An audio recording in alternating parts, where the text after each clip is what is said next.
Welcome to Obsolete Automotive. What do you do after you've driven 3,000 miles from California to North Carolina? You get in the car and you drive another 1,000 miles to Maine.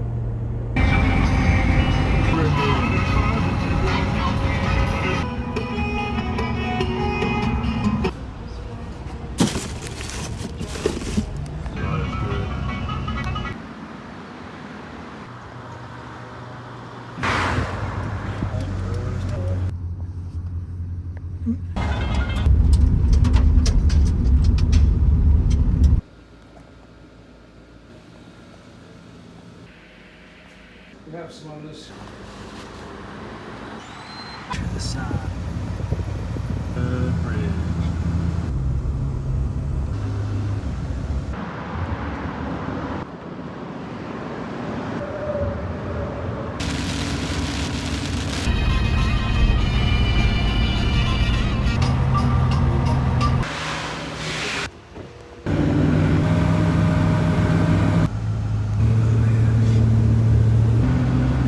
Left here. This side.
Well, I'm in Maine and got a place to stay tonight. Had a bit of a hunger, so stopped at Bob's Clam Hut here in Kittering, Maine, and got some clam strips. Gonna see how those are when I get back to the room. Car's smelling a little clammy right now. But yeah, it's been a pretty good trip, and it's been really hot. So once again, the air conditioning has been nice. So with that being said, we'll see how Maine is. Just kind of jumped in, got here as quick as possible, and all in all, smooth sailing. All I've been having to do is add oil to the car, otherwise just been driving. So we'll get an early start tomorrow and actually do some things here, so stay tuned. Now, I've never been to Maine or New Hampshire or Vermont or Connecticut or Rhode Island, so I've been checking off a lot of states. Once I go to Vermont, I will now have been to all 48 contiguous states, so I think that's a pretty good achievement. Like I said, just crossed into Maine not too long ago. Got a picture with the sign, which was right off the side of the highway, so it was a bit precarious to get that photo. But yeah, so far, just want to try to see some sights in Maine. Going to be here for several days. I'm going to have to try the lobster roll. I'm saving that for a day where I can go in and sit down. So headed back with the clam strips right now. We'll see how those are. And yeah, then we'll get some shut-eye, get an early start.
Oh, it's a dam. Created in 1726.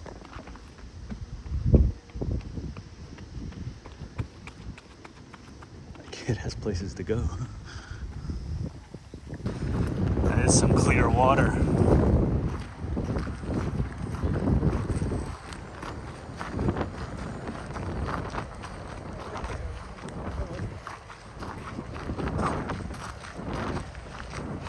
This is the smallest suspension bridge in the world, supposedly.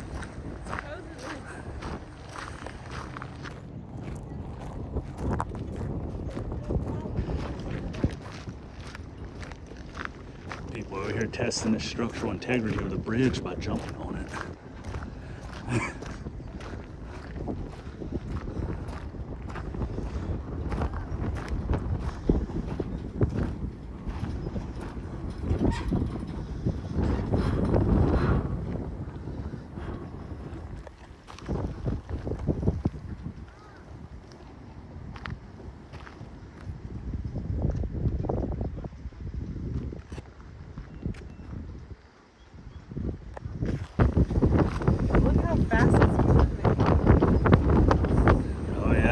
Water is moving fast.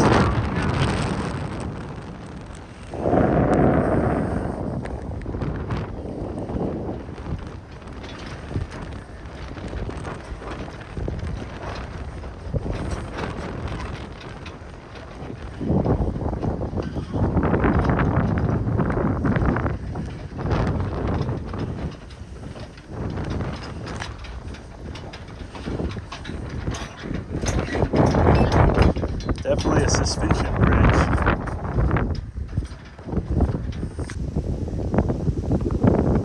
I'm not a boater or fisherman, but why are there no people in the boats, but they're all out in the water?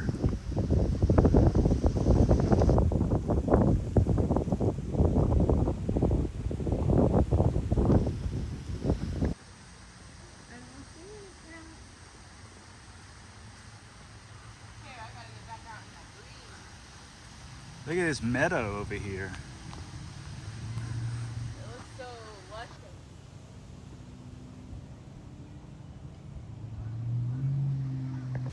Apparently, all this was donated by C. Richard Steedman in 1978 to keep the woods forever wild here in York, Maine.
so you can't find any parking here.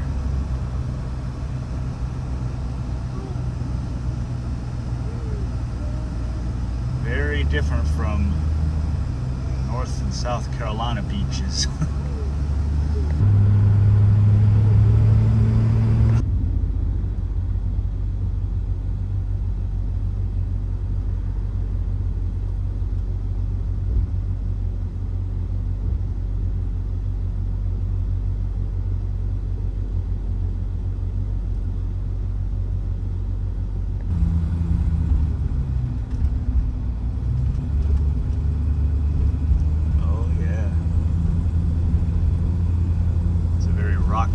Down there.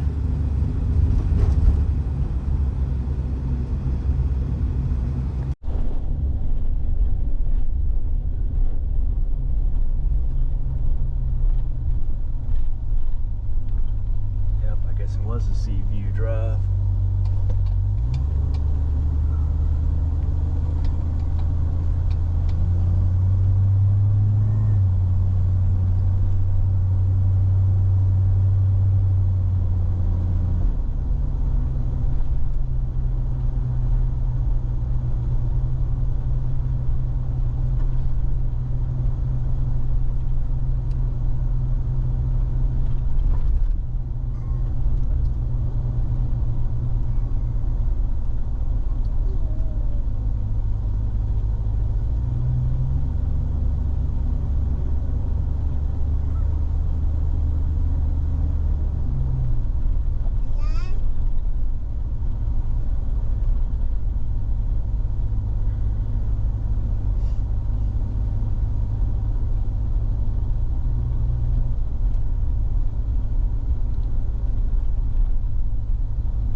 $60 meal.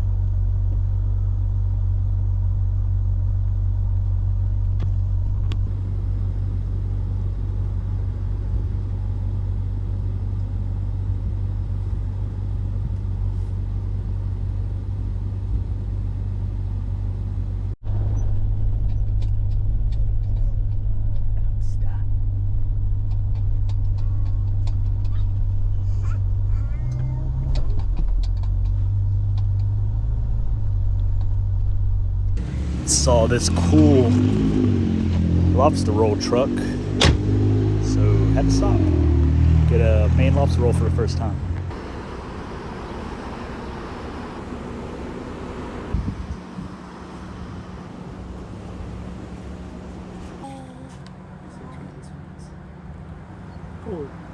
Okay, you want to try some?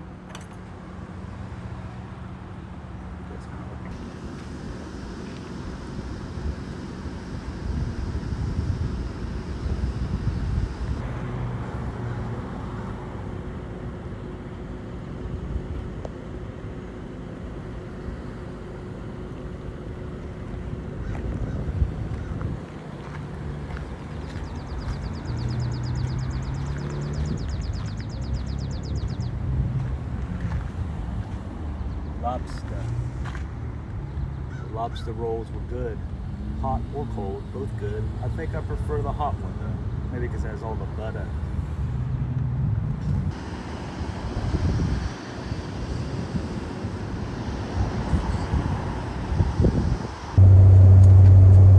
According to their menu slash brochure, their lobster roll truck is a 1961 International made for the civil defense. Yeah, Maine Civil Defense canteen truck. So that's kind of neat. And apparently all their seafood is fresh from boat to you, according to this. So I guess it doesn't get any fresher than that. But it was pretty good. Kind of expensive though. It's like $20 per lobster roll, which I guess is kind of typical.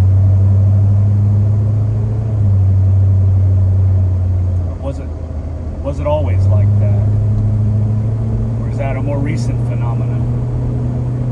Some of them are like $25, $30 from what I've seen. So they're pretty good, but I probably couldn't do that every day. Anyways, LL Bean is where we're going now. LL Bean in what? Portland? Freeport? And Freeport. Unfortunately, having to miss a lot of cool things along the way, but We don't have to miss cool things along the way. Literally, we don't have to. can't go to everything. It's a lot of Beat or Mercedes.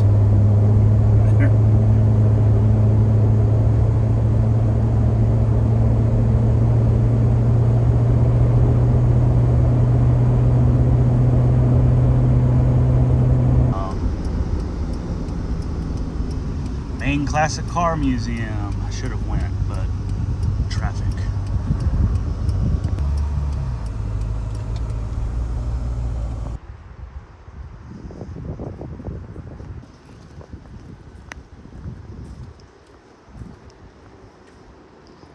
Probably a lot of stuff in here.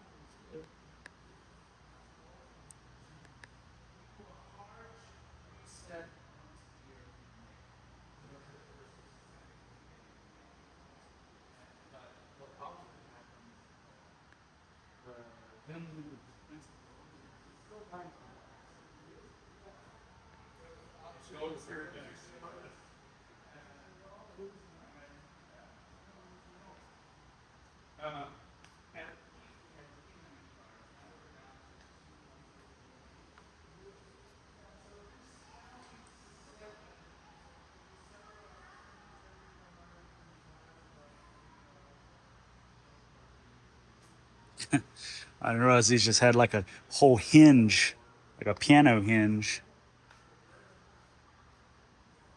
Oh, the Tucker radio.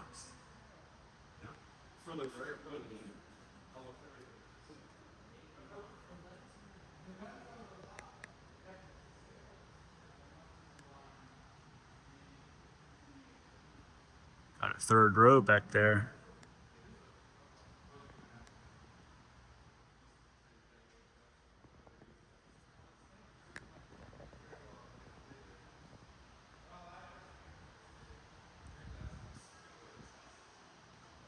Literally just saw this online. It's a four-wheel drive conversion. Marmon Harrington. Literally just was reading about this This exact car. Odd that I'm seeing it. Wasn't expecting that. Oh, look at that. U.S. Royal mud and snow.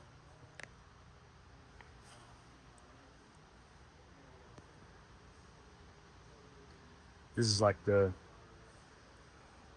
Woody Wagon collection over here.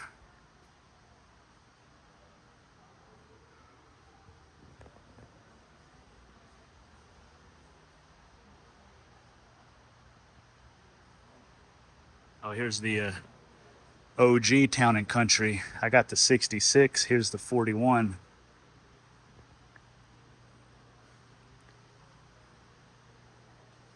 Look at this.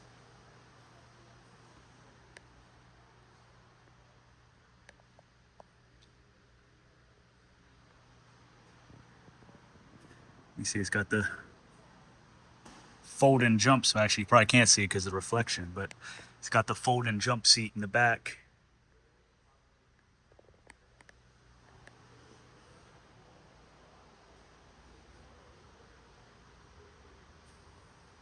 And luggage rack.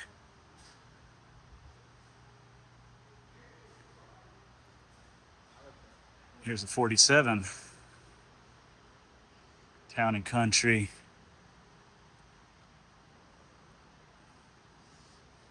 Oh, Highlander plaid. Didn't realize these could come in the Town and Country. There was a Highlander model that had this plaid. You could get that in a red color plaid as well.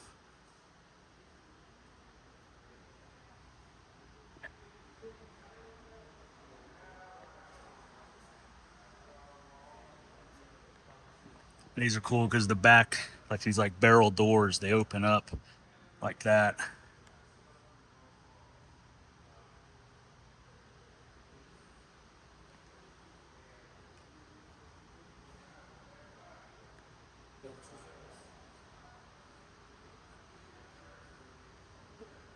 '59 Ford Skyliner.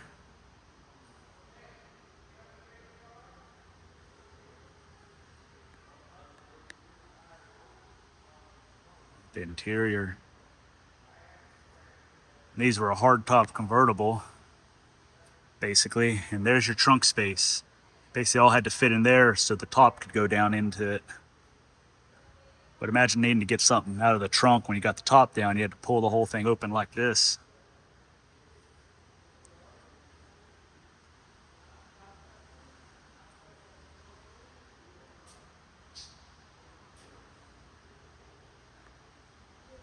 Got the Nash.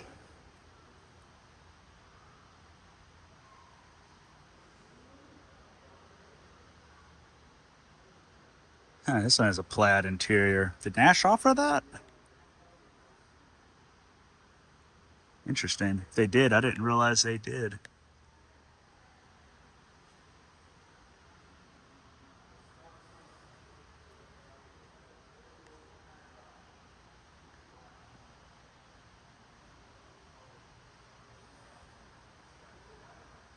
Check out those hinges. The wood.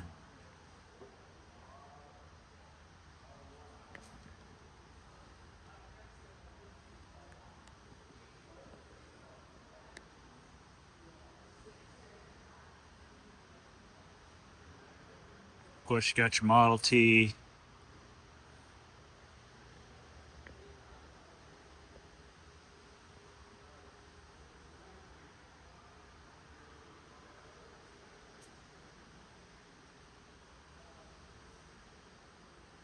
Oh, that's neat. Some concept drawings for Chryslers. '59 Chrysler Windsor proposal. 1960 Chrysler Saratoga proposal.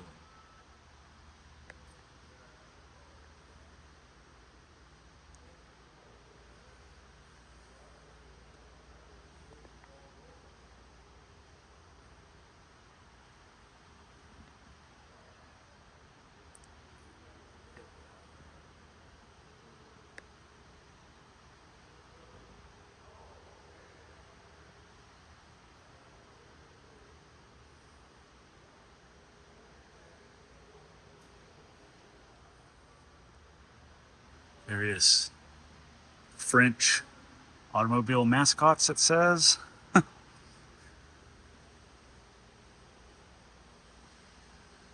Oh, the other side. Oh, 60 Plymouth Belvedere proposal. 60 Plymouth Savoy, but they put savory. That happens a lot.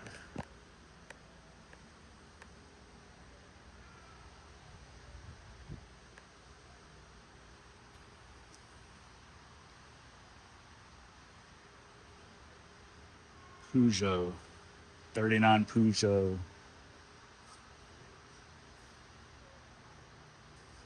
Oh yes, the Citroen. Had a toy matchbox, I think, of this when I was a kid, or at least very similar to this.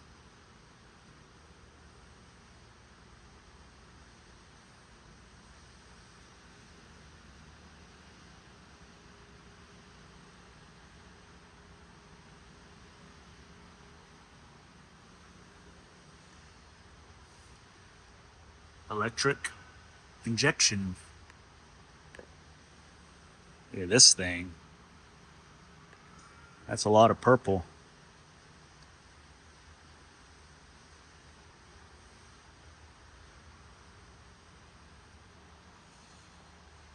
(1947) Delahaye 135M Cabriolet.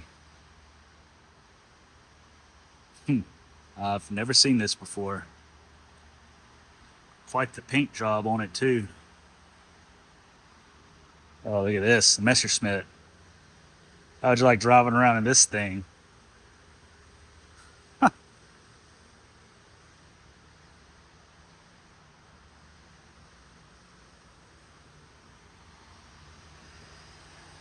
Mercedes.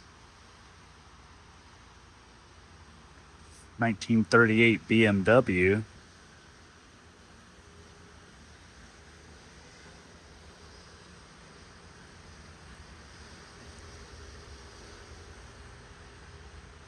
I guess you kind of see where Plymouth in the 60s, 59 and 60, had this.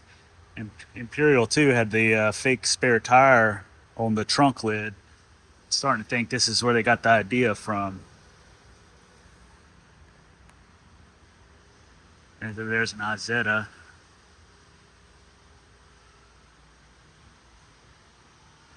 Imagine driving this thing around.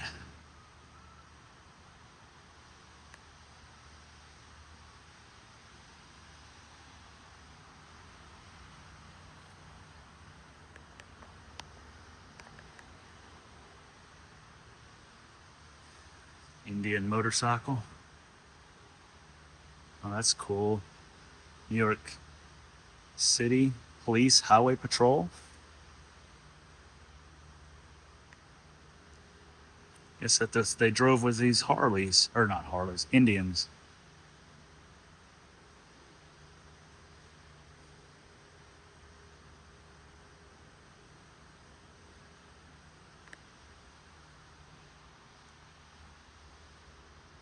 Oh yes, everyone knows what this is. The DeLorean.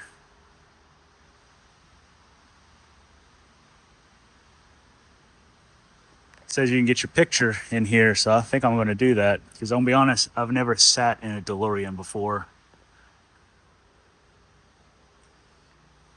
Oh yeah. Out of time.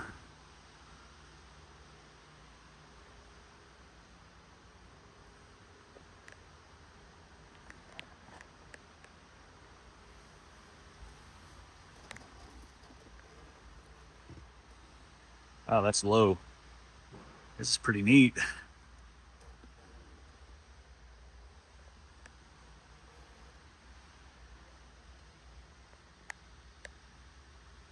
Stick shift.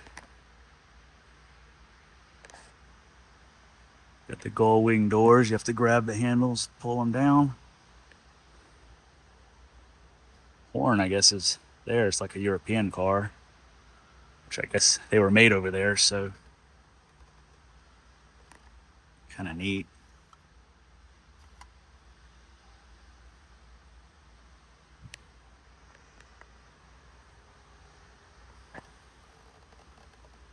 Guess it's like your door's open warning there.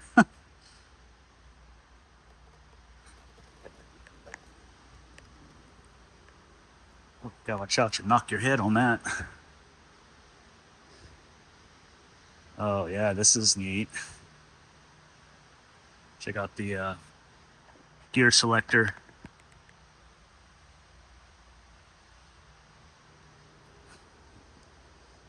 The old cord. See, it's got the pop-up headlights.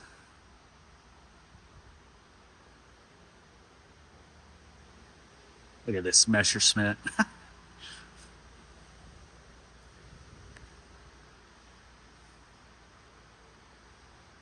You see there's the handle there to retract the headlights.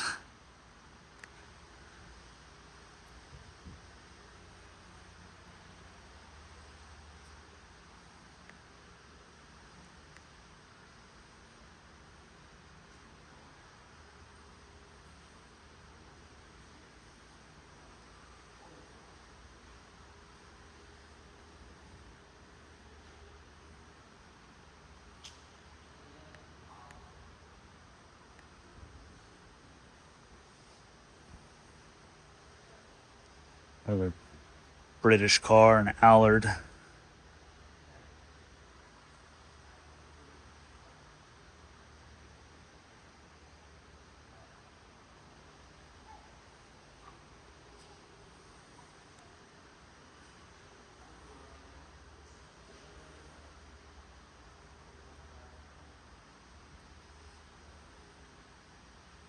Aston Martin. Funky front end.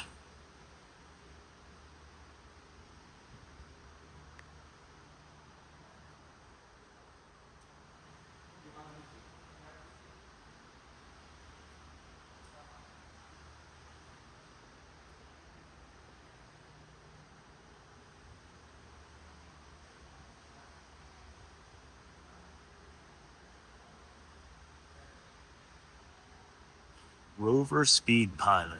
Look at that hood ornament. Ah, yes.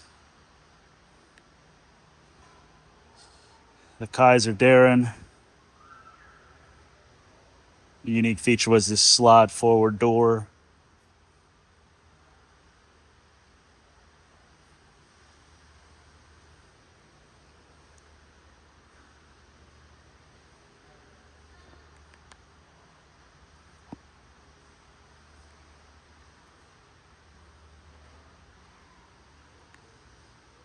And a Lincoln Continental.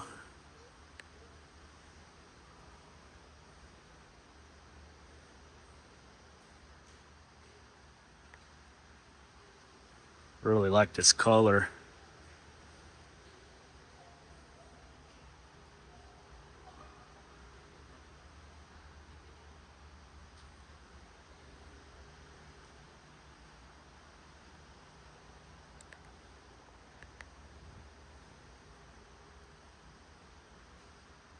Old Porsche. Old signs.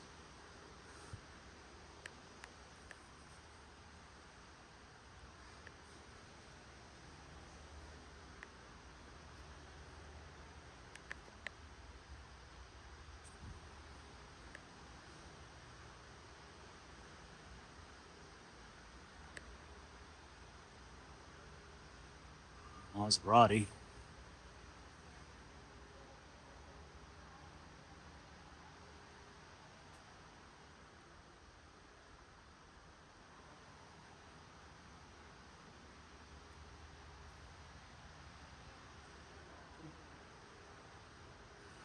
Check it out, some more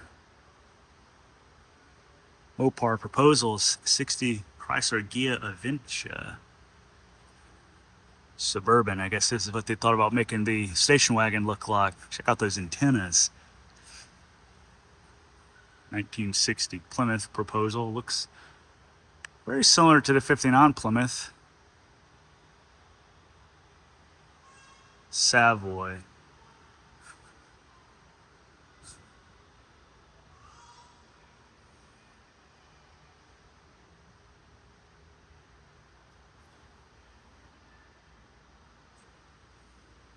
Hudson Italia. It's a funky looking car.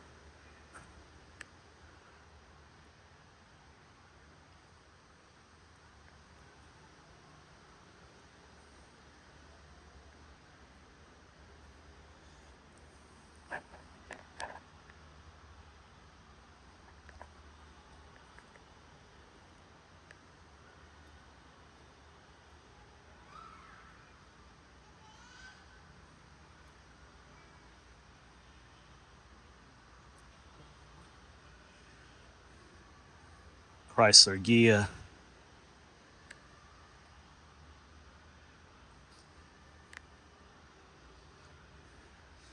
Yeah, those are straight off of 50s Chrysler. This is one that was made by Ghia. A lot of stuff was used, like that steering wheel and all that's straight out of Chrysler, regular production Chrysler.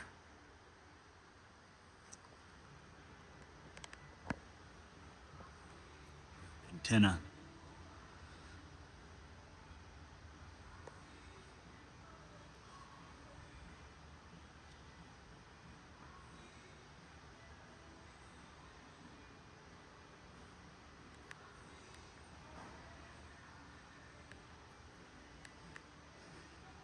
And I've actually seen this car before.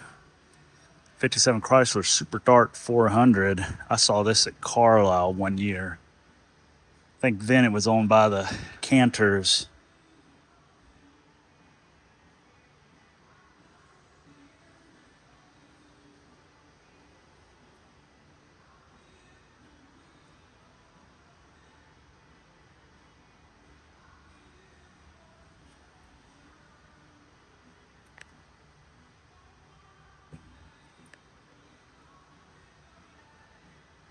And then we got ourselves a 57 T-Bird too.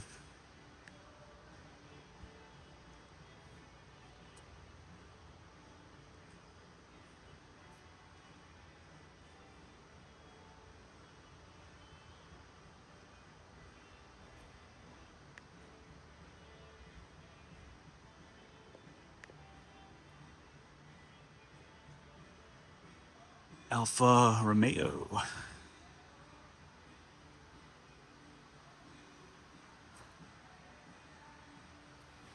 Oh, that's neat. Till mud starts slinging out the sides when you're driving on a bad road.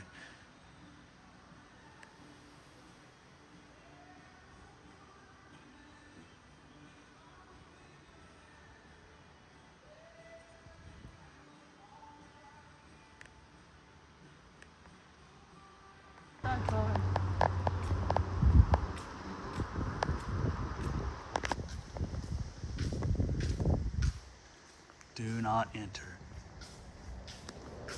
Oh, there's some neat stuff back there. Oh, an amphicar.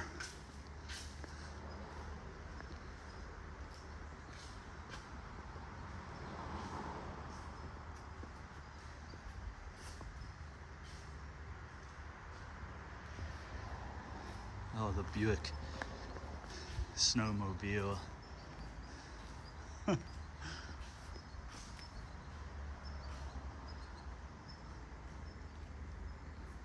Oh, Henry J.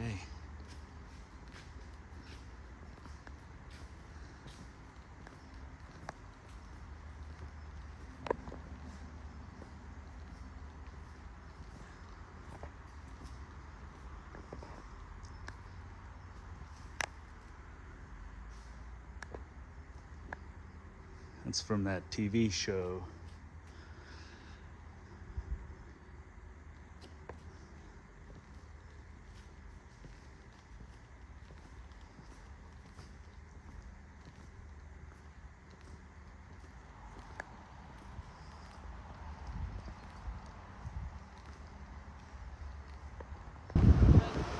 Let's see what's out here. Huh? What? Oh.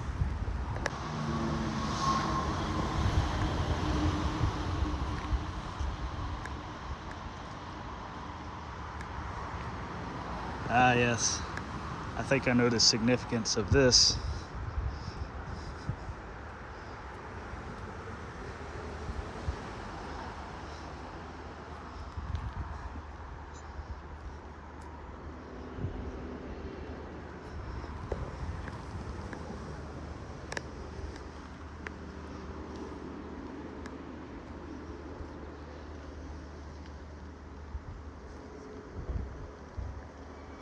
Let's see.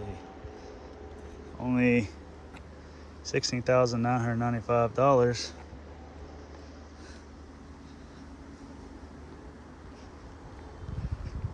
The guy said most of these cars are for sale. This thing's cool. 25 grand.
Rambler convertible hiding back here.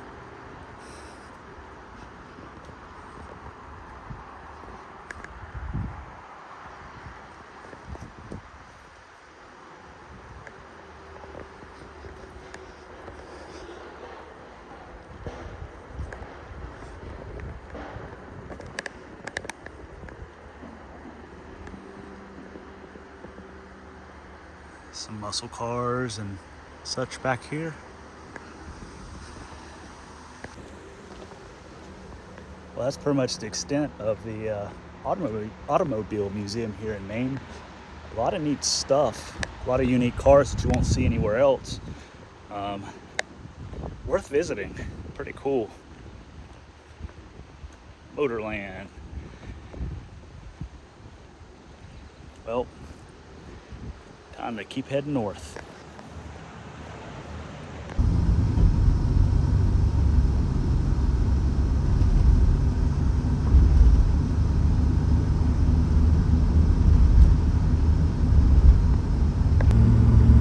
Urban sprawl part of Maine is least favorite part of Maine.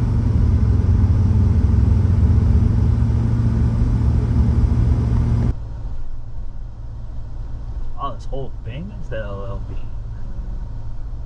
Crazy.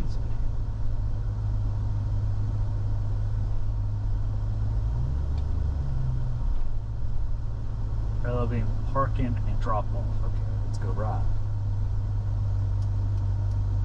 They got the Starbucks.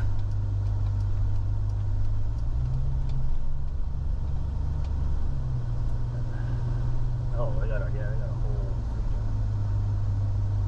Oh, I like their license plate. Ooh.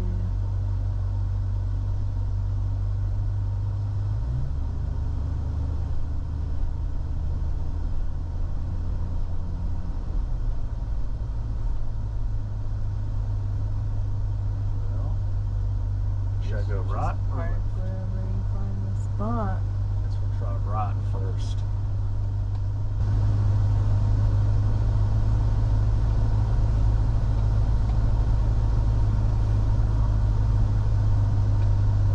Hard pressed. Oh Lord, close into it. Oh, is that car leaving? Oh, that car is leaving. Oh.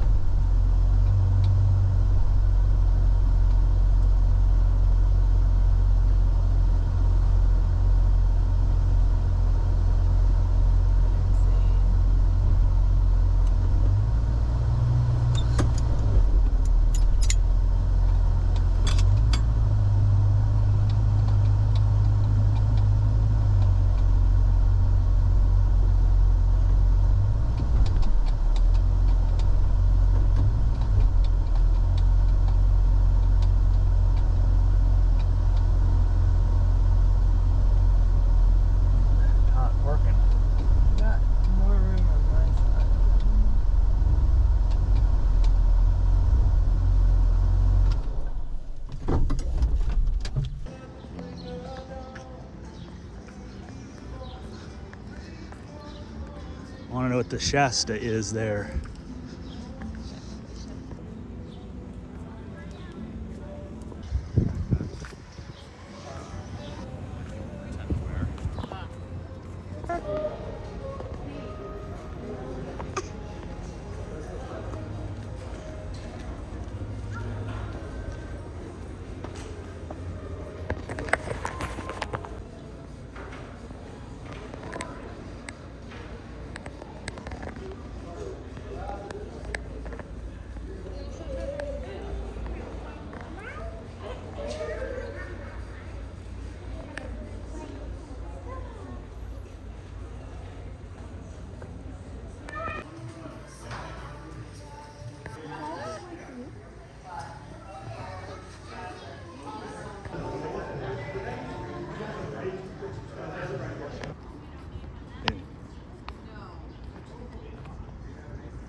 I can help the customer in line.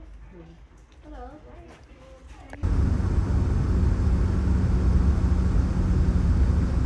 I guess that's literally the old highway over there.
There's a lot there. People got umbrellas. Lobster rolls over there too.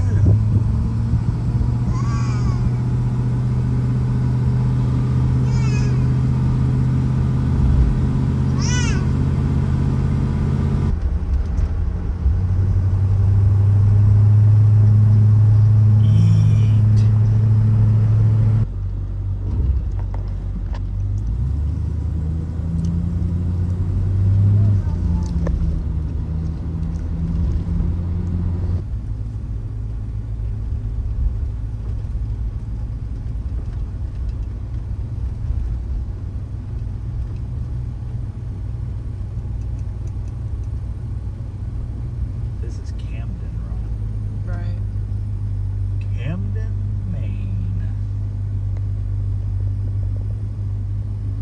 Looks like it's bumping.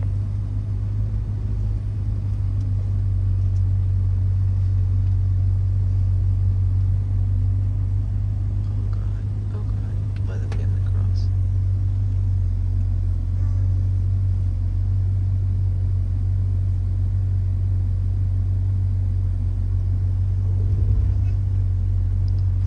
Dog Brewing Company. Sea Dog.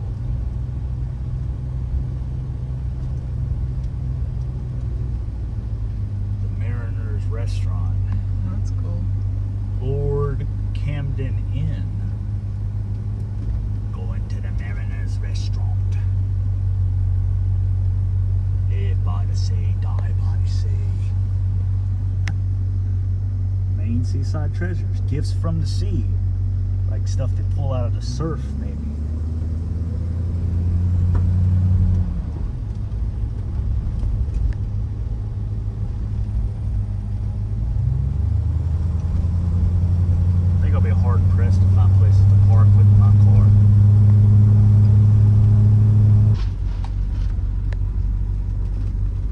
High Tide Inn.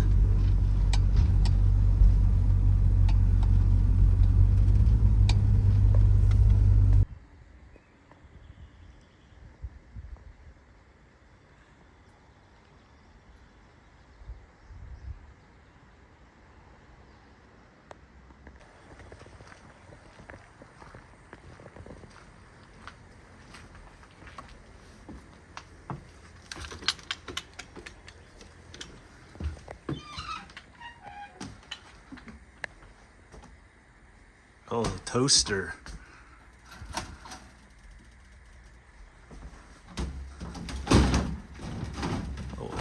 Oh, they slide. Whoops.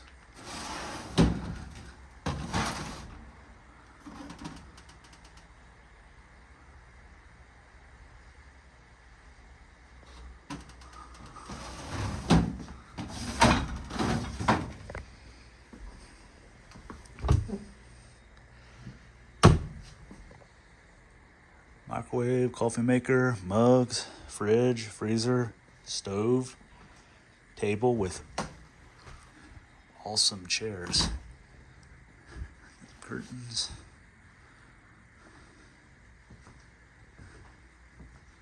This desk over here. Turn the light switch on. That's it. Oh, got a bunch of lamps in here. This desk is cool.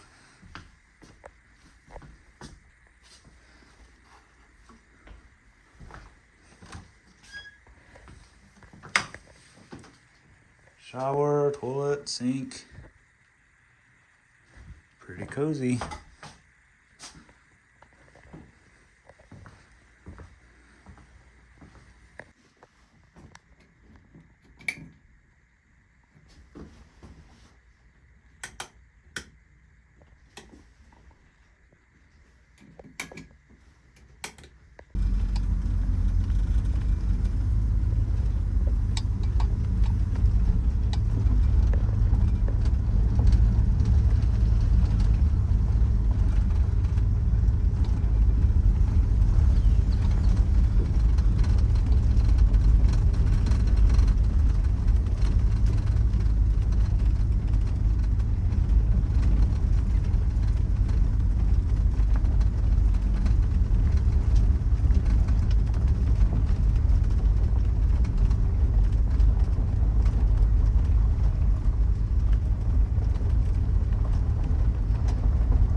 Can't really see them, but those are turkeys.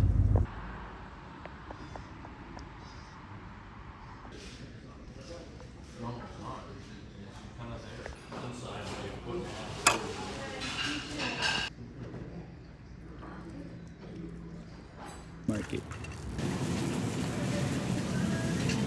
Let's see, Mount Battie Auto Road left.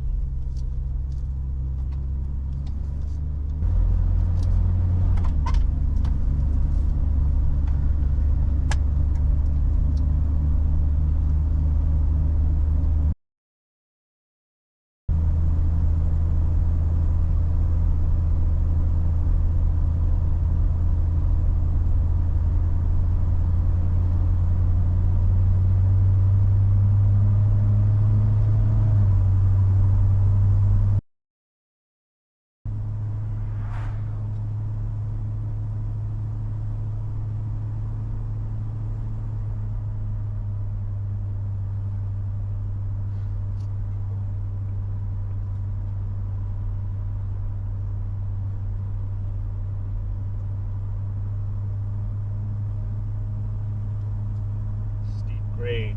Practice it for Mount Washington.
I don't know what this tower is.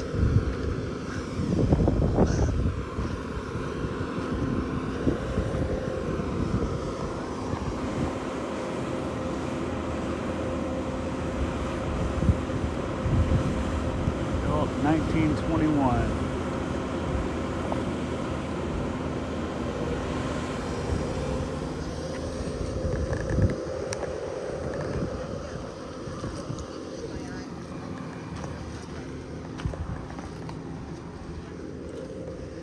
Oh, you can go up it.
There's one of the hooks that held the original house from blowing away.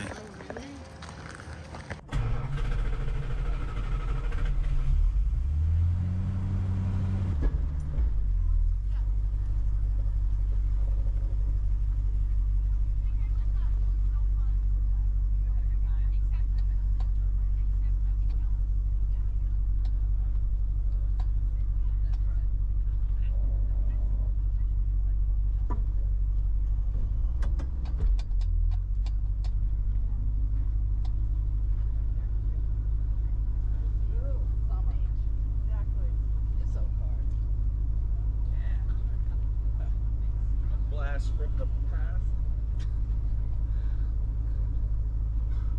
Blast from the past. I get a picture of my car with this drop off here.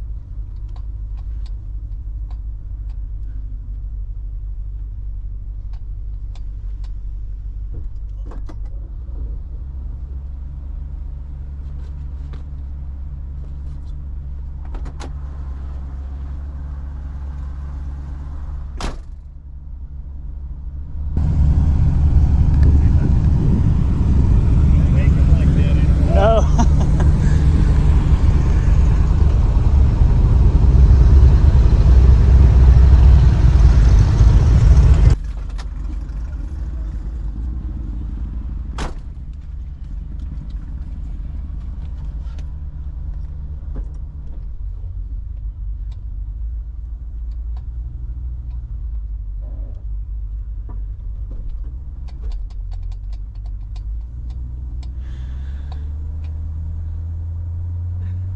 What?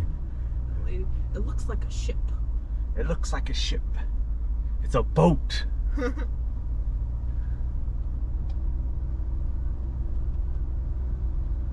was pretty cool. Yeah, it was worth $6. Yeah, $6 a person. That's worthwhile. Where are you gonna get a view like that? Let me turn this air on. I don't think I would want to hike it though, because like that's always the most like demotivating thing when you hike up this huge mountain and people have just driven to the top of it. Yeah, I know.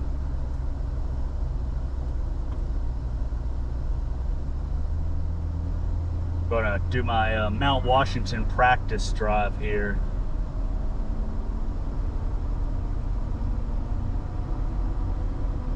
Oh no, I'm picking up speed. I'm in first gear. I'm going fast.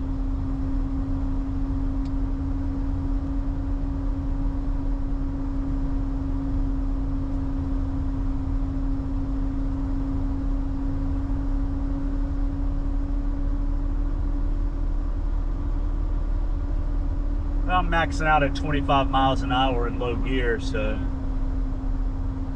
should be good for Mount Washington for 30 minutes, right?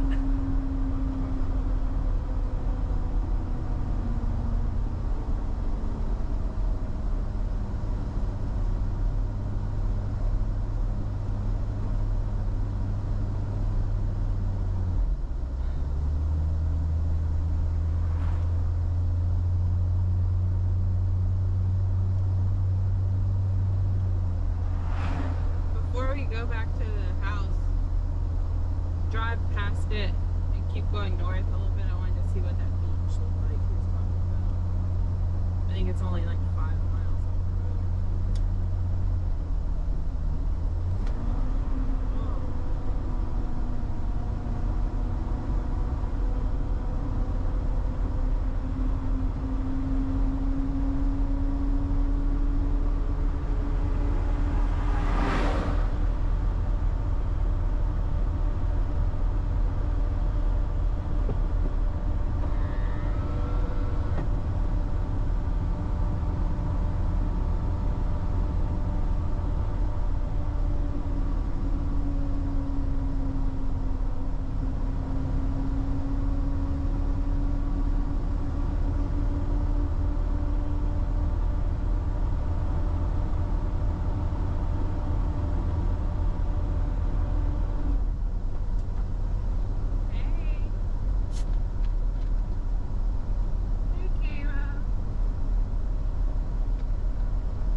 Hey, Cairo.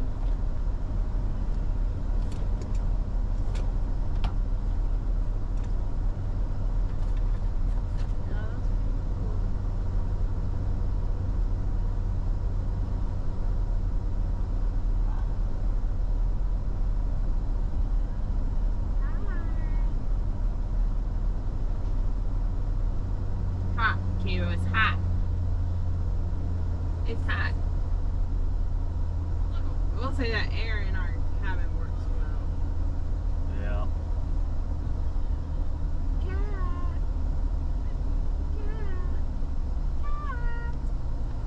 What was that way? Campground, okay.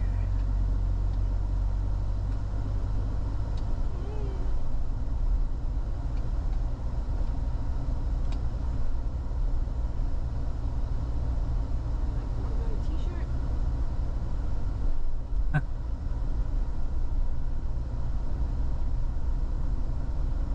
What's on the other side of the road? That's the question.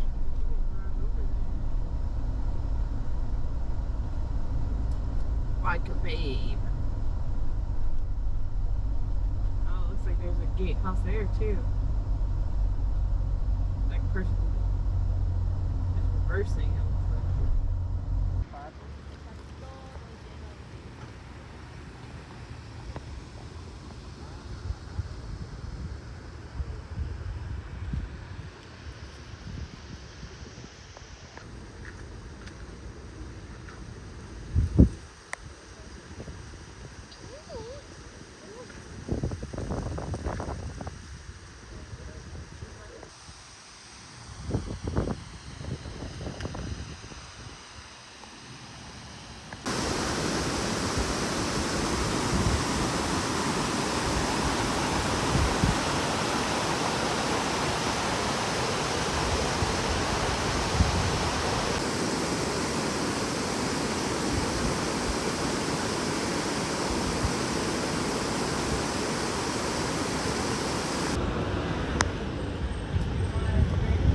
Oh, yeah. I'm sorry.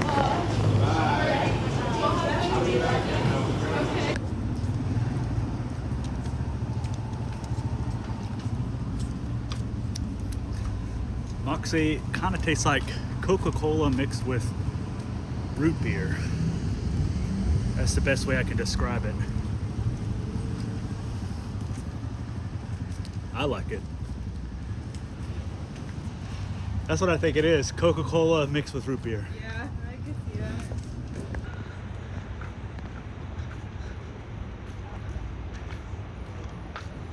1913. Wow.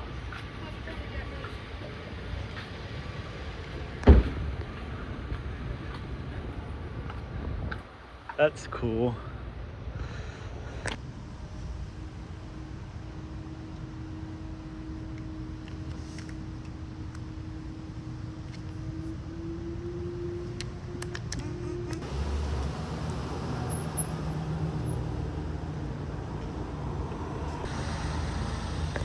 The Stop and Go is like the only gas station in Camden. And they have flowers at the pumps, which I've never seen before.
That's a big boat.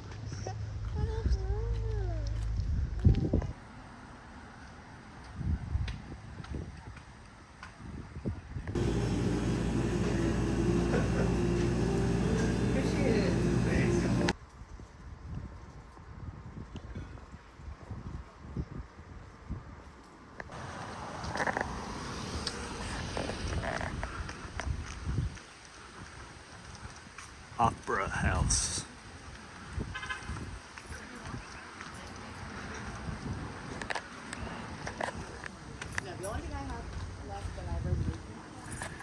One thing is there's a lot of parks in Maine. But I haven't seen a lot of playgrounds. Hard to get into this bench here.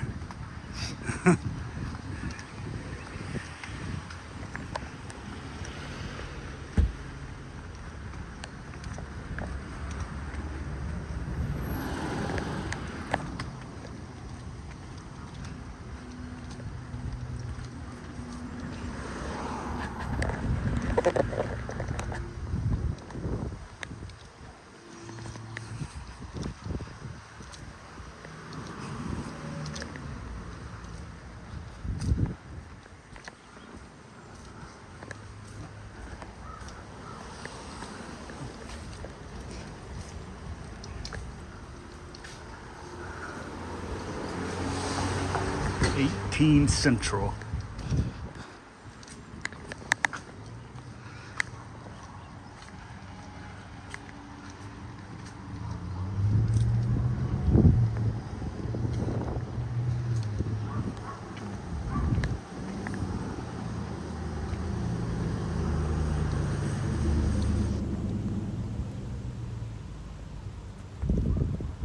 Path to Hana.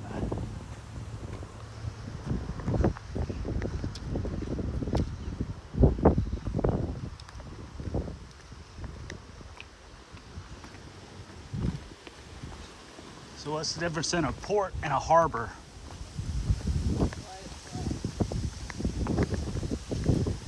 That's what I'm trying to figure out.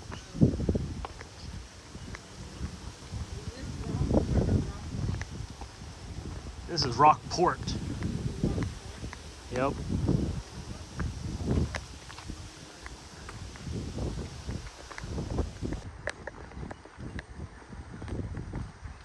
We're not allowed over there at the Rockport Boat Club, though.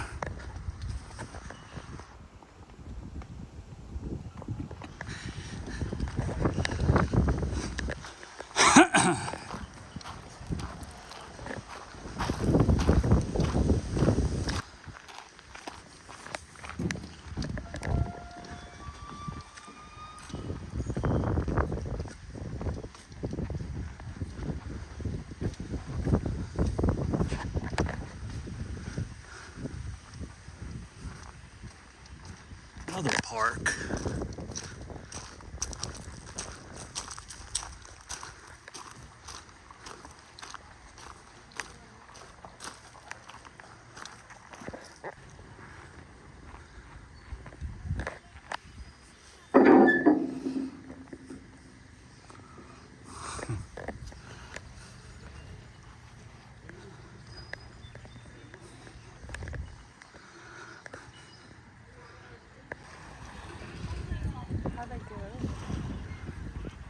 Guess they climb down the rocks.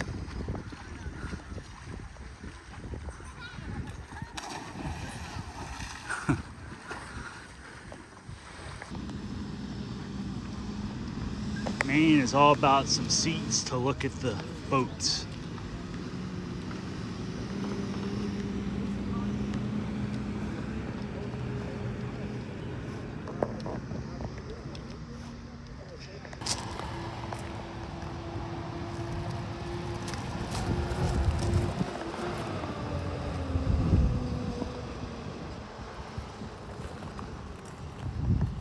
Andre the Seal is the honorary harbor master here at Rockport.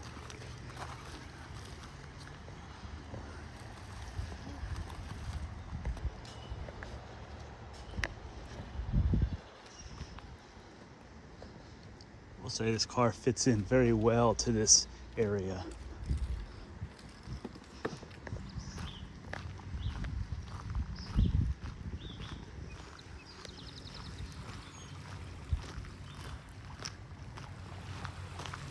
To go way up there.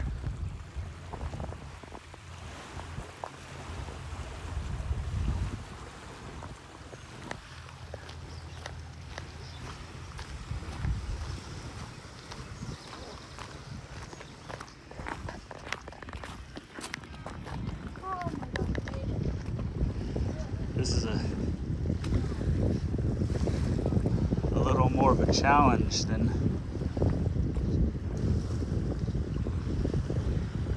originally thought. I guess not really that much of a challenge because it's flat. Just don't fall in the cracks.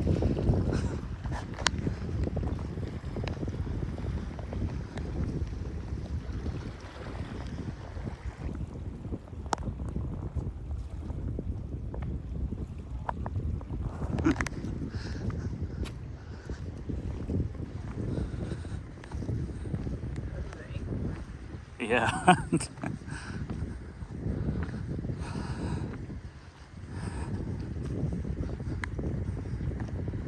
These birds.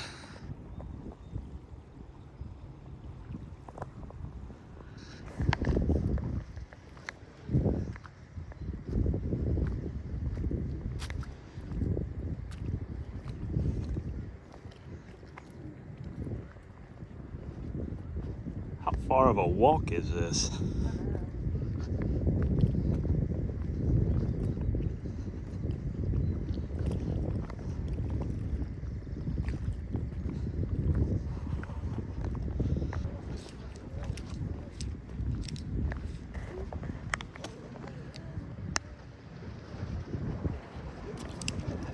We haven't even made that much of a dent in the walk.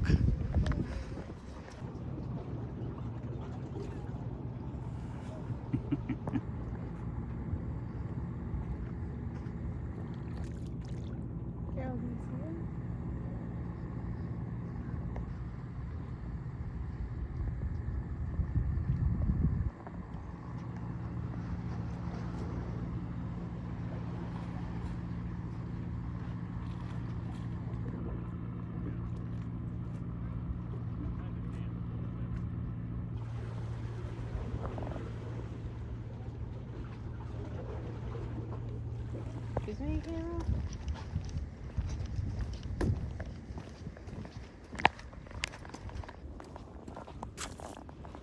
Oh, okay, bro.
How deep does it go, right?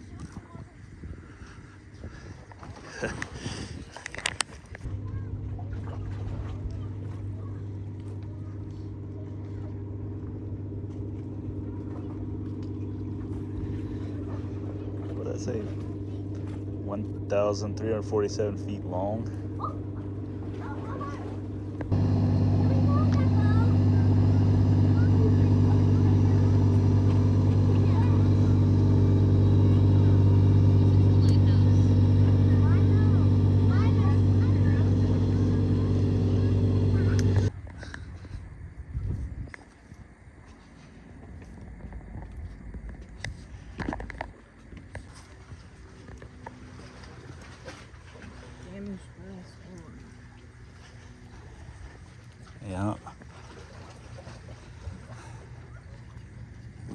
This railing's not doing too good.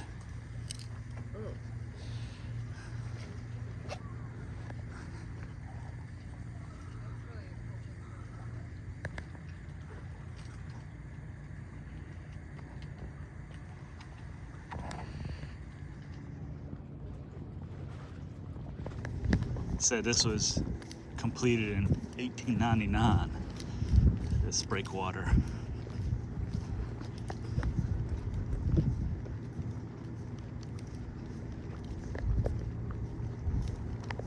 So at a very brisk walk, it takes about 15 minutes to get all the way out there or back. So it's very stagnant and hot out here.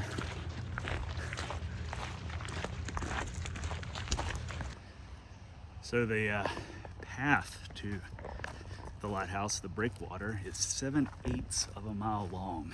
So the lighthouse is very small. If you're used to the big lighthouses, you know, that I'm used to, like in North Carolina and such, you might be a little disappointed because it's a very small lighthouse. In fact, when you get up to it, you can't even really see it.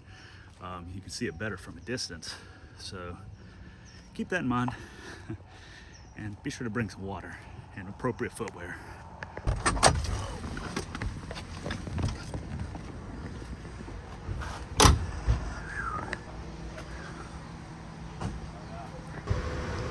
Over 5 million sold. That's a lot.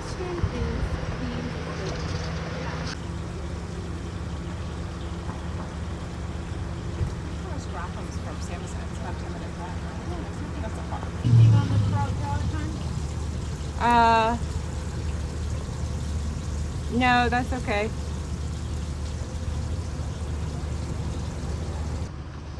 Got the Western dog there with the baked beans on it. Hot dog with everything, and a kraut dog. And some french fries. Looks like it's baked beans, onions, and bacon.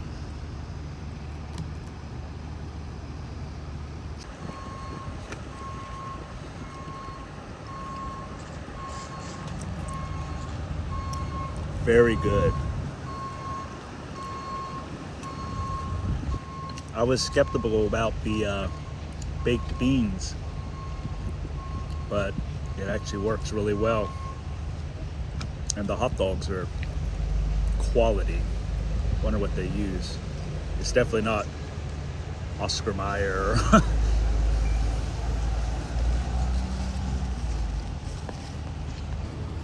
Then the hot dog with everything, which is mustard, relish, the grilled onions.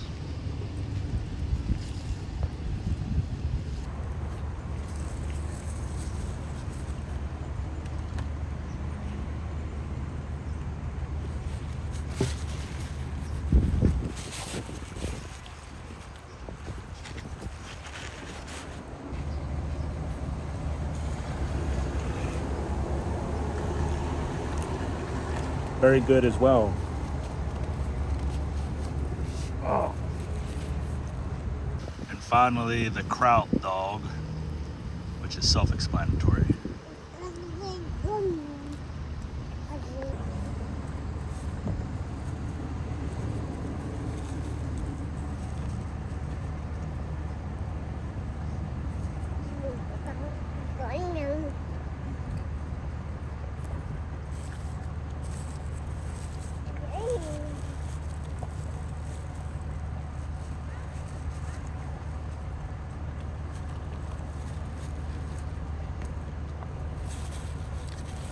Western dog's probably my favorite. They're all pretty good. I just probably could have got mustard on this. I didn't think about that. Yeah, mustard would have been good on the kraut dog. Honestly, I could probably eat like 20 of those hot dogs right now.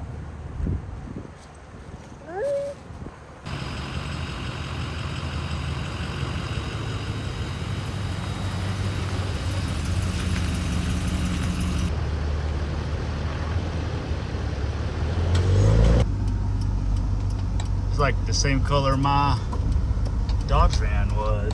Boom.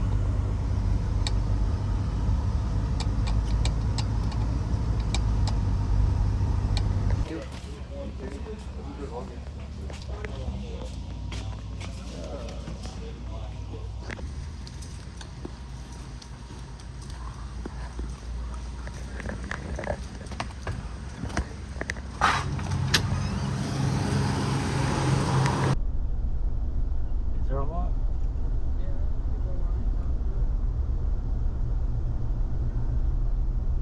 A beach. Should we take care of the beach?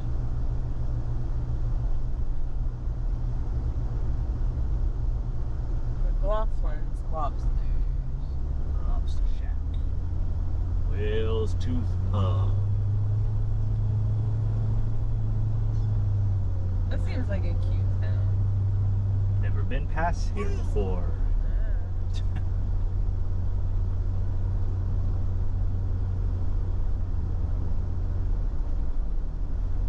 So far, I think I liked Rockport the least. Oh, Yeah, wow. it just wasn't as cute. Let's see. What did you like? What's been your favorite Maine town so far?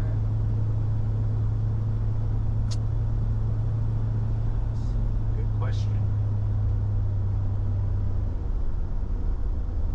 Wait. Rockford. Rockford is the one where we went to the hot dog place. Volvo wagon. That's Rockford? Yeah, Rockport is where I we. thought it was like Rock Ridge or something. Rock. Yeah, you got me right. I don't know. Rockport Wait. is where we were yesterday. What is it? What does it say on that Lighthouse postcard?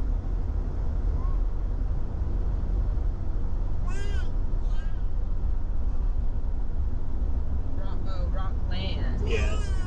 I'd say it. It was something. I knew it was some kind of like thing.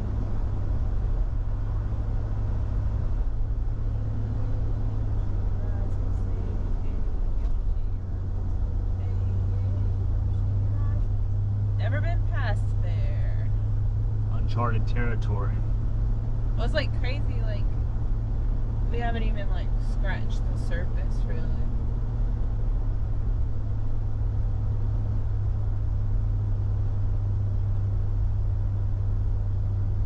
The other thing there's not really much of, it's just like scenic overlooks. Yeah. Like there's no like the roads right by the ocean where you can just like stop and look at the ocean. Yeah. It's like there's just a bunch of trees. It's kind of surprising.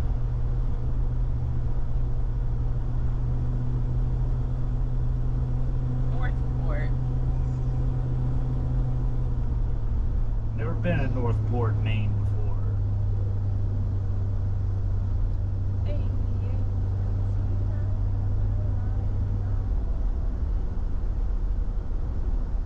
There's a lot of vents. I don't know what's going on. There are like so many vents in Maine. Vets want to live in Maine, I guess.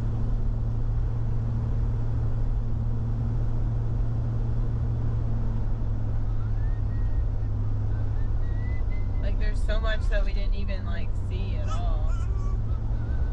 We blew past Portland. Yeah.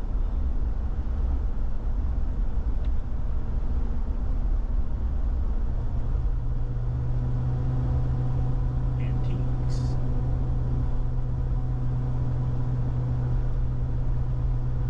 I will say I think North Carolina's lighthouses are a lot more impressive. Well, they're like huge. Yeah.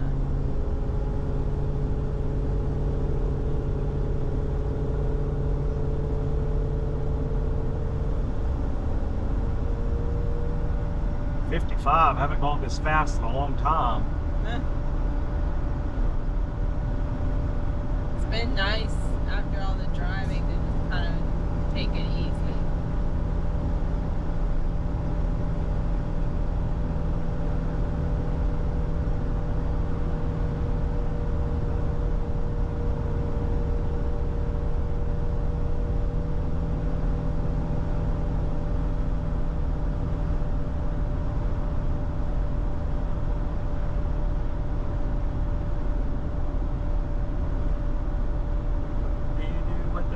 Sailor, what do you do with a drunken sailor? What do you do with a drunken sailor early in the morning?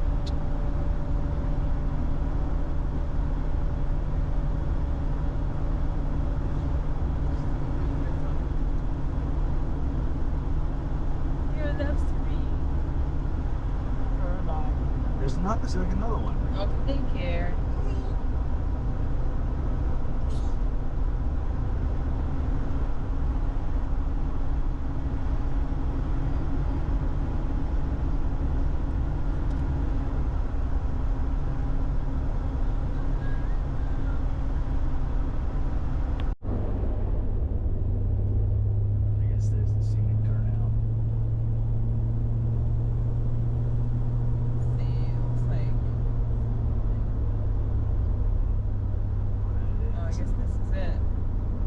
Left at Signal? Yeah.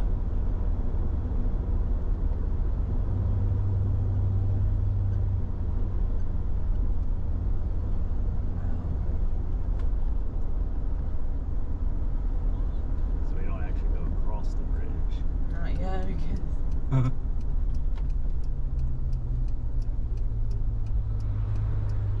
it's a odd looking bridge.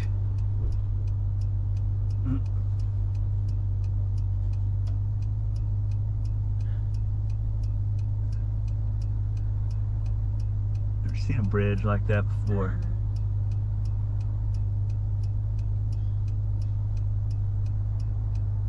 I've never seen all the traffic light like this with one bridge.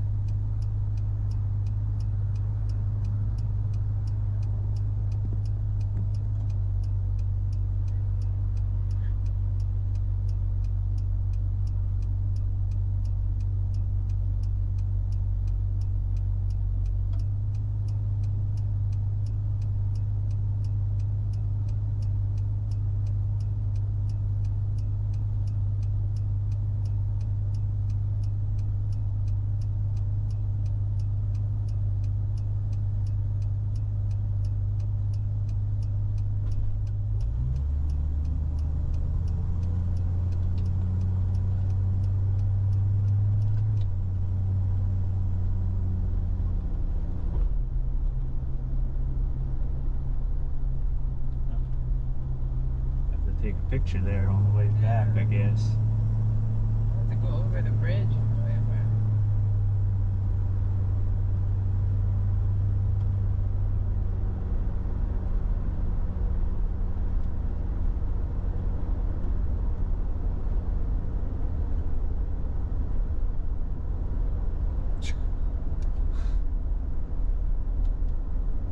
Fort Knox State Historic Site.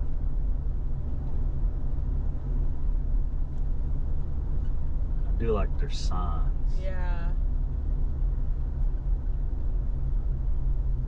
That's where I turn in, I guess. Yeah, I've never seen anything like that.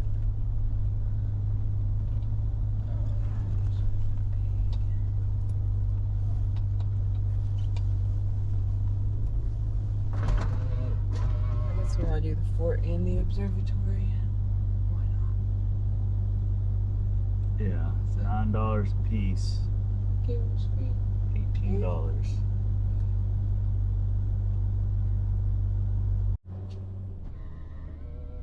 The baby needs a ticket.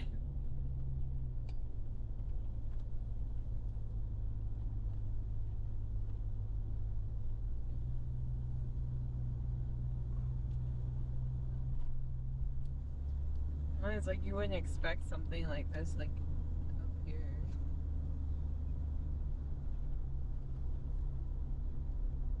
Are there any other bridges that have an observatory? Not that I know of.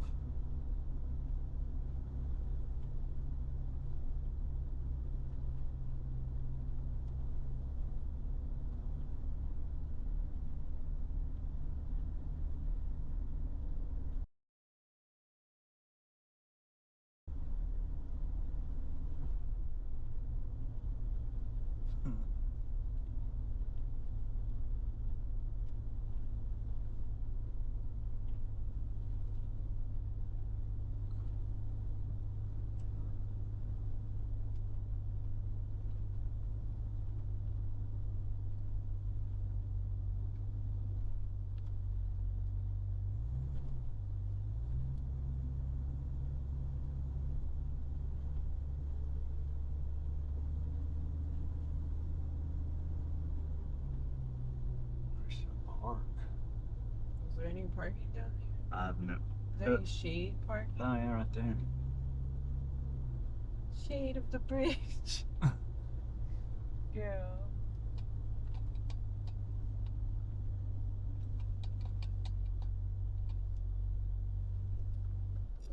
Wow.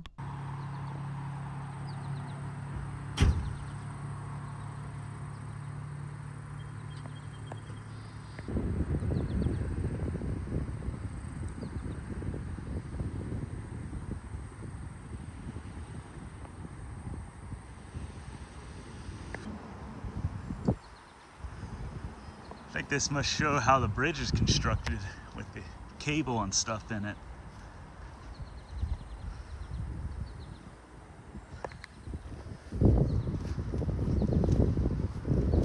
I'll look at that later.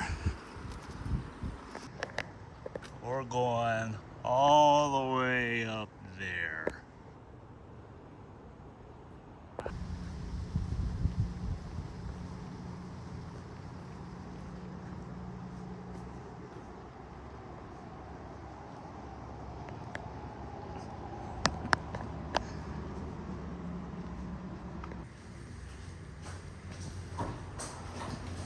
Ooh, that's pretty high. Look at that. Wow. Taller than the Statue of Liberty. Not as tall as the Washington Monument, though. Oh, wow. You can see inside of it.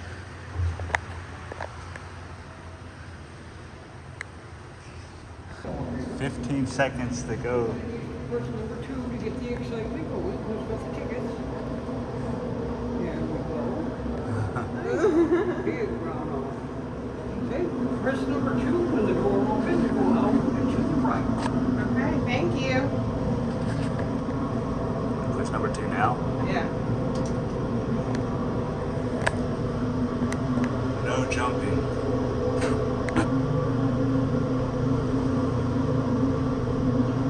We're going up like 400, whatever, 80 feet, but I guess there's just two floors, 1 and 2.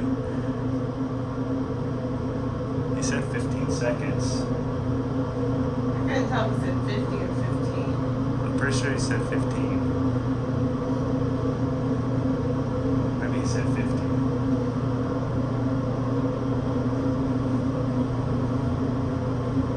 Maybe it's 50. 15 would be pretty fast. Yeah. I was like, dang, that's quick.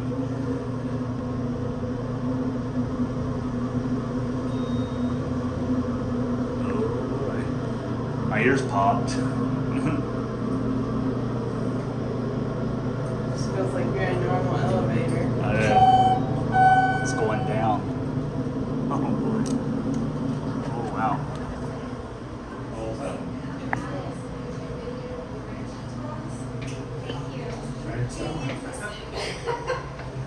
Oh, I can see my car down there. Coming down.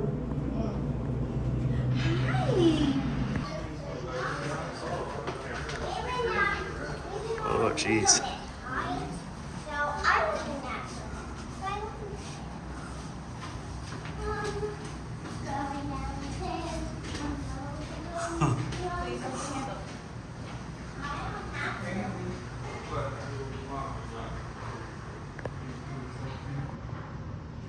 boats going down there.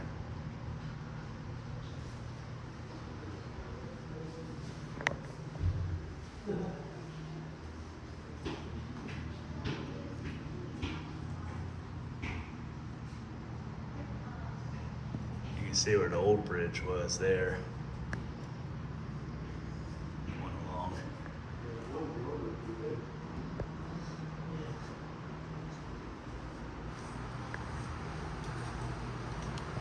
Oh, it keeps going up.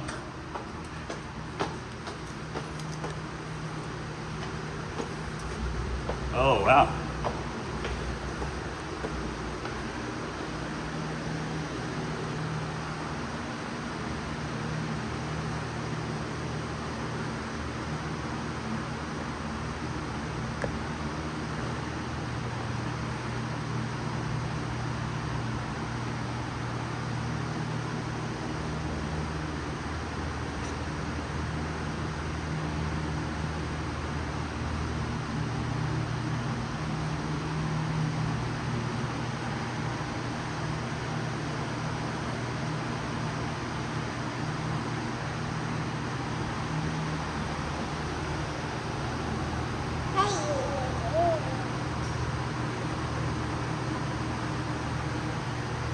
Cadillac Mountain. Yep, Fort Knox.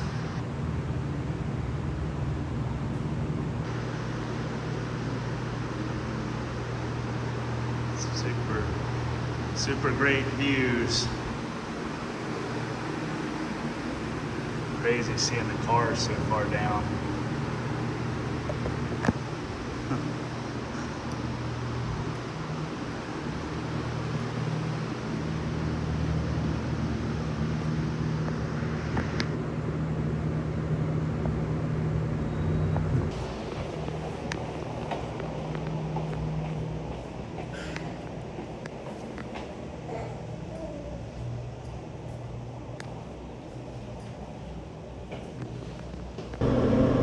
Going up this observatory was really cool.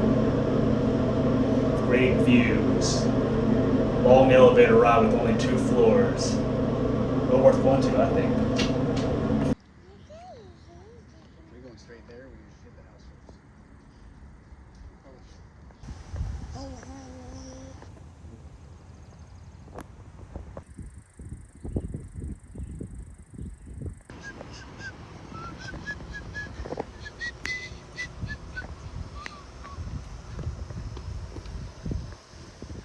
Fort Knox, Maine.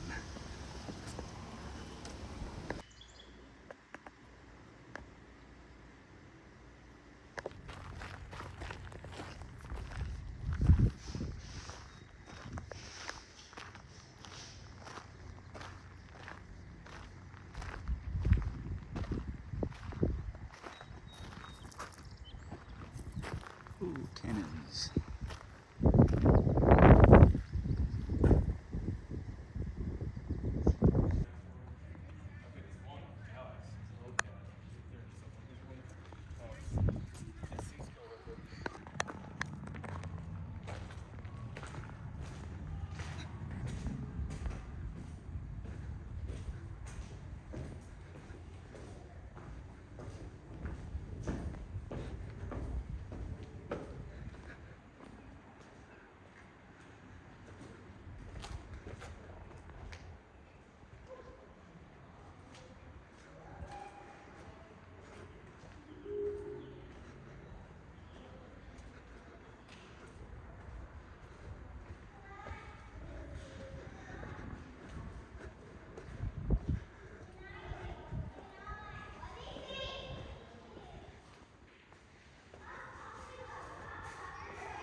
chairs to watch the view. They have a movie theater. Look at that. Oh, there's the Land Rover from before. The Colonial.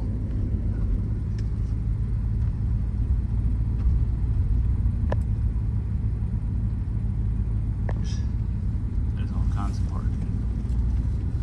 Rollies. Here in Belfast, Maine. Parked on the street there, and now about to get my Maine Lobster Dinner. Lobster Dinner.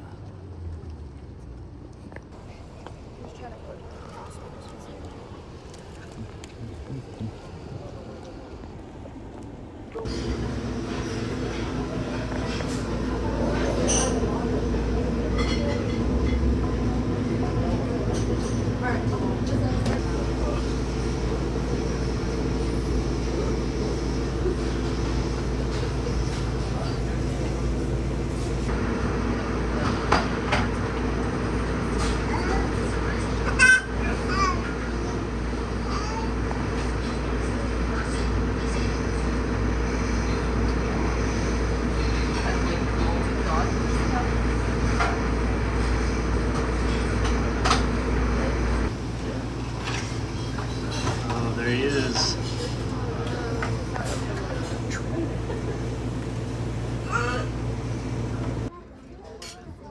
Don't we have to go to the bathroom when we came here for nothing? Yeah, we're gonna eat, buddy. I at least got the tail meat out. It's the experience. Yeah. We didn't go. It looks like Apparently this green part is the delicacy of the lobster. that's your Still I don't think it's better than the meat. The meat's a lot of work. You're really not. He's actually not. Very messy. What? It's very similar to crab. He did. Well, not like close enough to see exactly what it was.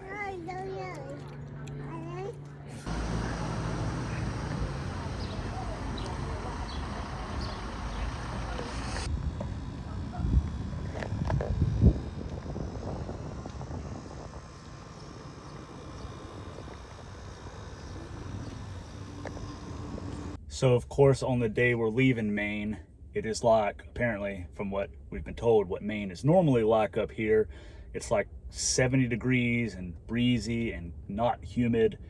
Apparently we've just been in a heat wave the whole time where it was like 90 degrees and humid and nasty. But as it goes, oh well.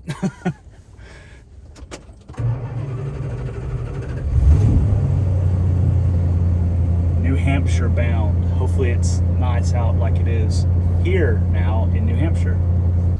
I will say that Camden, Maine has like the craziest intersection here where there's no traffic lights and all the traffic goes through here, so you just kind of gotta risk it for the biscuit and go.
Anyways, the Chuckwagon in Livermore Falls, Maine is a hidden gem.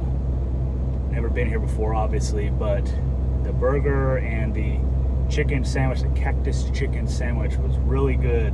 Highly recommend if you're ever coming through Livermore Falls. Plus for the fact that it's like stuck in its 1967 era. Looks like nothing's really changed. It's got the cool barrel chairs. And I think I was blocking the FedEx truck, my bad. Yeah, sharp corner. And the decor is obviously all Western themed, really cool.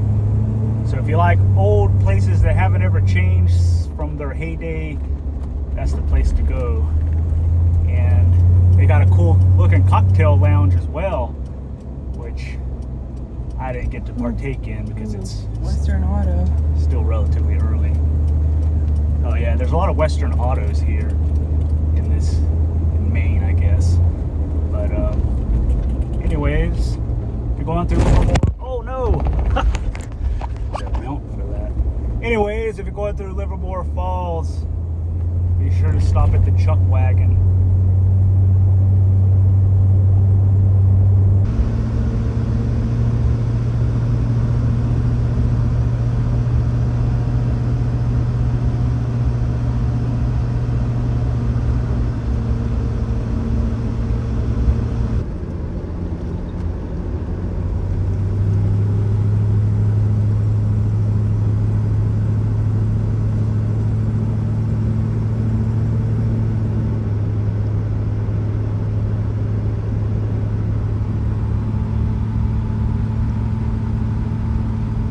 Lakes in Maine, or ponds. They call these ponds.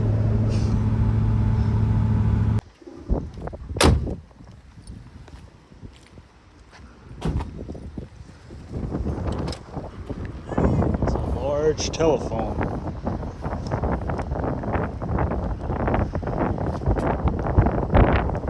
Remembrance of the Bryant Pond Telephone Company.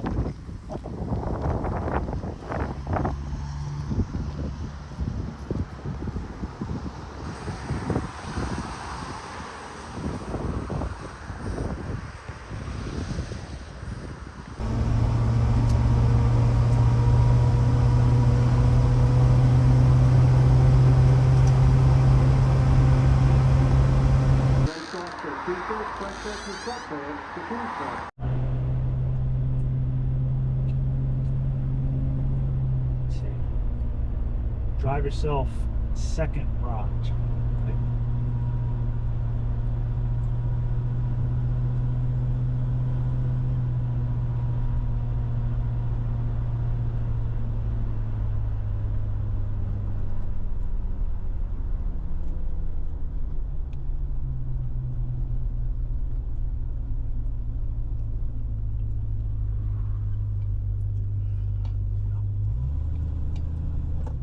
Is this where I'm supposed to go?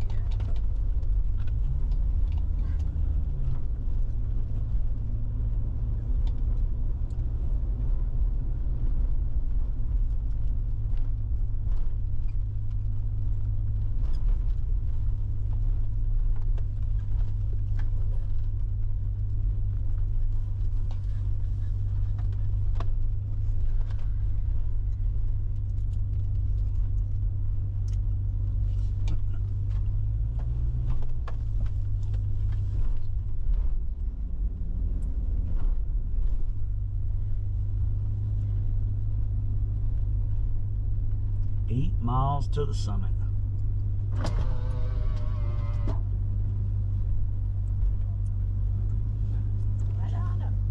How's it going? Good. Good.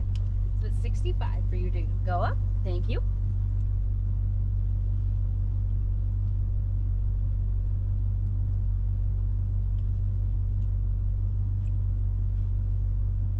Oh, look at the...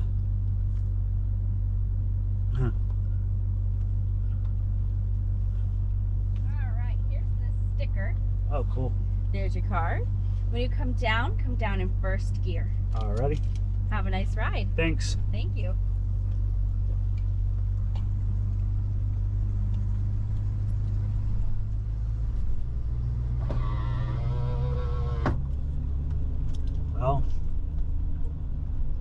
8 miles to the top. They give you the sticker beforehand, so I guess if you chicken out, you can still have the sticker. But yes, let's see how this goes. No hitchhiking, no bicycling, and it's like 40 something degrees at the very top. So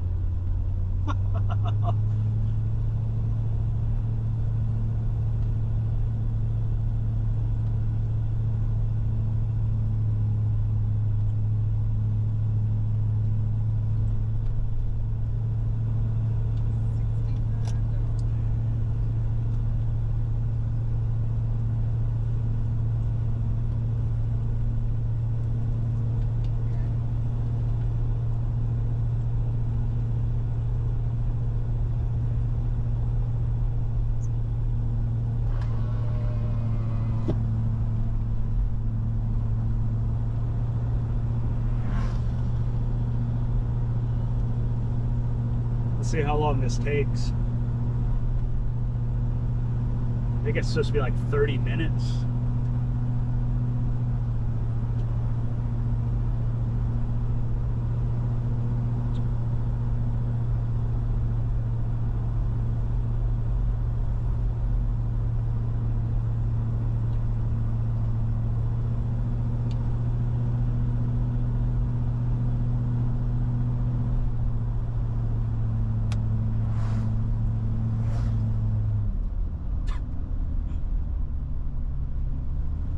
Okay.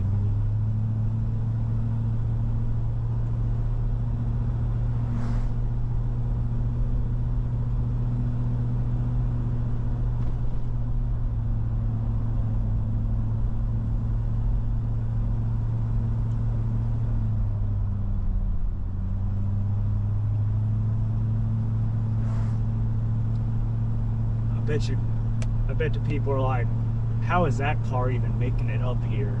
Oh, 2,000 feet. We've gone 1 mile. My ears are already popping.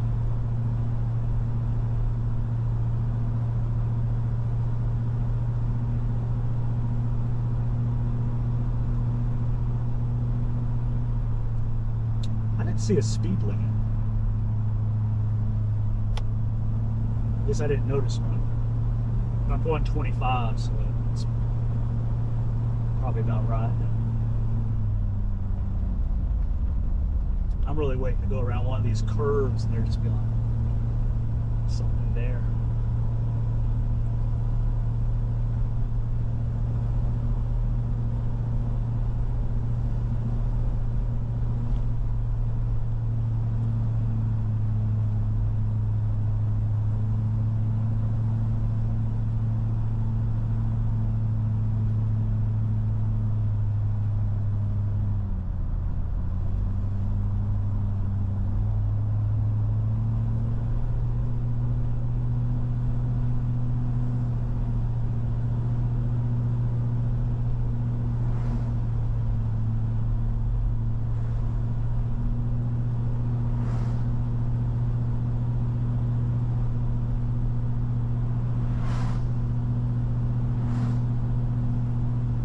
This just looks like back home.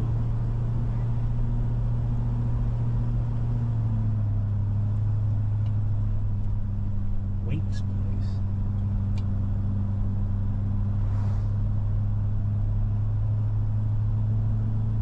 It's just like North Carolina.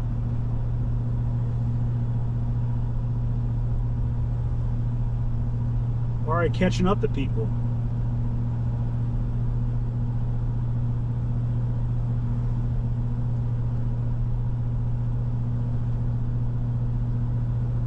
Oh, what was that?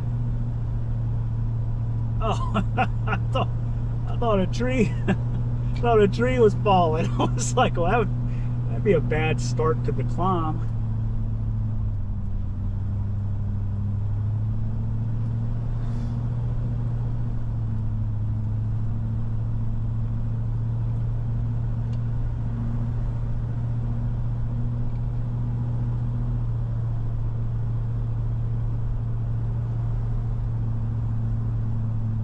$2 miles. So 6 more to go, I guess.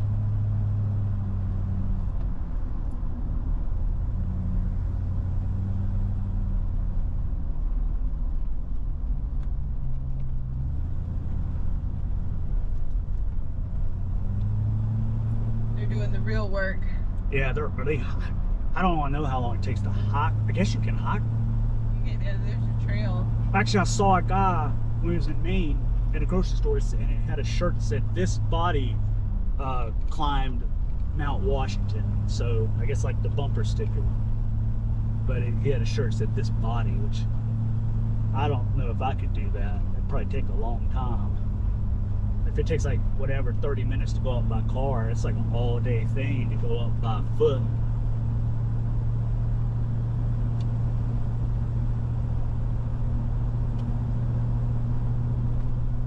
Still like North Carolina? Yeah, pretty much.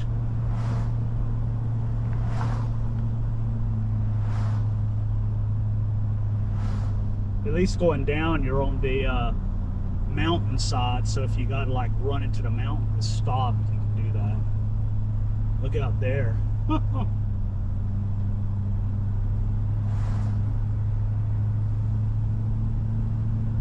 I will say this would probably be a bad place to break down, because there's not really anywhere to pull over, and there's no service, so how would you even call anybody?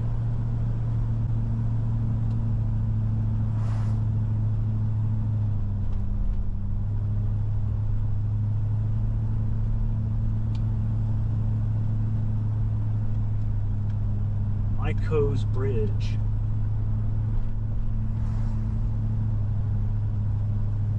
Temperature on the car is still fine. Well, there's a little waterfall there.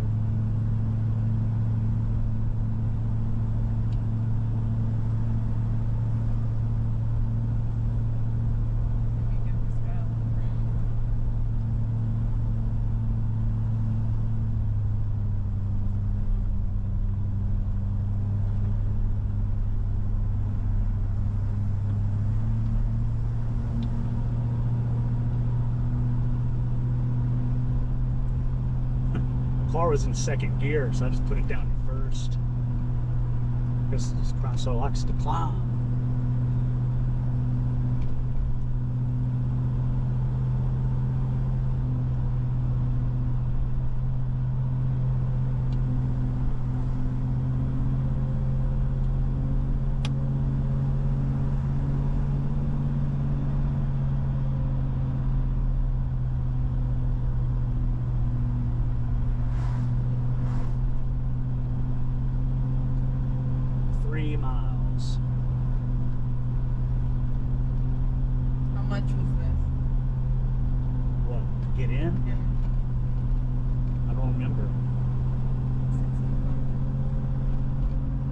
Like what, 45 for a car, and then 20 for each additional person.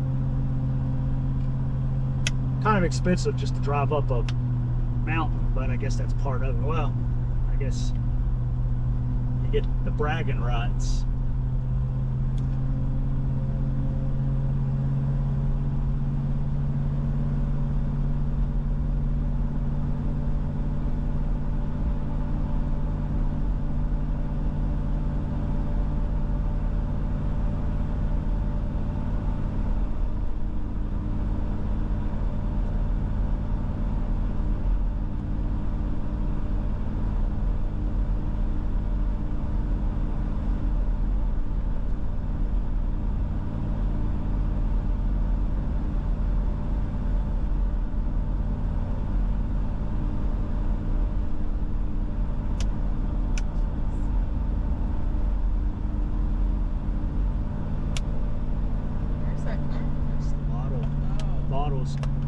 Expanding.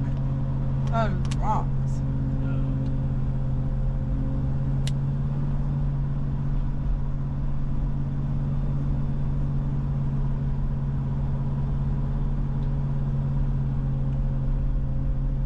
Oh, look at the trees.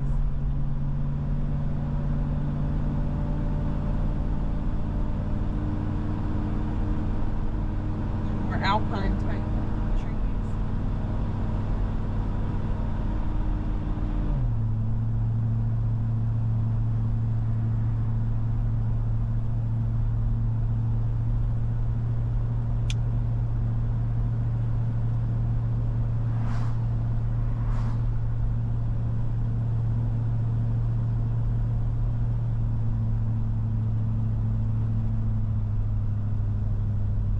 Water for radiator only. Oh, look at headlights on for safety with like a 60 Cadillac. Better put my headlights on.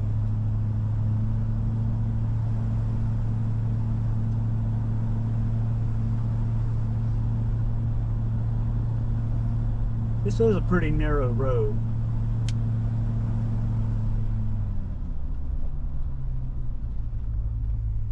Oh, they had plenty of space. Give this guy some room so it's not just the back of an F-150 for the whole video. 4 miles. I can't help he's going so slow. Well, yeah, I mean, we don't have anything behind us. I think he's got a 6-cylinder too. Dang, it's definitely getting a lot cooler out. I wouldn't know, my window doesn't work. Got a vent window.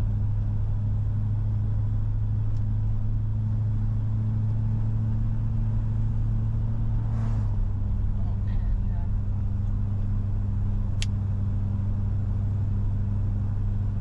yeah. Oh. Check that out. We must be getting to like the tree line where nothing grows. Yeah, this isn't Look at like this, North Carolina. 4,000 feet.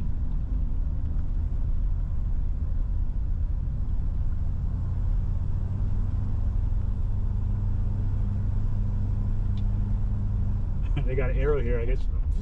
Oh, that's like a pull off there.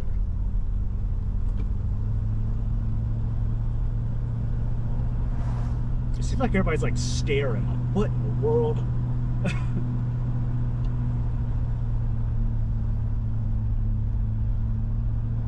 Look out that way. Like crest over. Okay, it doesn't look like North Carolina anymore.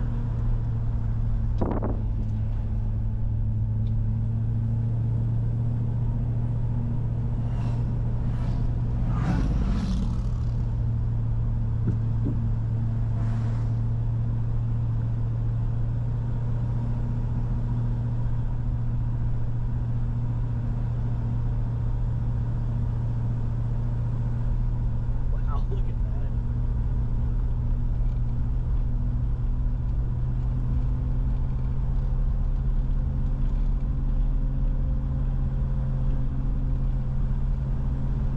We still got a ways to go. You see the cars going around the mountain there. It's hot.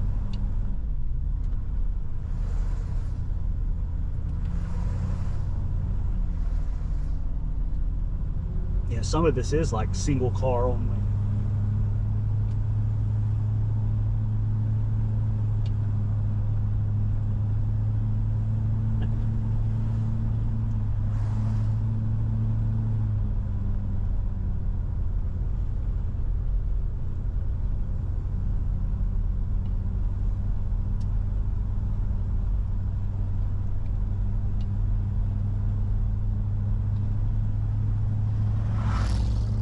I don't think I'd be riding a motorcycle on this. And even if I did, I don't think I'd be riding it without a helmet. Oh my gosh, let me see this. Oh.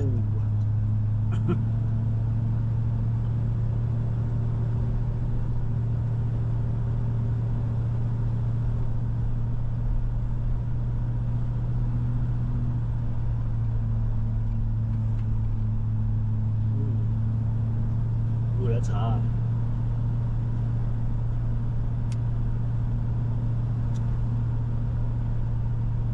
We're way up.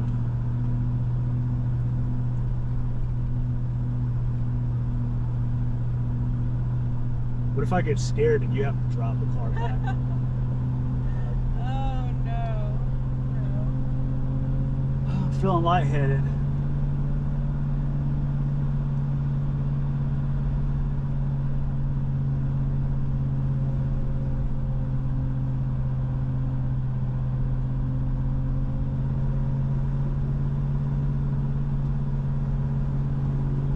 Wow.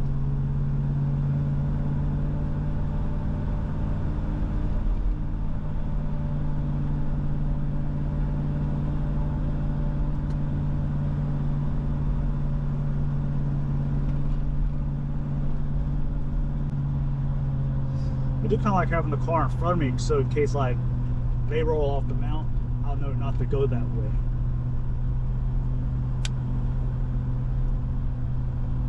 Wow, this is crazy.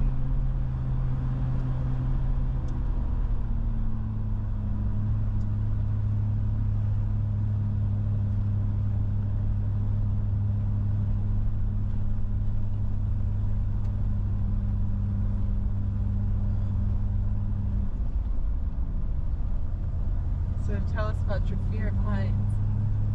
I don't like heights at all, but generally, as long as my feet can be firmly planted on solid ground, I'm okay. Flying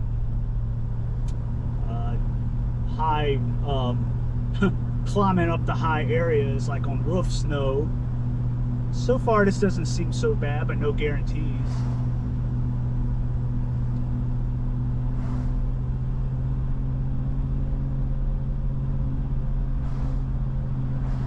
I mean, people drive like Model A's up this mountain, so I'm in like a somewhat modern car. So Tell us about the brakes on this car. it's got disc brakes, but I think the rotor's a little warped, so the pedal's like when you're going down. But they work, but might impact my braking ability. So we'll see.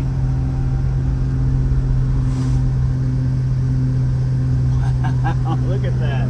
Like we're driving straight up into the clouds. We're at 5,000 feet. Look at it. Oh, man. I really don't want to stop going up because if I'm going to overheat and stuff, obviously that's going to be going up. And if I got car problems, I'd like to be able to go back down easier. Less taxing on the motor and stuff, but more taxing on the brakes.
this already. I was like, wait a minute.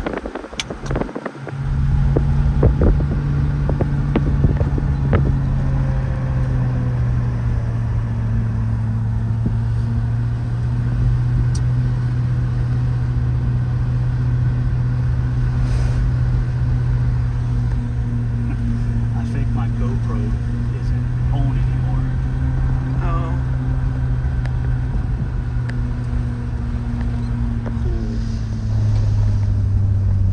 Oh. I guess the old GoPro cut off for some reason, which is not cool. Here we are.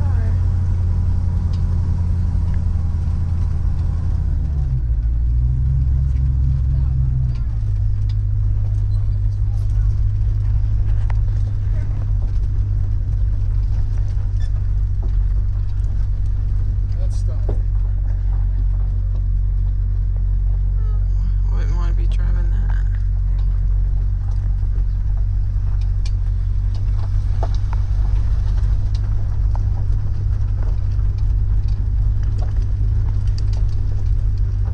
I'll park over here at the edge.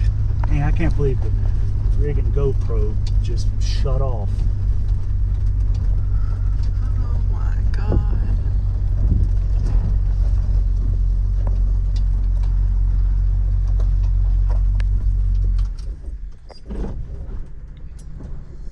You gotta use the e-brake. I don't know if it works. Hope it's not stuck. Yeah, that's why I don't normally use it. Alright. Thoughts? I'm a little annoyed that the GoPro just shut off. That's cool. I don't know what I lost.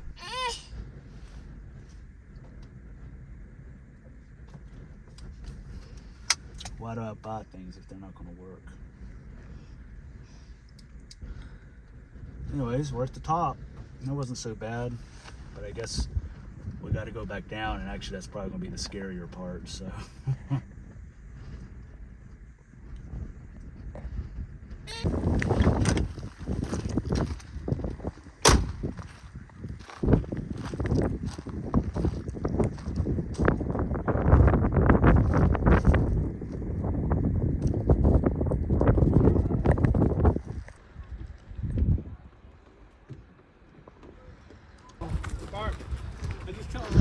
The highest wind ever observed by man was recorded here. 231 miles an hour.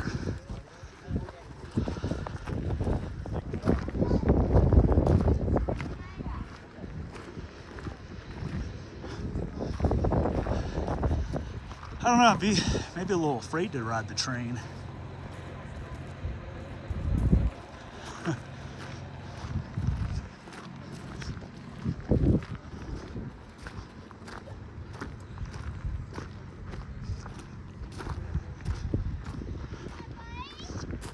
Tip Top House. The Appalachian Trail.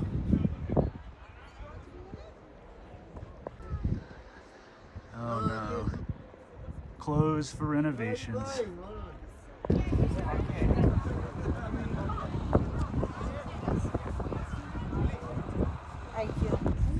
You can get your picture with the summit, but you gotta fight a bunch of tourists to be able to get a photo.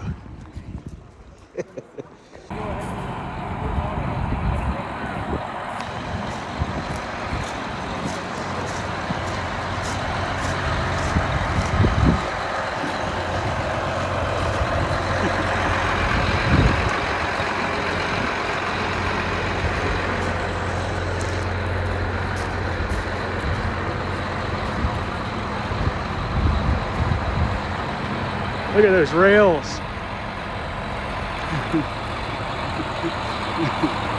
Whoa.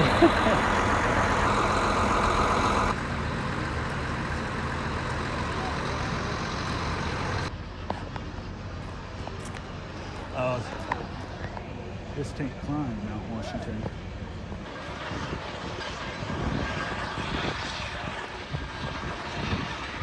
That train's really working.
like how the engine's angled so the smokestack and boiler and everything's level.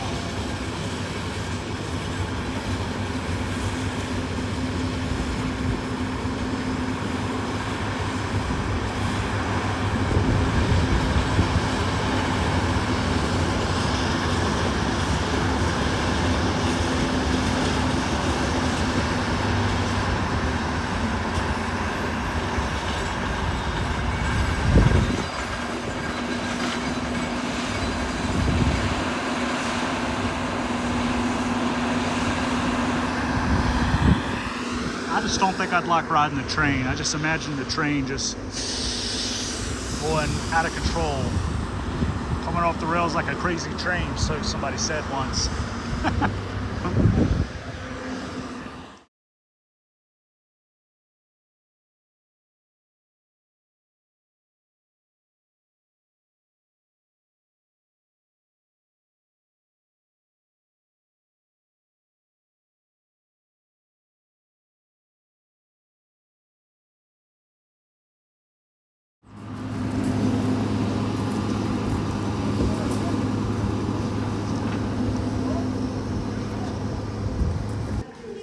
Elevation 6,288 feet.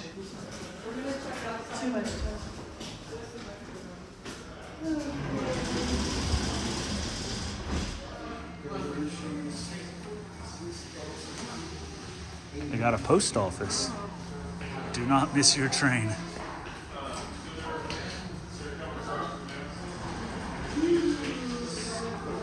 Highest in the Northeastern United States. Yeah.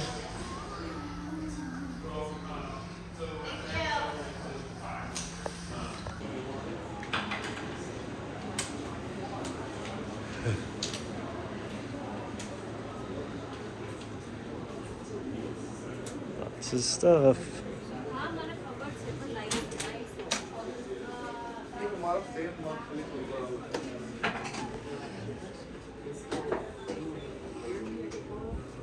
See that little round thing on the top, but on the bottom.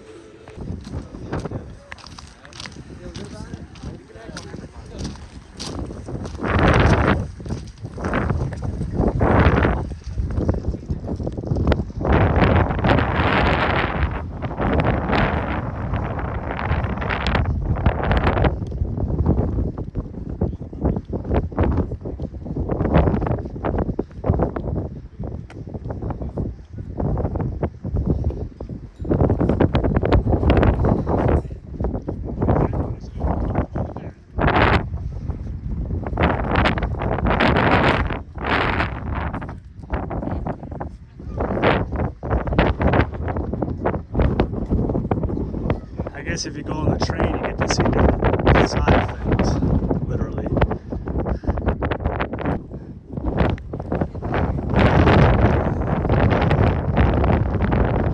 It's quite windy up here. Watch your step. They literally got this building chained down. My, how things have changed. Important things there. It would be cheaper just to follow your losses. Might need that.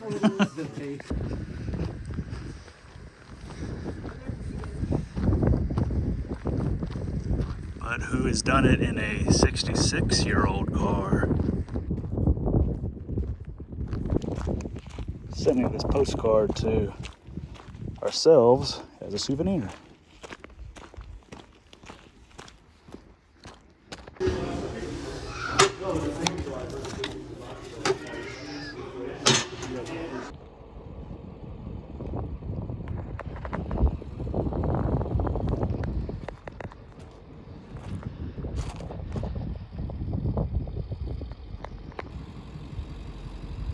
See if I can get it on here straight. We'll see.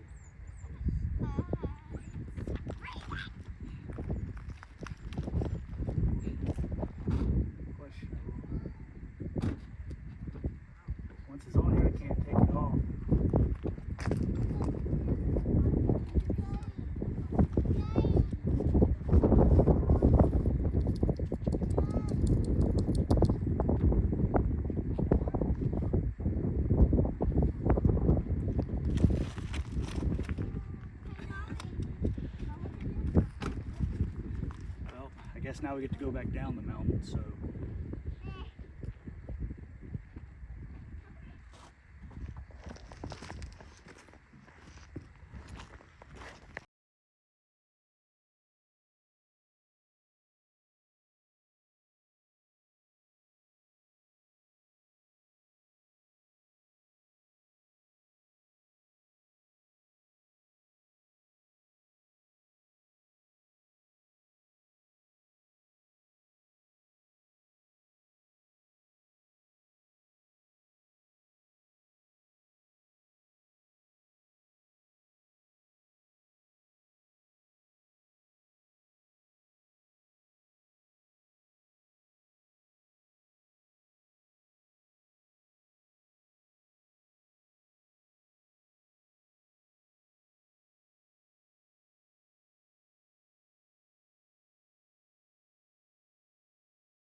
I like how it's got the old car, like the 60 Cadillac or quasi 60 Cadillac.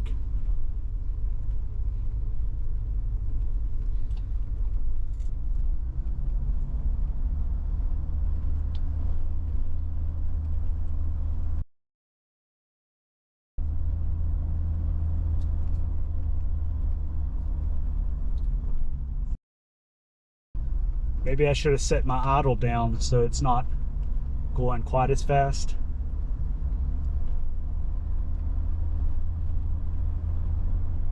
Okay. Going downhill might be good to be in behind somebody, so if I lose my brakes, I can just go into the back of them. Chance. We'll probably just pull off a few times anyway. Be good for the brakes, and you can do some looking at the views. See, that was my safety barrier.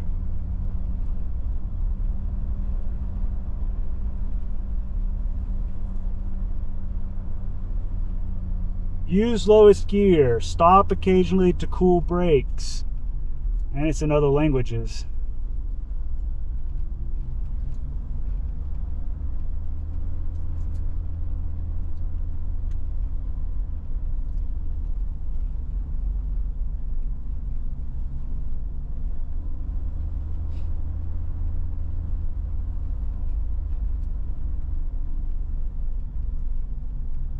I feel like I'm in like Scandinavia or something.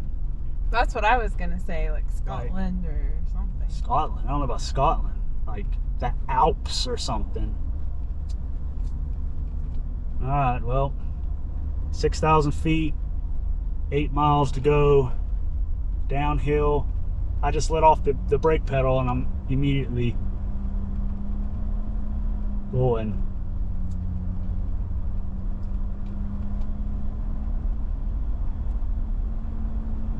Man, I'm just surprised that nobody is actually like in all this. All right, man, come on. Learn how to drive if you're going to come up a mountain.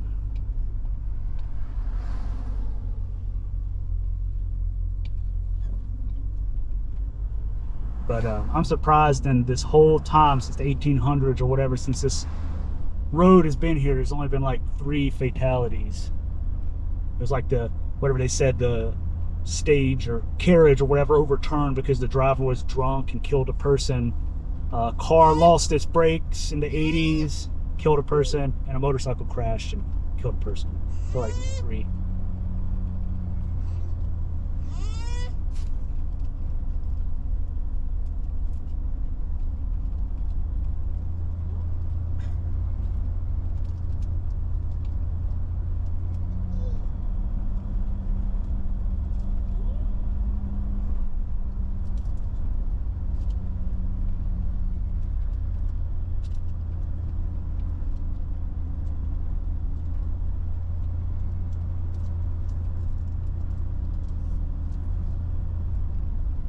The tour van blowing up through here.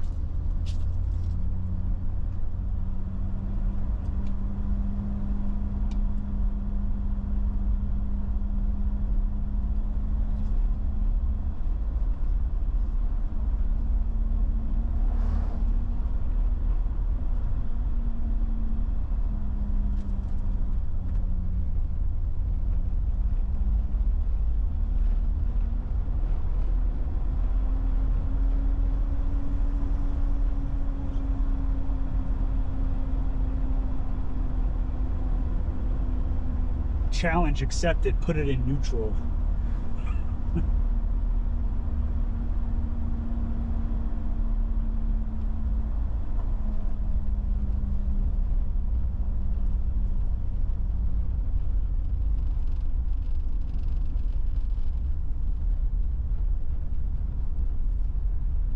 I mean, to be fair, there's a lot of rocks you can like crash into if you needed to stop in an emergency.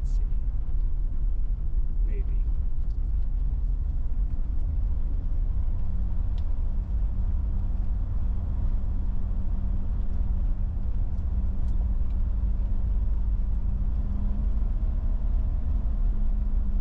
You do pick up speed pretty quick.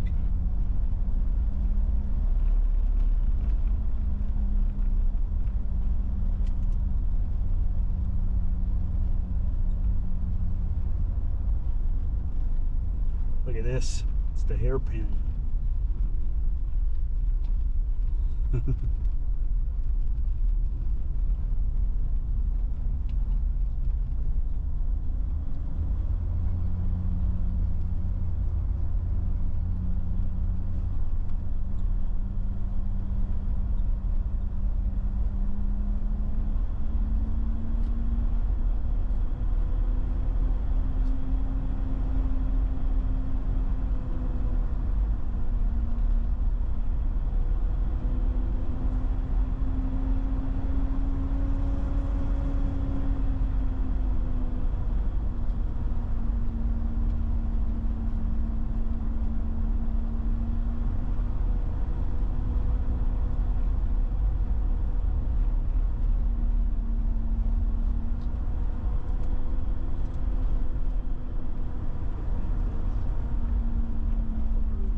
Okay.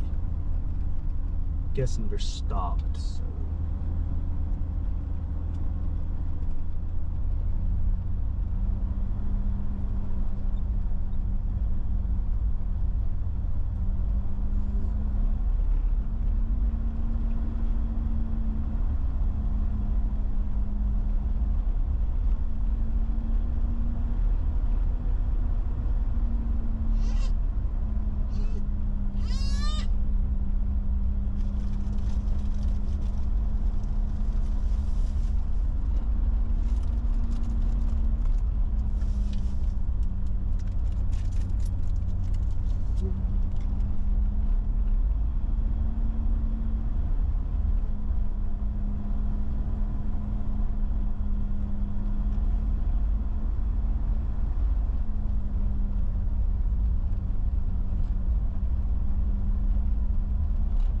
Down 1,000 feet in like 8 minutes.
I'll just pull over there and cool my brakes for a moment. And also let these cars go ahead because, well, they can go ahead.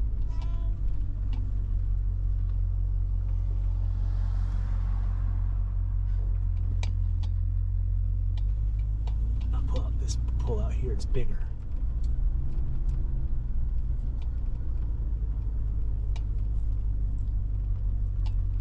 Ooh, scary.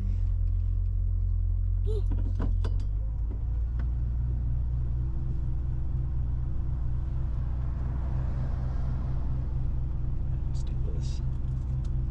Well, I don't smell burning brakes, so I guess we're actually probably okay, but there's all these nice pullouts where you can see the great view, so might as well take advantage of them. I know.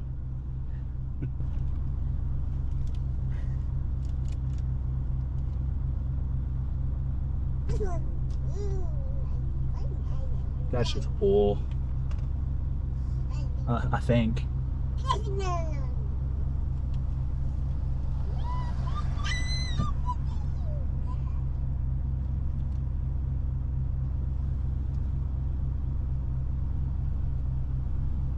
Hope it is.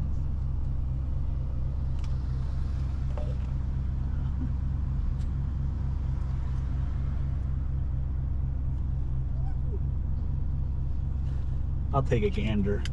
It's probably just the oil burning off though.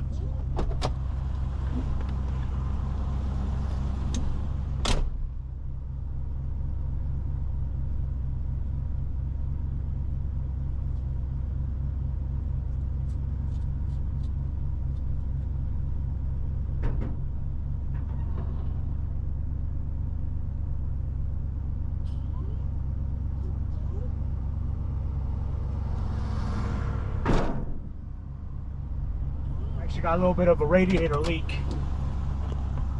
So some coolant coming out, but that's not affecting my brakes, so.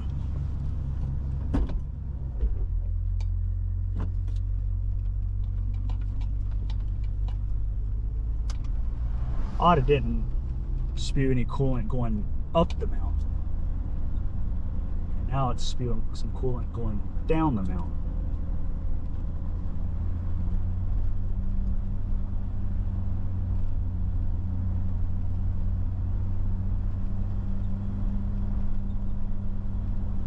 This thing's still recording.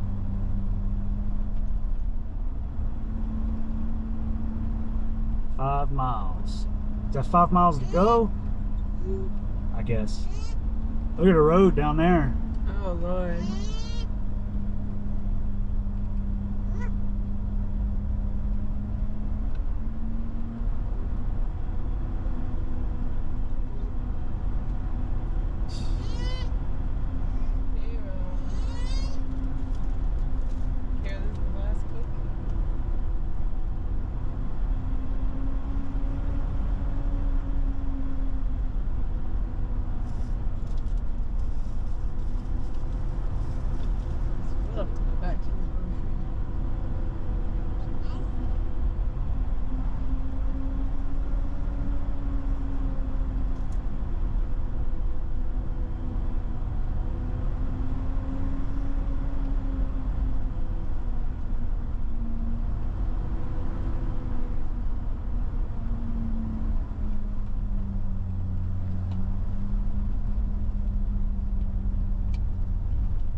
This.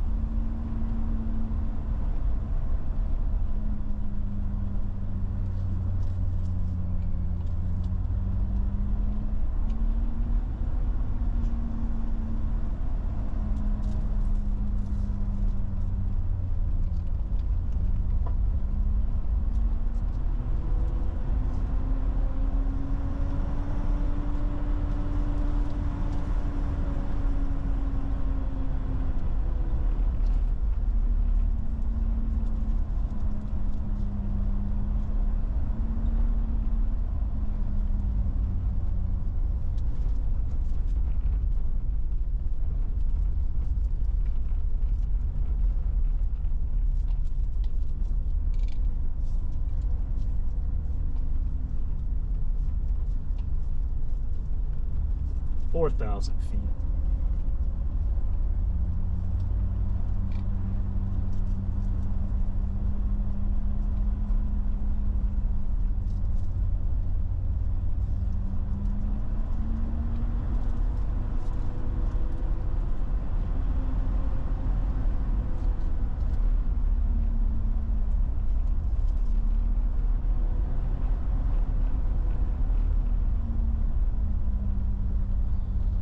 Miles.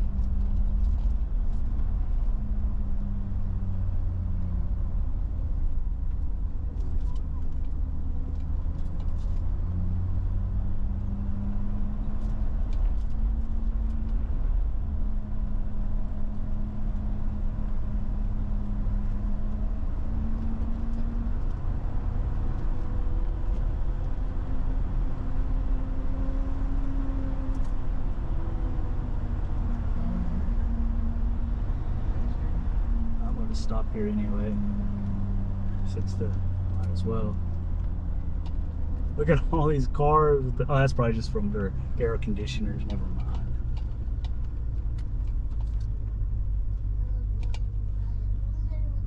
Radiator Springs over there.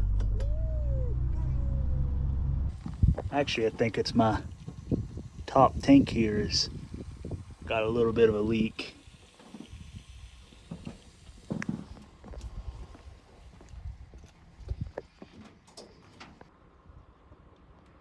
Radiator Springs over there in case you need some water for your radiator going up the hill, or I guess down the hill.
Oh, the new version of my car.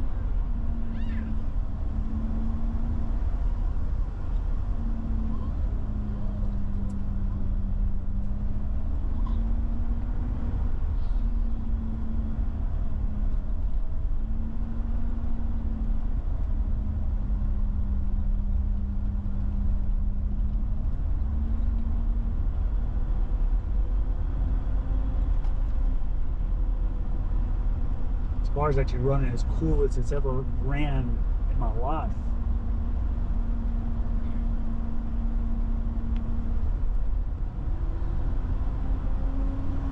But just the engine's not having to do much, so just rolling downhill. So we'll see what happens when we're driving to our motel after this. Yeah.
Probably shouldn't be going that fast.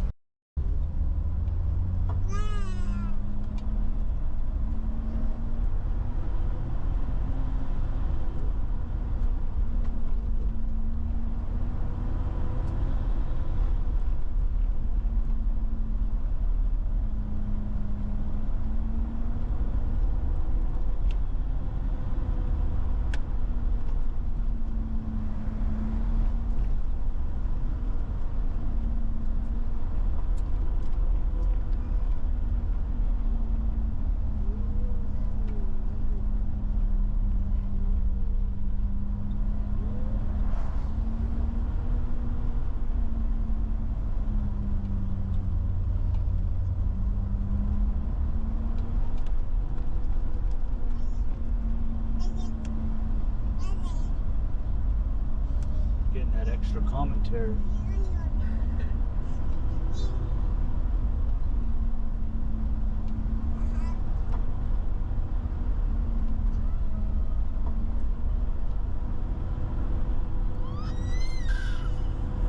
Really excited about this Mount Washington Auto Road.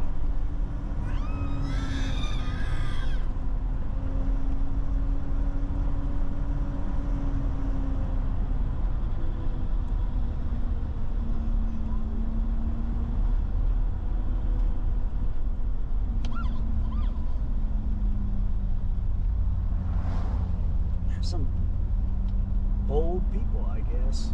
I prefer to slow down at the sharp curves. Others, I guess, prefer to go faster, stay the same high speed.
Yep, it's like a roller coaster.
1 mile, 2,000 feet.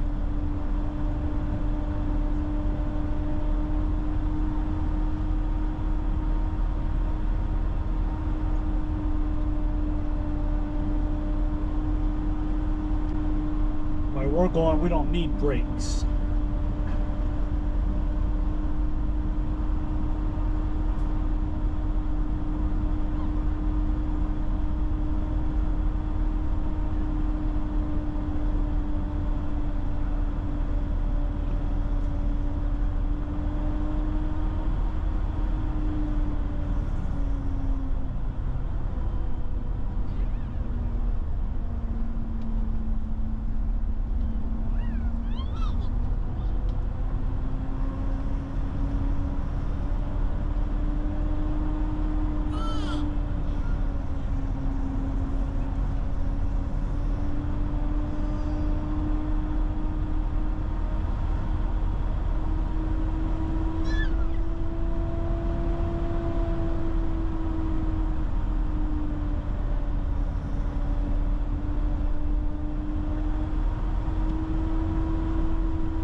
Here we have it.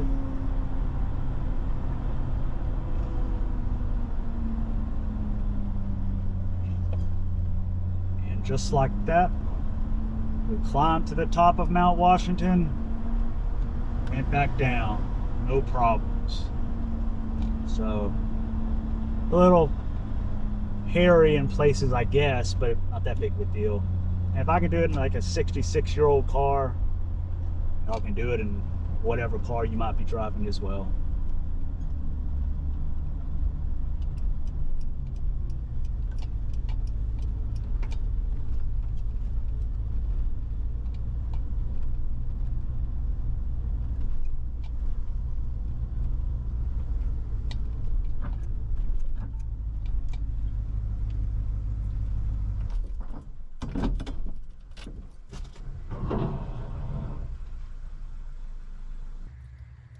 Ooh, yep, that's a pretty significant leak.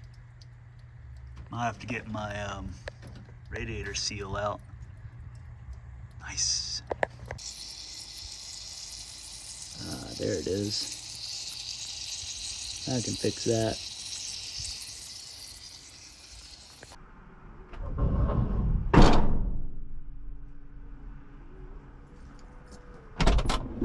Yep, I found the leak. The original toll house, opened 1860.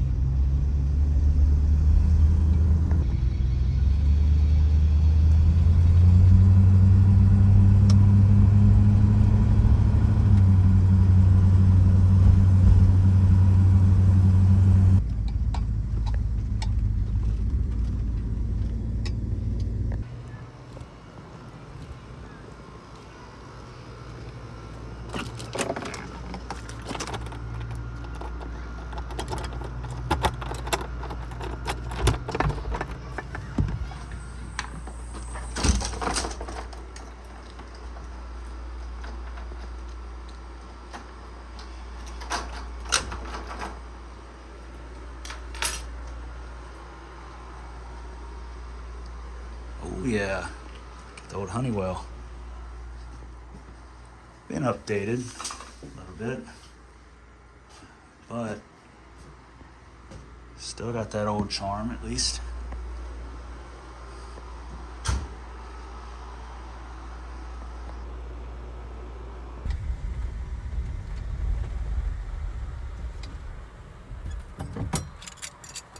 That's fun.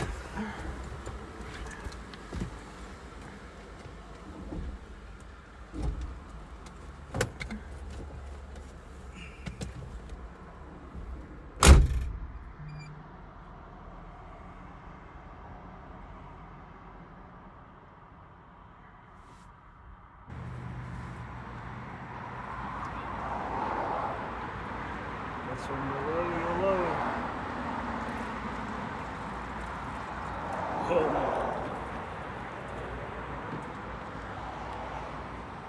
That just running straight out on the ground.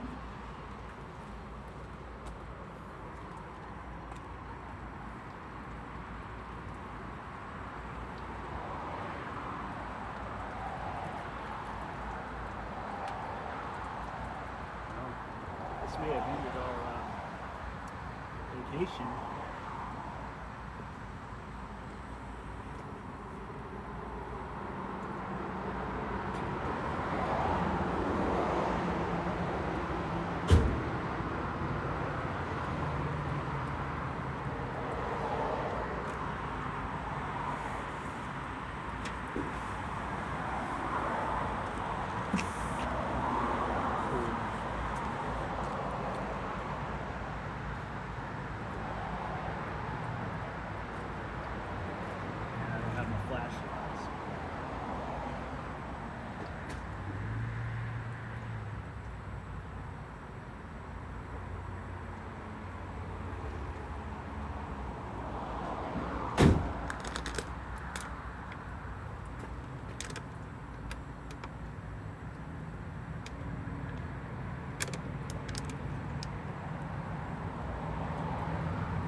Yeah, I'm borrowing this Halloween bucket to get some water for the radiator. This looks like a person with a stab wound in him, gushing out the front. Oh my god. Yes, we'll stop. I don't think stopping's gonna fix this. Oh, a traffic jam, really?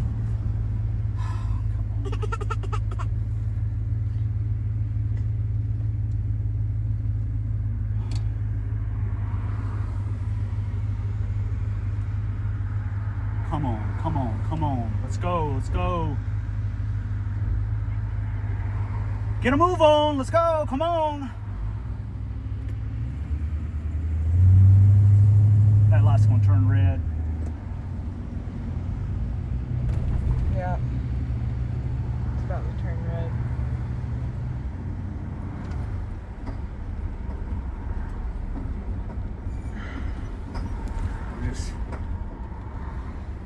We'll just let the car sit. Man, it's, the problem is the AutoZone's gonna close. There's an O'Reilly. Yeah, but it's further away. Okay.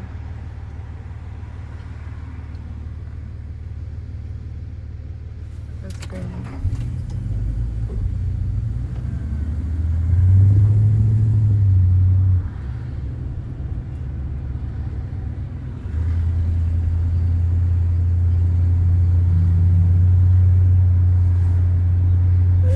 Problem was the gas station attendant like barely spoke English, so it's like, but at least I got the Halloween bucket full of water.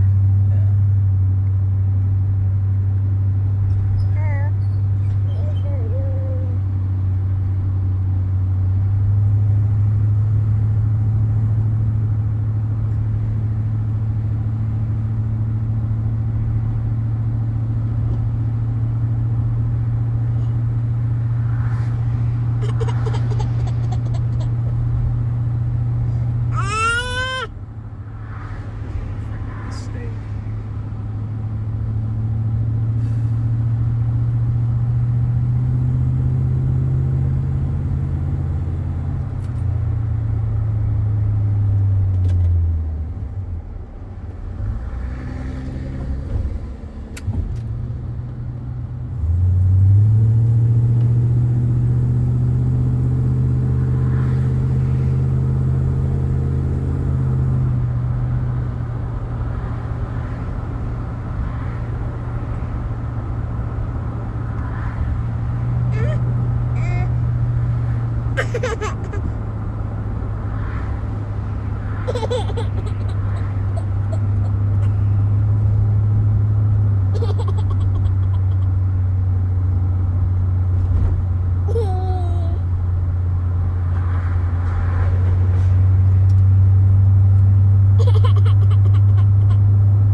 don't stop. Do not stop.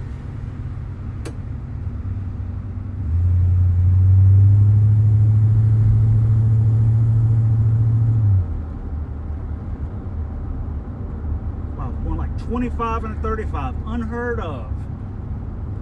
Everybody speeds. Come on. Oh, there it is.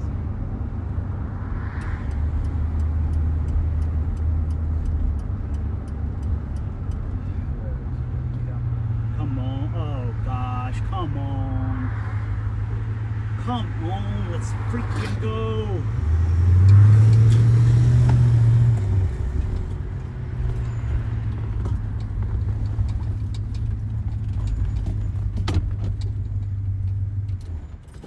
Okay.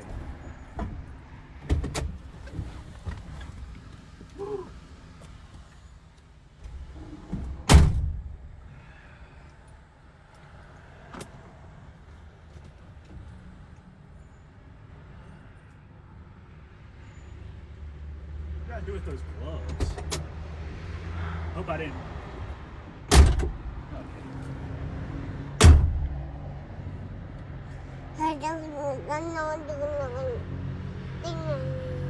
It's like pouring out as quick as you could pour it in, but actually it's leaking, but it's oh.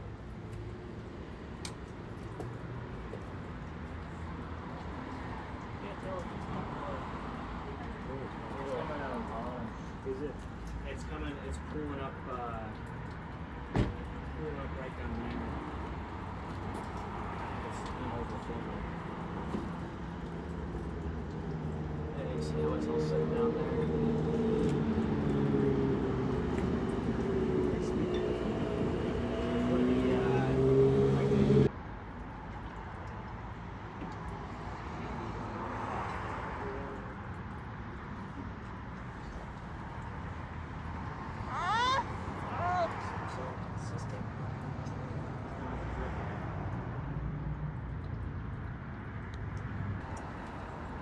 Okay, so I got a hole in the radiator. There's no radiator shops that exist anymore. There's no junkyards that exist. So I got some snake oil and some coolant because that's about the only option I got.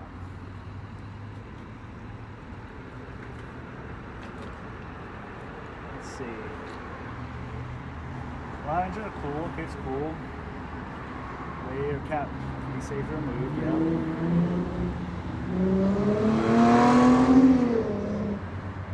Okay, let's see. It's probably snake oil. I don't know about this. Not much of a choice.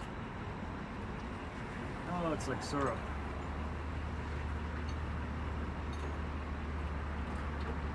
Oh, it's, I can hear it leaking out already.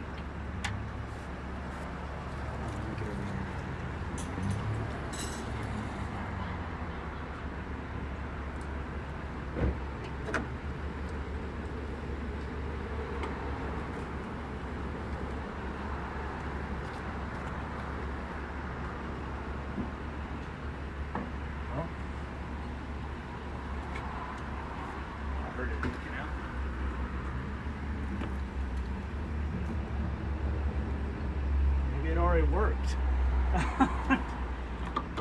Maybe. The trash cans out here.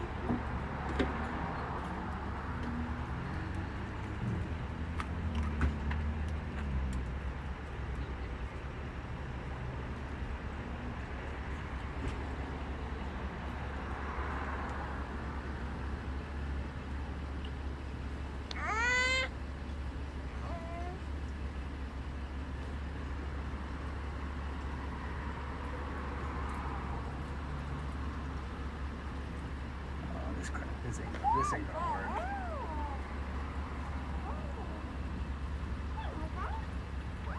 I already hear it.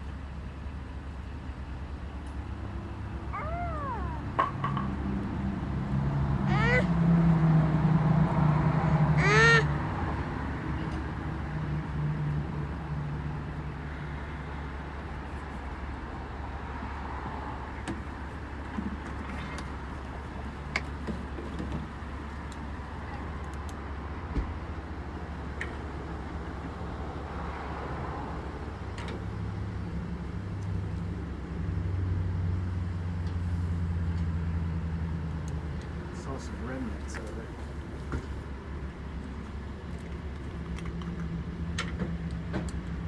Should I go get Five Guys?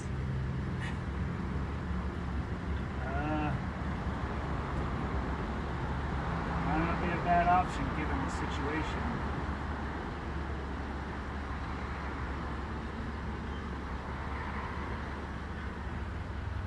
My favorite was the lady. Yeah, the lady. I like old cars. What kind of cars are they? I'm like over here, like the hood up, flashlights out. Oh, is that? No, Well, she said, "Can I take a picture yeah, of your car? Can I take a picture? I love antiques." Well, the coolant isn't just dumping out anymore, so now we're supposed to run this for 15 minutes or some BS. Let's see what happens.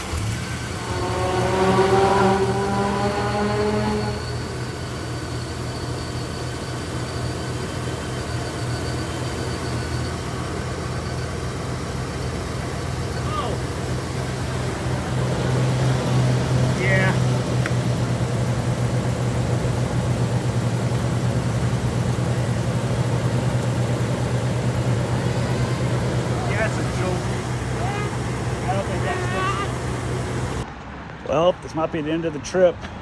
Obviously, you can't get a radiator for a 66 Chrysler, and radiator shops don't exist anymore. And obviously, there's no junkyards around here, I've asked. So these guys at this local O'Reilly were very helpful, but it's kind of screwed, I think.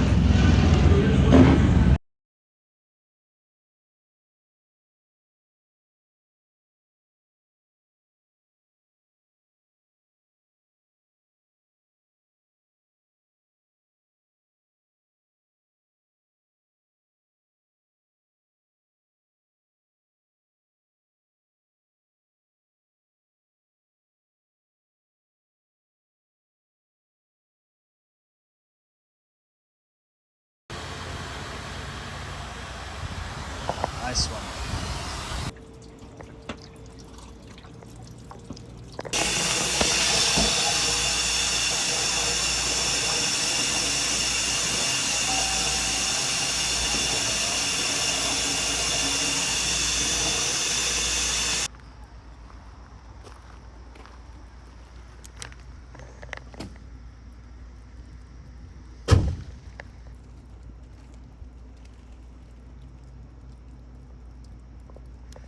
Well, that ain't good.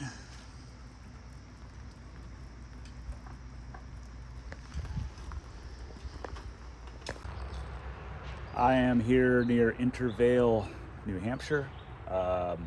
Made it back to the motel last night, which was an adventure in itself. Basically had to stop every couple of miles and go into a local business and ask for use of their spigot to fill up my various jugs of coolant that I had originally got at O'Reilly, which all obviously just blew out of the car because there's a huge hole.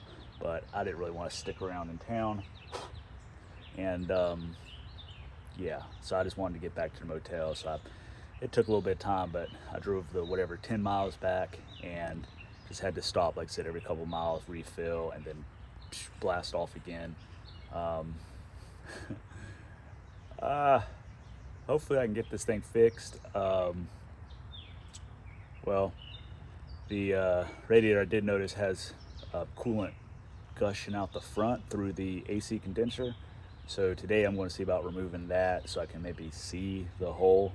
I'm guessing maybe one of the tubes popped, which this radiator is like a relatively new radiator. It's not original to the car, but I guess maybe it was bad quality or maybe there's damage to it.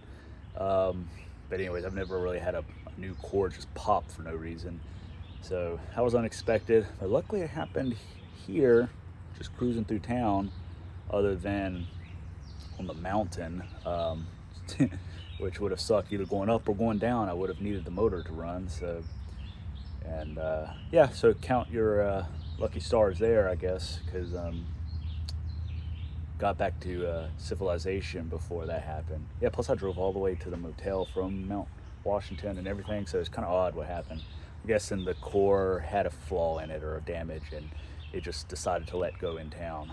And people just like it blew a hole in the radiator and shot steam and coolant everywhere, and people just like stared. And no, not one person was like, "Hey, you need help?" They just like all were like, "Oh, weird," and then they went back to their days. So, anyways, let's get to it. I did notice the coolant gushing out in this area here, like a heartbeat. So I'm guessing the hole is right behind there. So I'm gonna have to remove this condenser. Looks like whoever put this in did a pretty good job. So looks like all I'll just have to do is remove a couple nuts and two on this side, and I can leave. I'm guessing they hooked the coolers onto the condenser. We got those through the fin attachment things. I'm not the biggest fan of those, but they're on there. So I think I can just leave all this connected, take the nuts loose, just pull this over, and see what the damage is. Have a few tricks up my sleeve depending on what I see, so we'll see what happens.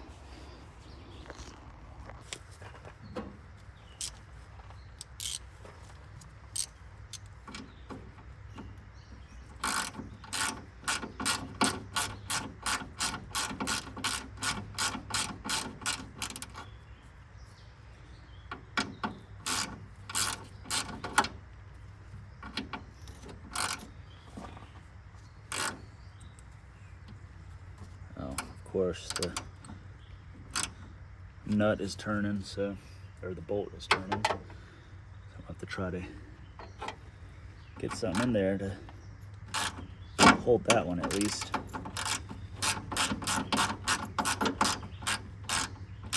Oh boy, they're all turning. Looks like maybe they installed this condenser first. Let me just, there are some,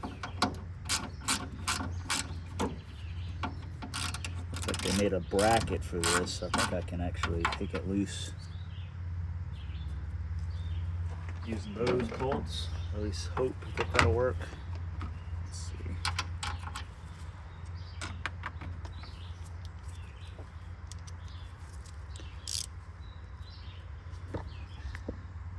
Originally I was just going to take those off and not worry about this, but this is kind of a homemade bracket, so I'm going to have to take these bolts off, I guess. That might be the better option anyway, so.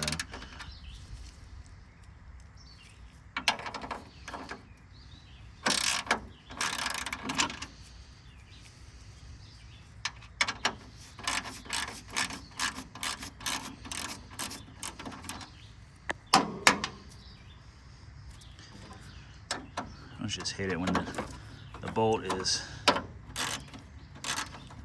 almost just enough to where you can't turn it with the ratchet, but just enough to where you can't turn it with your hand either.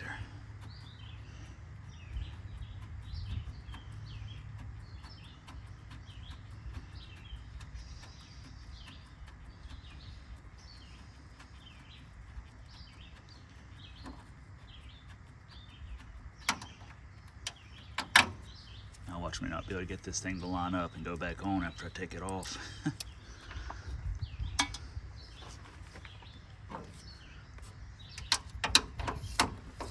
Another thing that sucks is the whole under hood of this car is covered in sticky coolant.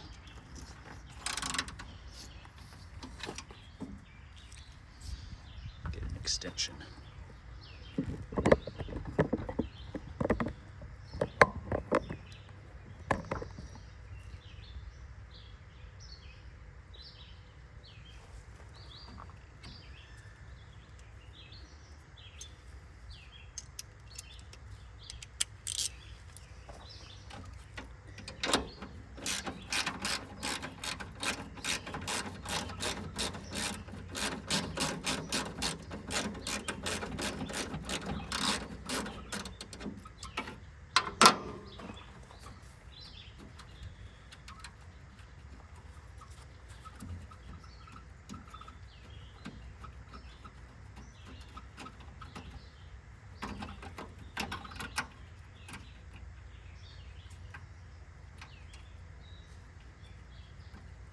A lot of washers on that.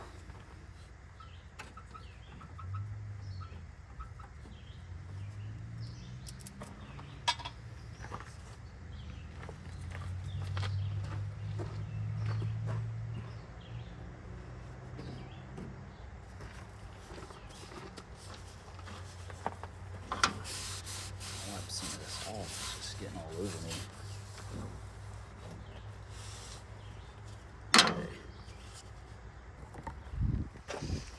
And the other side doesn't have those fancy brackets, but I should be able to get to the back side of the bolts there easy enough.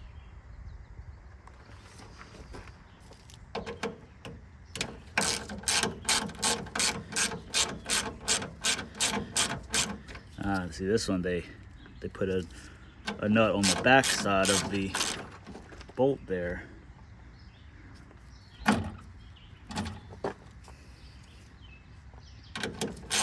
Nifty.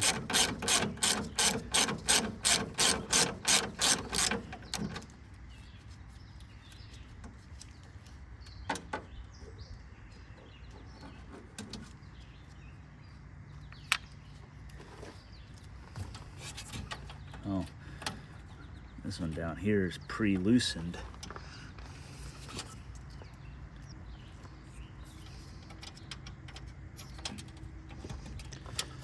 Okay. That one's a bolt going into like a self-threading captive nut, it looks like. So I'm gonna have to take that off and try not to lose the spacer that they have on there.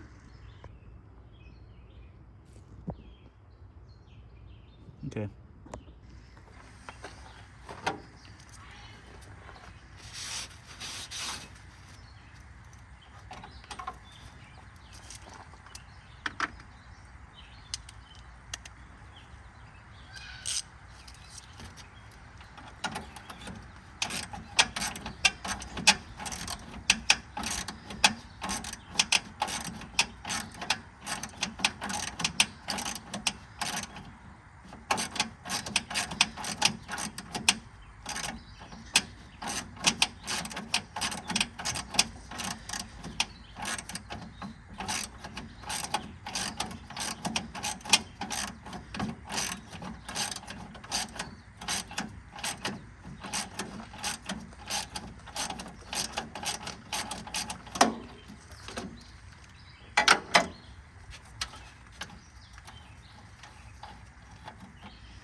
Okay, got it off without losing a bunch of stuff.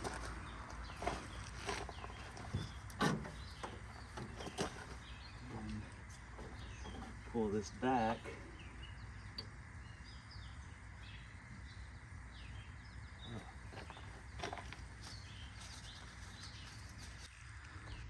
One, there's a lot of stuff down in here, including a freaking rag.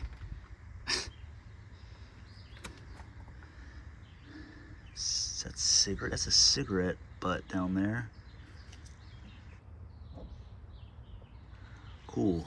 So yeah, that just needed to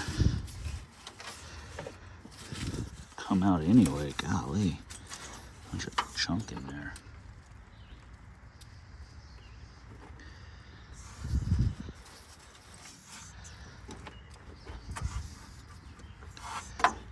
Nuts. What in the world? There was a rat living in there. Okay. Guessing that's probably where the leak is.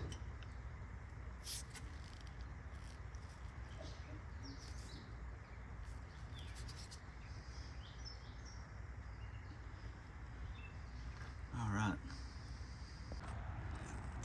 Okay, so the problem is the entire top of the tank has separated. Look at that.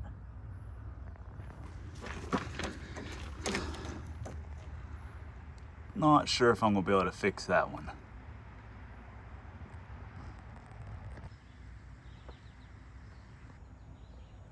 You can see you can see how that's bowed out. Just the whole top tank let loose. I think this was going to happen regardless. I think this is one of those Chinese replacement radiators, and I've had nothing but trouble out of these. And I didn't put this one in here. I guess one of the previous owners did. And as you can see, it just absolutely failed. I guess I had to foreshadow, and when I did notice a slight seepage around the top tank, and nothing that was usually alarming. I've driven cars with slight seeps for a while, but I guess this one decided it wasn't going to have it anymore and exploded. So can't really, I don't know how good this will be to try to solder this up on the side of the road. So I'm probably just going to do JB Welding a prayer after I kind of shape the tank back into place and see what happens. Didn't really notice it last night, but look how it's bowed out here. Just whomp. That's pretty bad.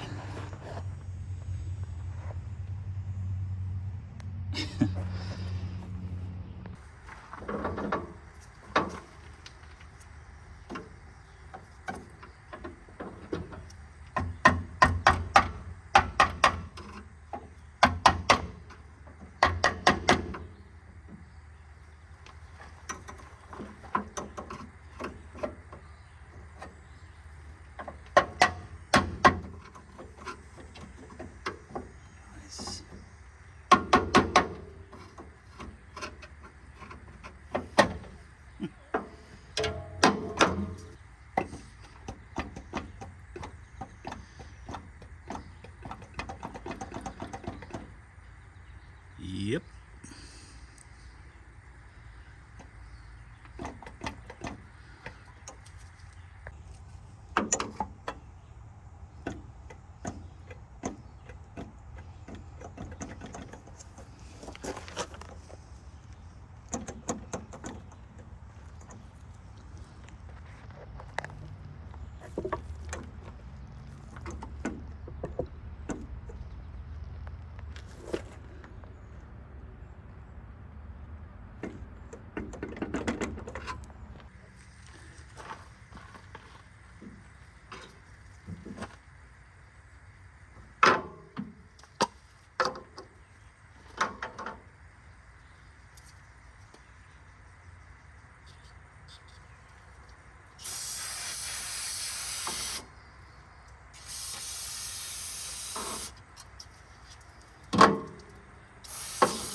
This is one of the tricks up my sleeve. I've used this JB water weld in a bunch of pinches, and I've fixed radiators in order to get home using this. So really that's about my only choice. I could try soldering it, but realistically, trying to solder this thing on the side of the road, I could also risk letting the tubes loose and stuff. You don't really have much of a controlled environment per se. So I'm gonna try this method. This will at least get the car mobile enough to where I can at least drive it around town, if nothing else. So I've cleaned the area using some carb cleaner,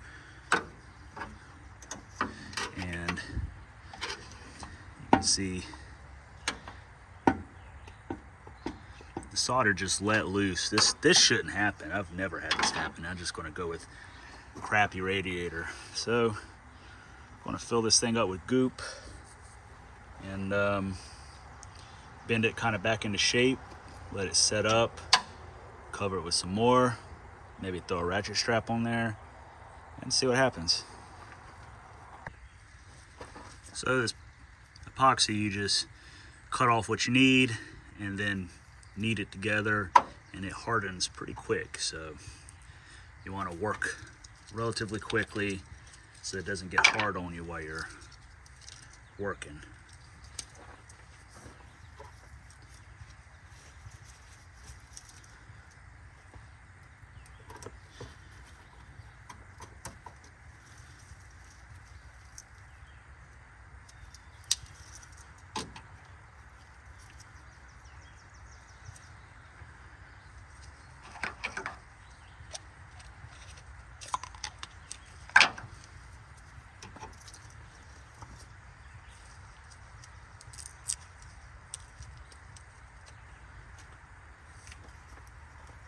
See, it's two parts.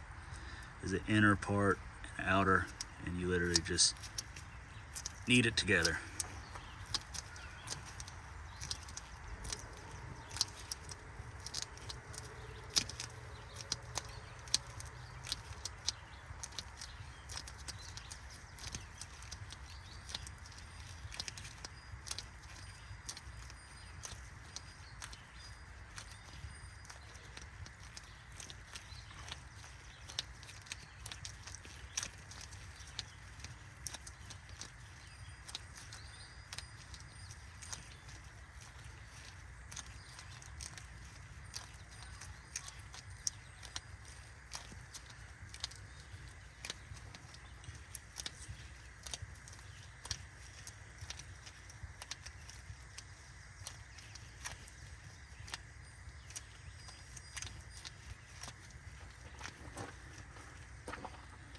Now I'm going to mash it in the affected areas, which might be hard to see on the camera, but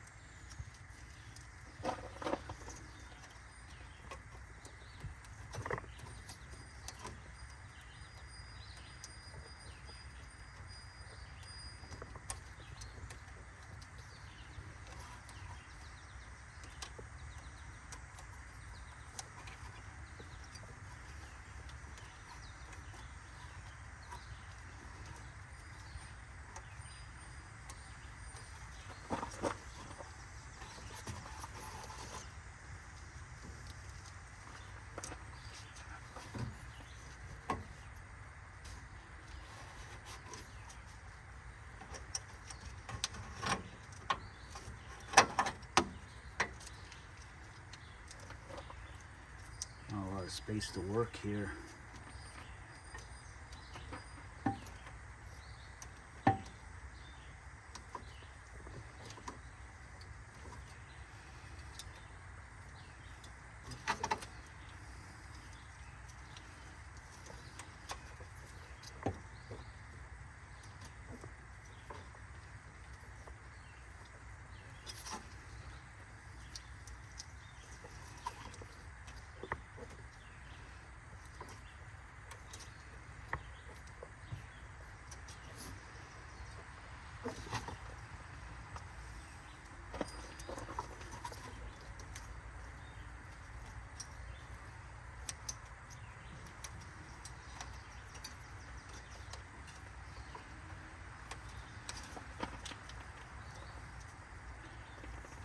to try to get it mushed in really good and then bend the tank back up where it kind of needs to be.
Hard to do.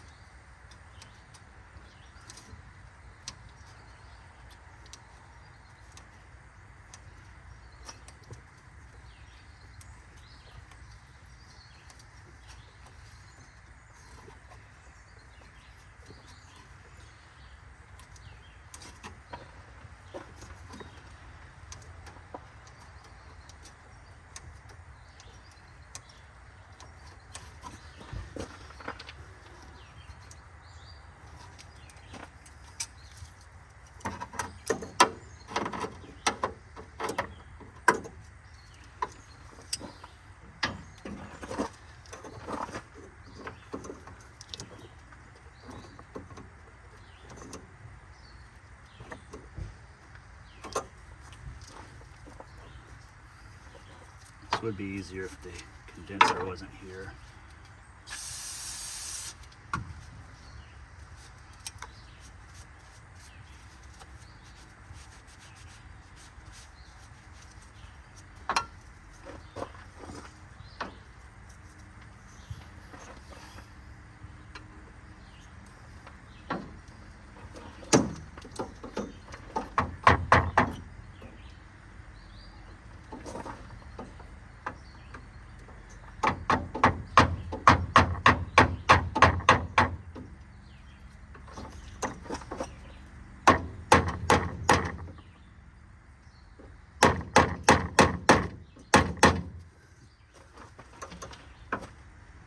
Things I've never done before,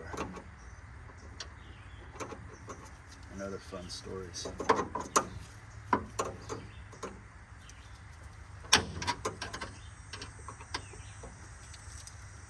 Need something flat.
thick.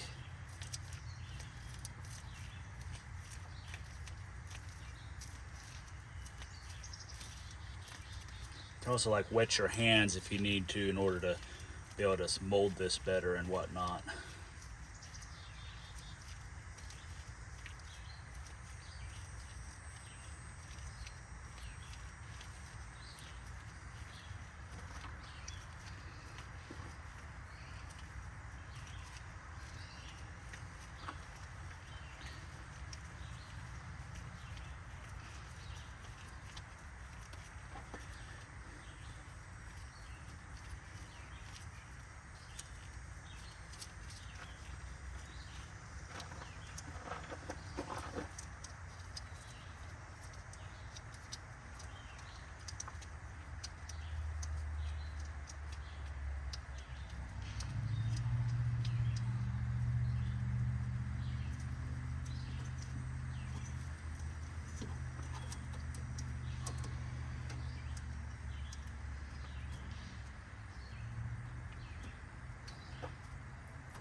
Honestly, I have no idea if this is going to actually work, but at this point, it doesn't hurt to try.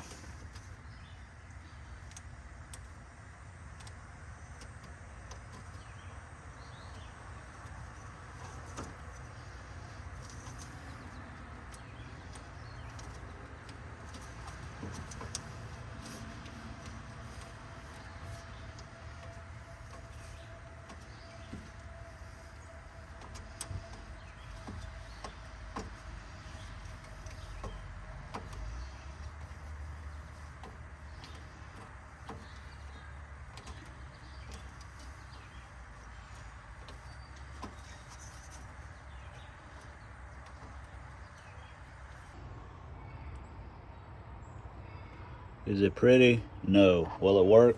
I don't know.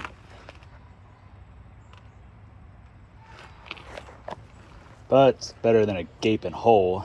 It, like I said, might at least allow me to drive the car around locally, if nothing else.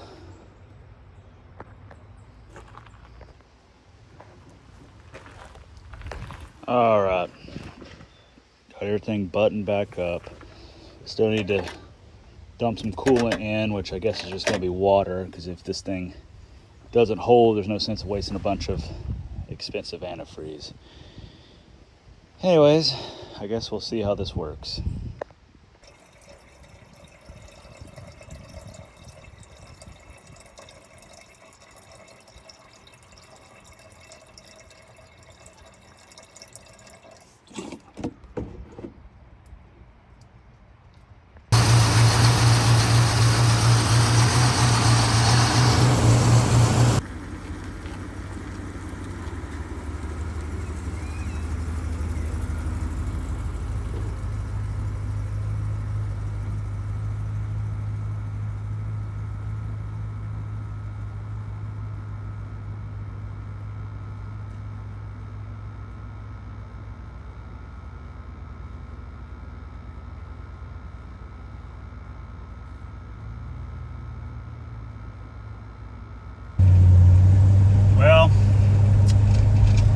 got the radiator repaired with the epoxy, so just going to do a little bit of test driving here around the motel and see what happens. See if it's going to hold up or if this was a big waste of time.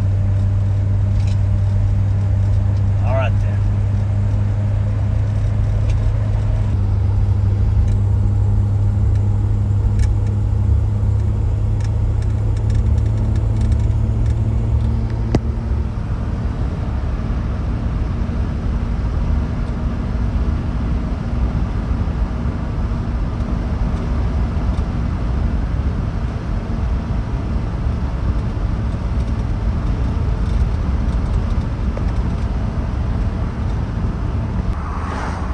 Made it further than I made it before when the radiator blew, so that's a good sign. And since this guy let me use his spigot last night, I'm gonna get some gas. I need the gas anyway, but you know. Oh, cool.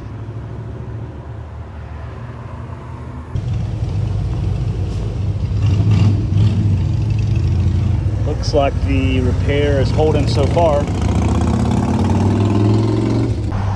There's the beer store where I had to stop before.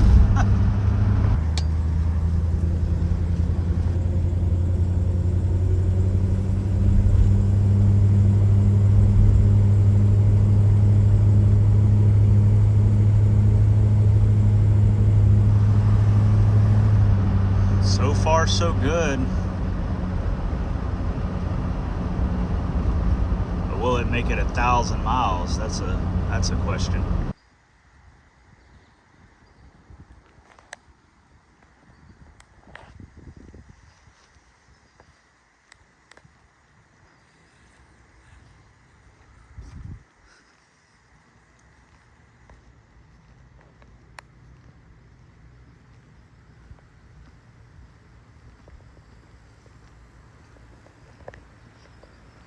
This is a very kid-friendly motel. They have what I presume is the original cottages. I'm guessing maybe from the 40s or so. I like how they have all the Weber kettle grills. Shuffleboard, bean bag, toss, soccer balls, big checkers. There's a playground.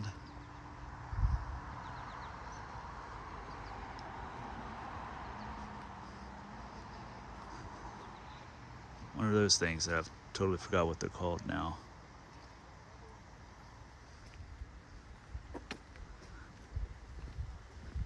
Volleyball net.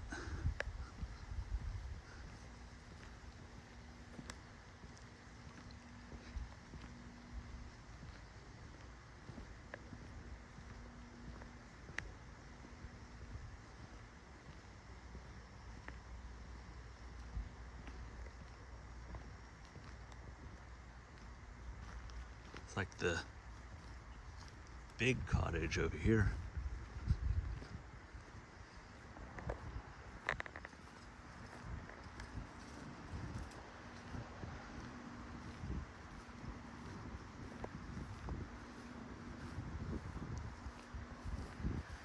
A lot of Weber grills. And there's a pool.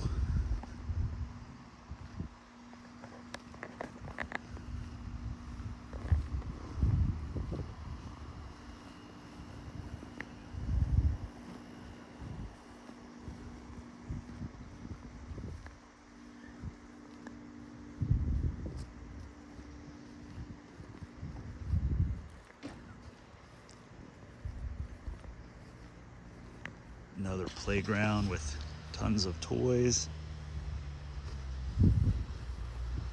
swings, and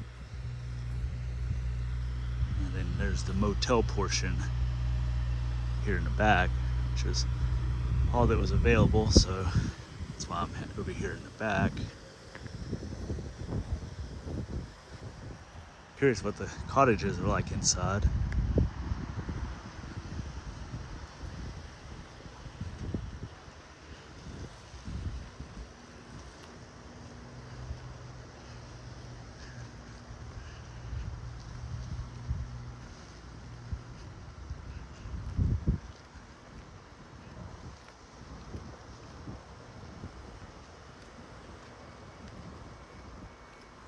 Is this what you drove up in?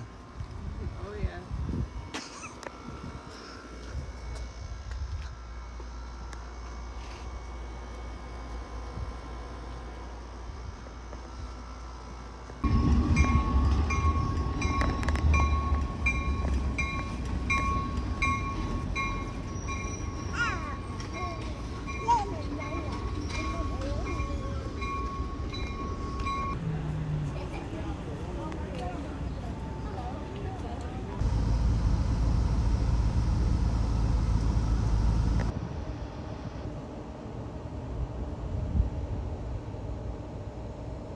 Oh, what's that back there?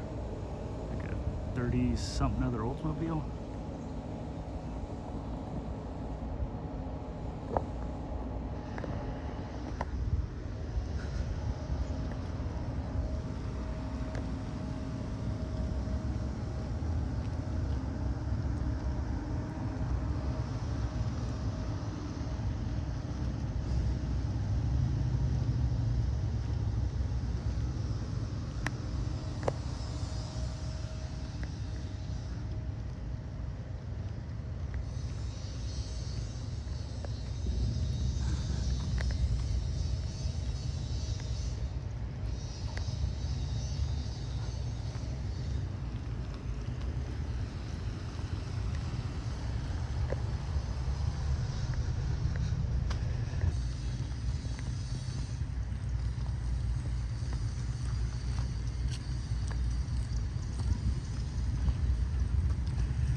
You can get in over your head. Oh my goodness, yeah. And it's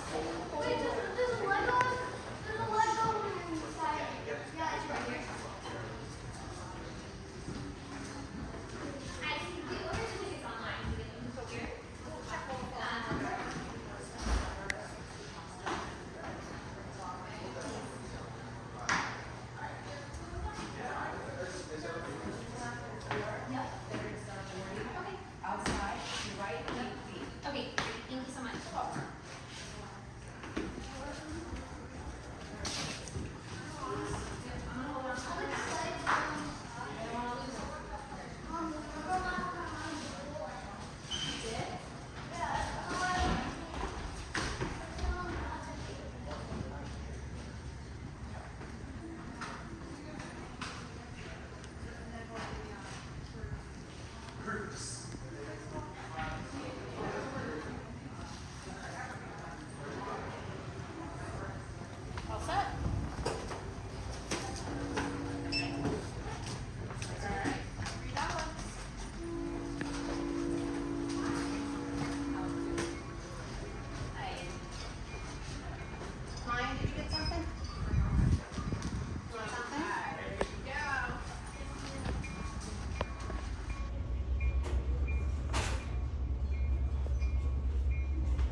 Where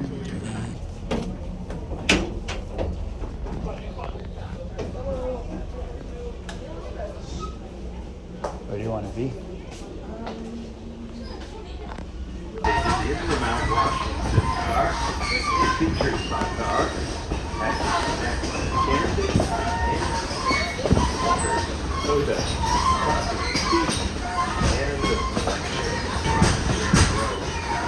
During their lifetime, many people from the place of their birth to travel overland by horseback from the I really have no idea what he's saying. after the Transcontinental Railroad Might be on the wrong side of the train. 1869, that same journey could be made in 2 weeks valley. To the left of the mountain, further in the distance, is Mount Chicago, a favorite mountain for both hikers and photographers, also landscape painters. It was named for the legendary modulation.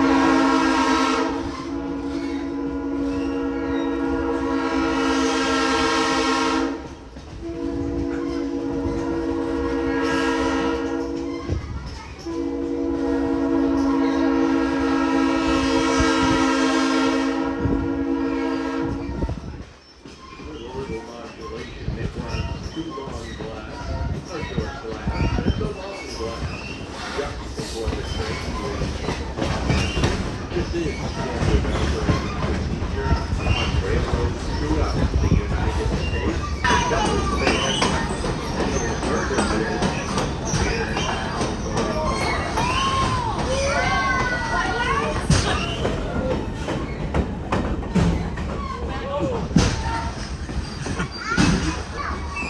I say it's chow corn. Now, onto the rear of the train, you'll see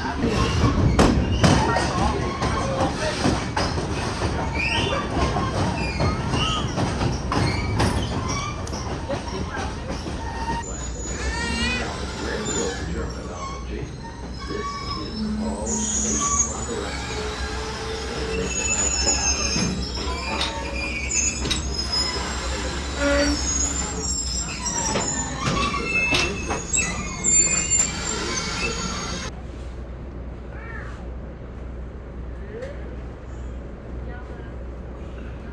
This engine, in addition to air brakes, has another type of brake system known as dynamic brakes. This makes it a very useful engine to use with trains going through mountainous areas.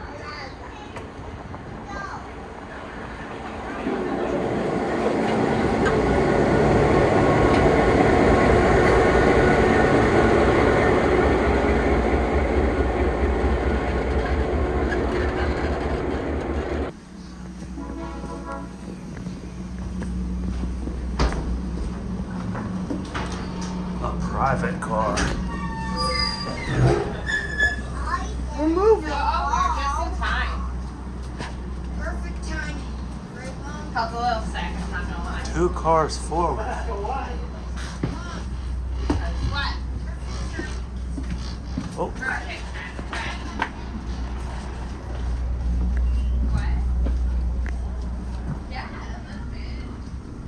wow, these cars are air conditioned.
Vista Dome would be cool.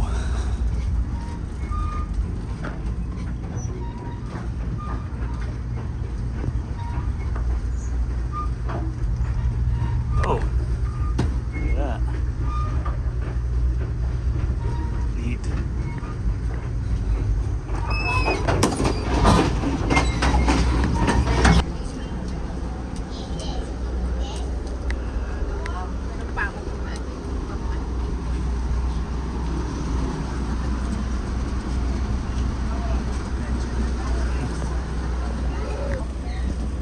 I have to go back here to coach.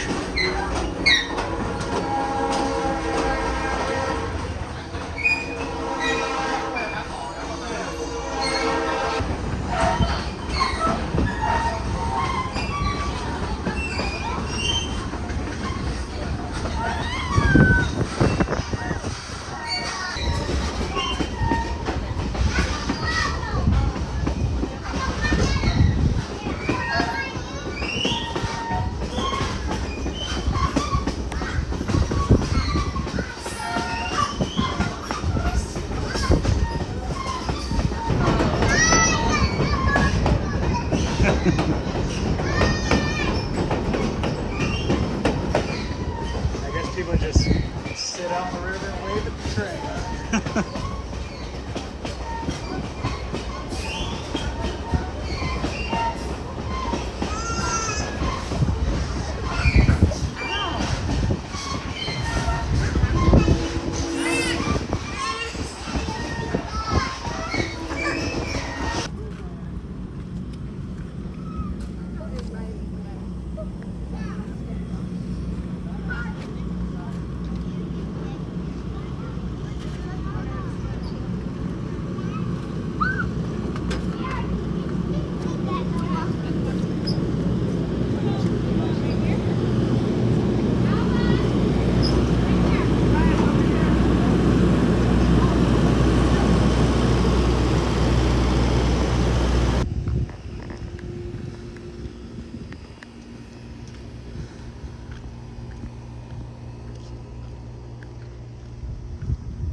I was right, it is an Oldsmobile.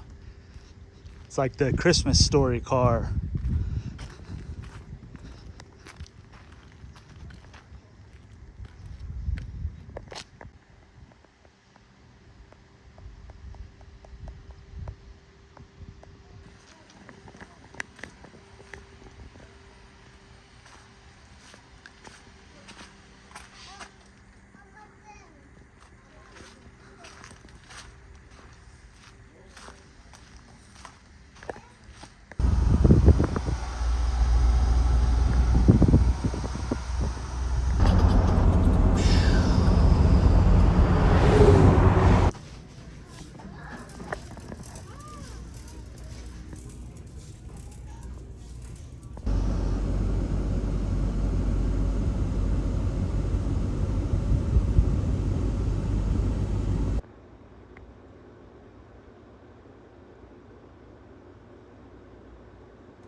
Well, it's the next morning and about to leave the Perry Motel and see how far I can get and if this Radiator will hold up. So let's see what happens.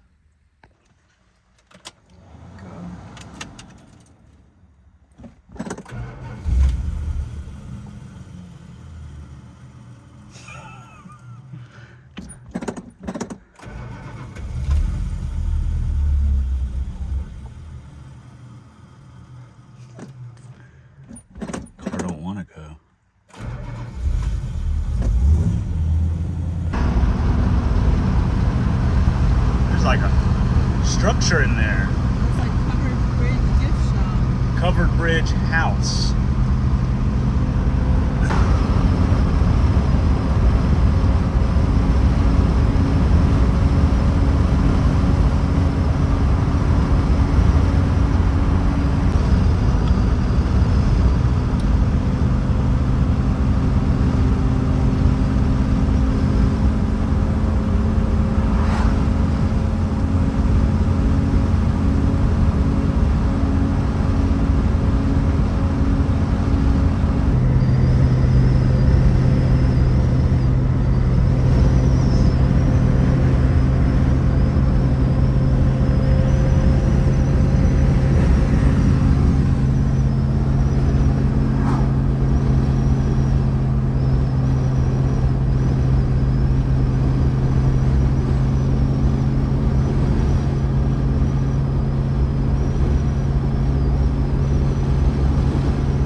Crawford Notch State Park.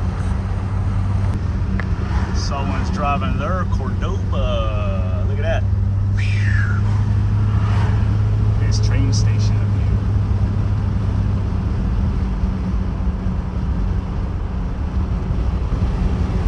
Crawford Notch Depot.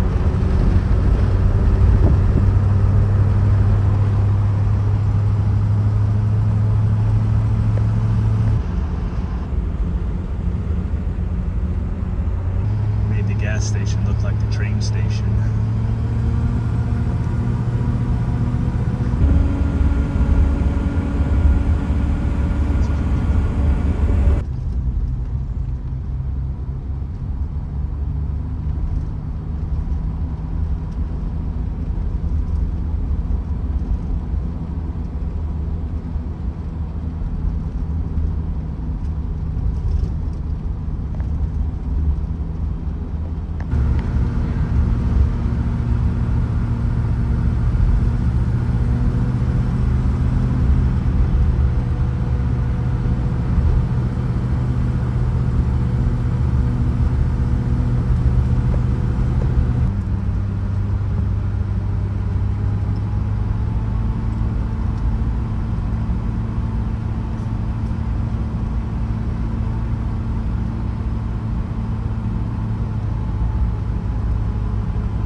Guess that means I'm in Vermont now.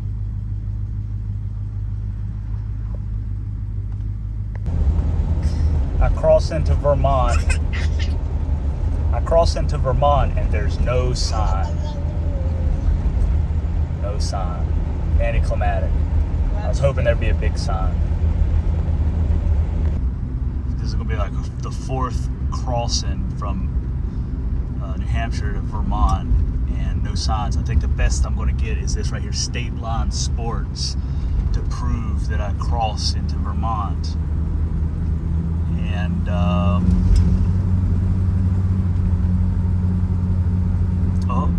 that's just a bridge.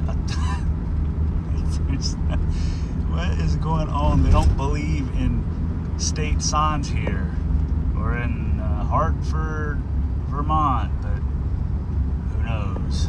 Okay.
Not a drop.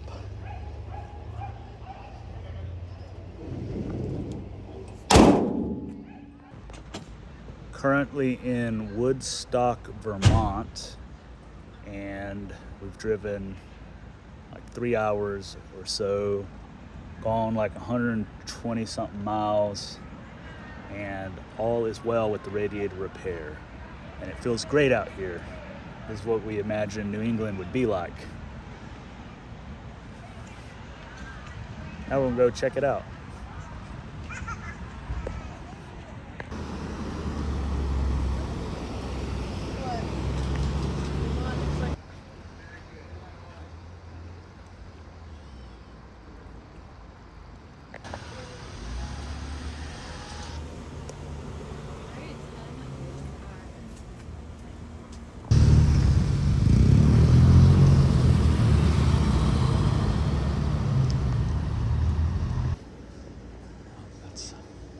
All the flannel.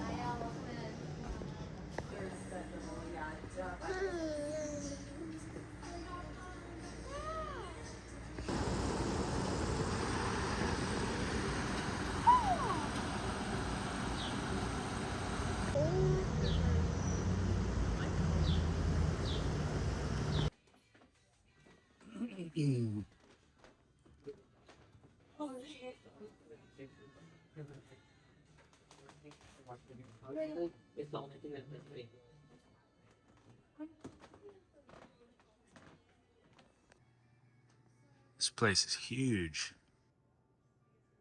Gas station.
I can imagine Vermont looking like. The farms and hills and stuff.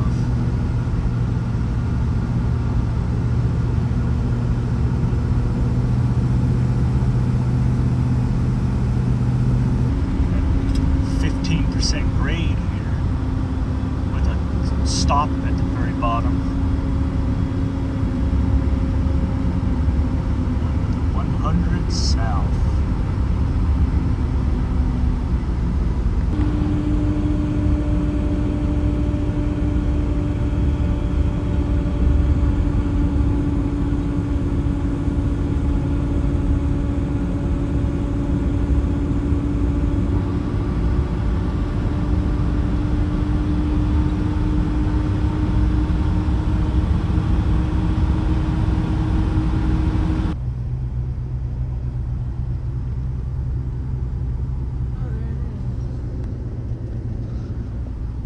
Mildred's Dairy Bar.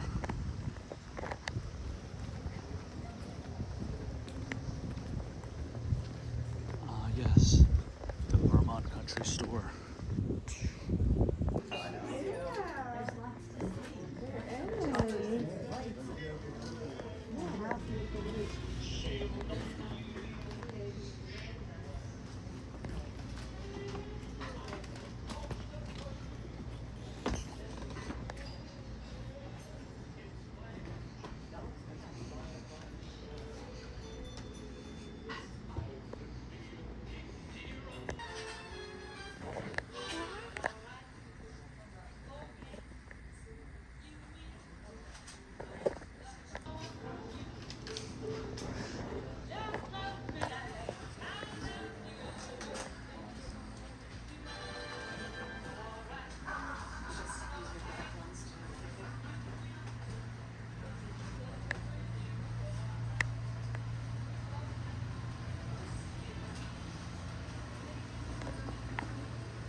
Taste of Vermont, the syrup sampler.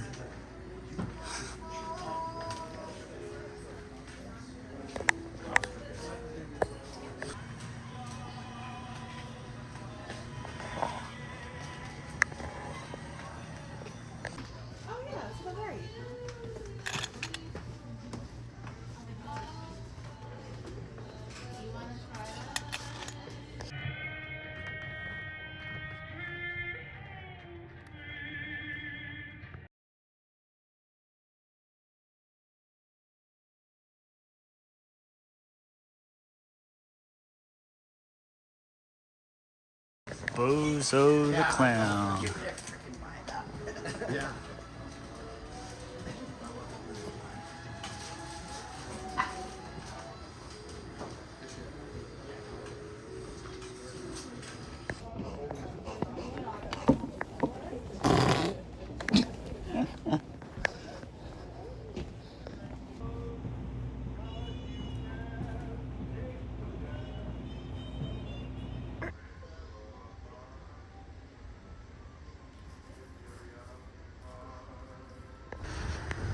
you got the competition across the street, Weston Village store.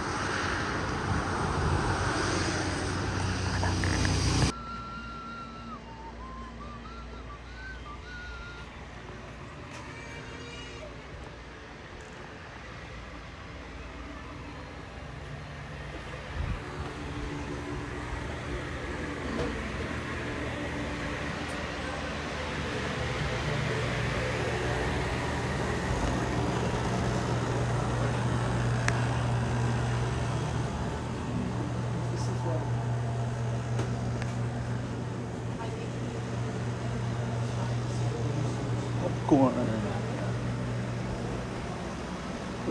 All the syrups again.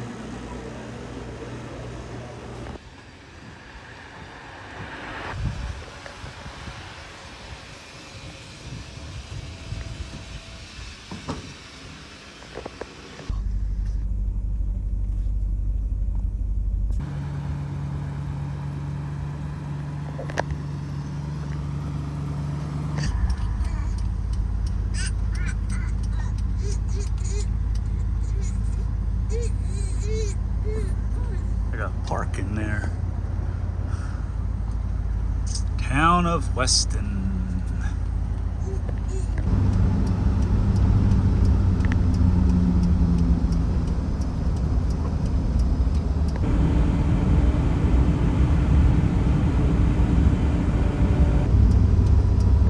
What is this obelisk? The obelisk of Vermont.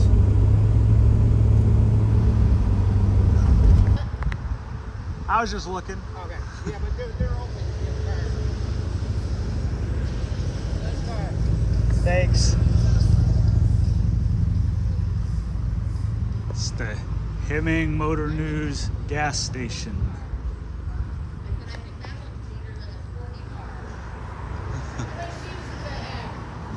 It's got a third row. It's a 9-passenger. It's got 3 seats. Yeah.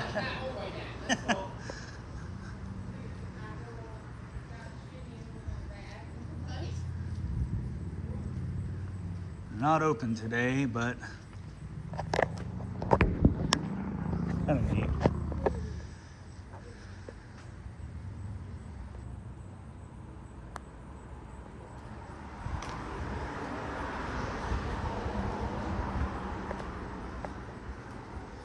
Some stuff in there.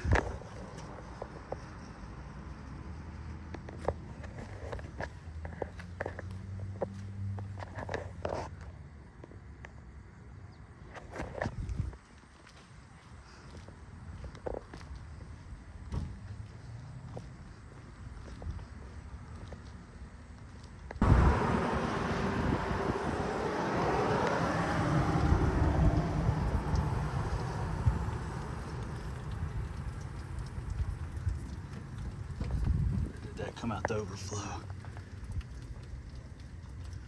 Hard to tell.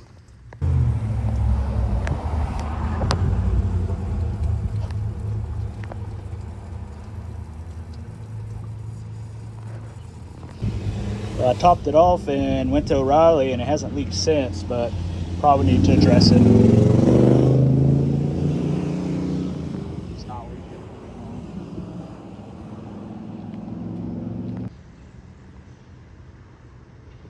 So it looks like my epoxy cracked. Kind of thought this would happen with the expansion of the metal and such. Let's take a closer look.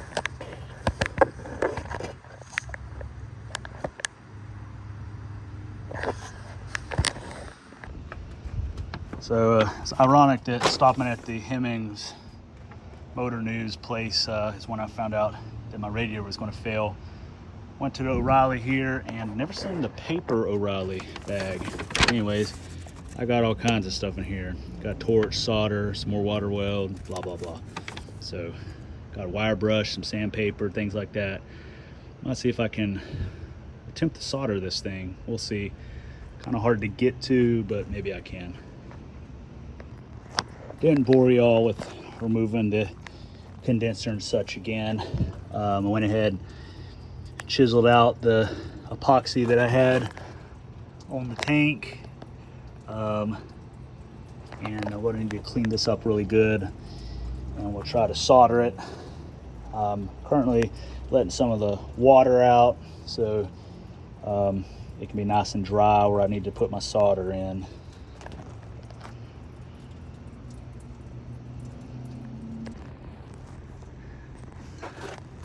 I took the 2 bolts off the radiator, that way I could kind of shift it down some so I get better access to the seam. Need to clean this thing up, rough up the surface and whatnot.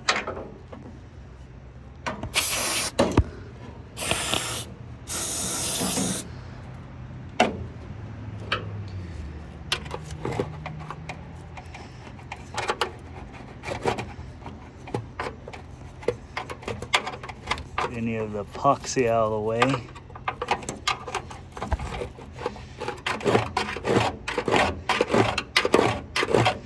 Not too concerned about this radiator since I'm going to be replacing it. So whatever it takes to get this thing kind of sealed back up.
pretty,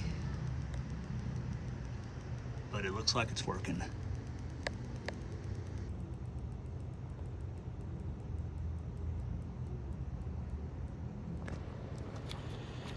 Then for double safety, I'm going to throw some more JB water weld on there.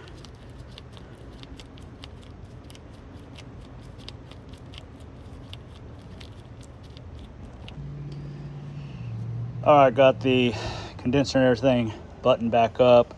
Of course, each time I've taken this off, I've lost the ability to use fasteners. Now I got just this one, and I had to use this long sheet metal screw that I had in my tool bag because the nuts or bolts didn't want to go in on that side anymore, and the captive nut fell off that side, and I don't really want to mess with it, so I'll worry about that when I get home.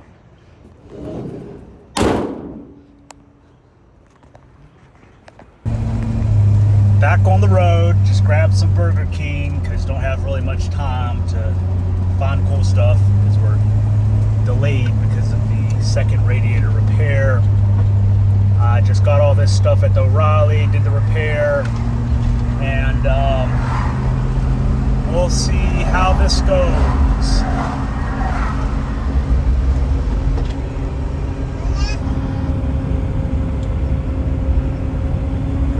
Just crossed into New York and noticed that there is a sign for Vermont going that way, but not worth turning around for. It's like a huge chair.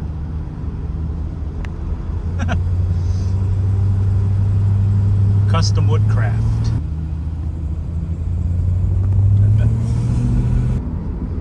Just got into Troy, New York, and their sign says that they're the home of Uncle Sam. So I have to look into that one. Oh, there's another sign. Troy. Over there's Albany. Never been. This car is originally from New York, so I'm kind of curious where its home originally was. It could have been this area. I don't know.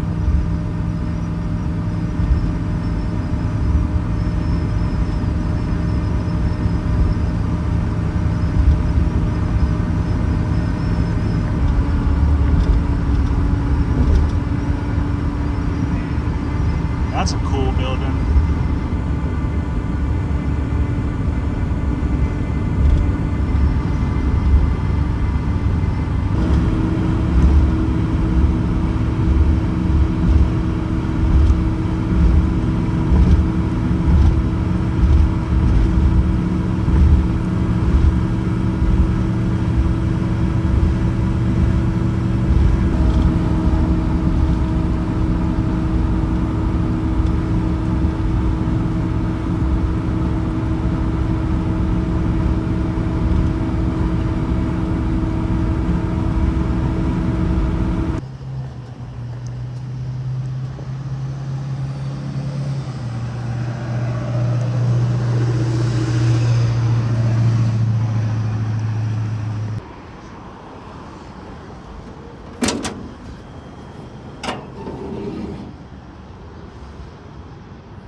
Good.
Love neon. Well, we're here in Milford, Pennsylvania, right across the line from New York. The repair is doing good, so guess the solder job worked. So now we gonna get a room here and get a little rest. This motel is Little Cottages. We got number 18.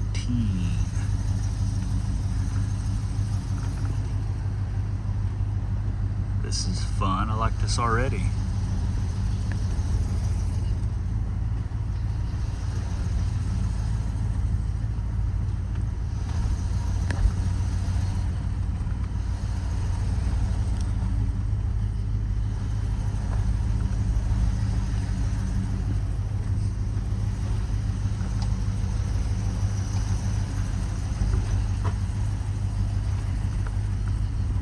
Plus the neon beckons anyway. Oh, got like a courtyard.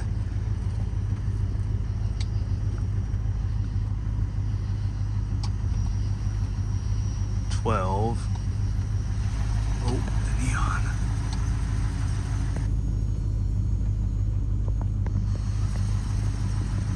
$16, $18.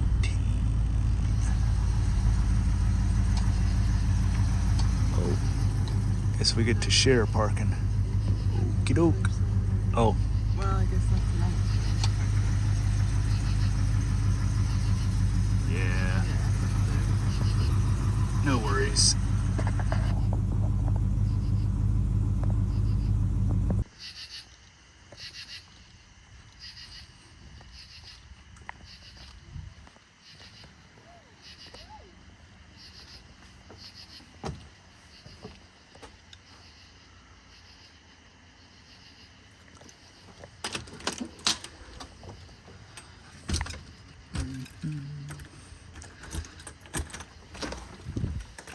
Oh, definitely need to turn that air on. Whew.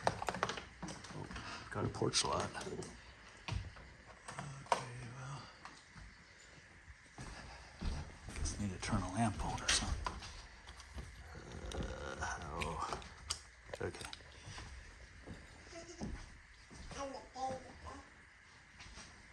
You like it?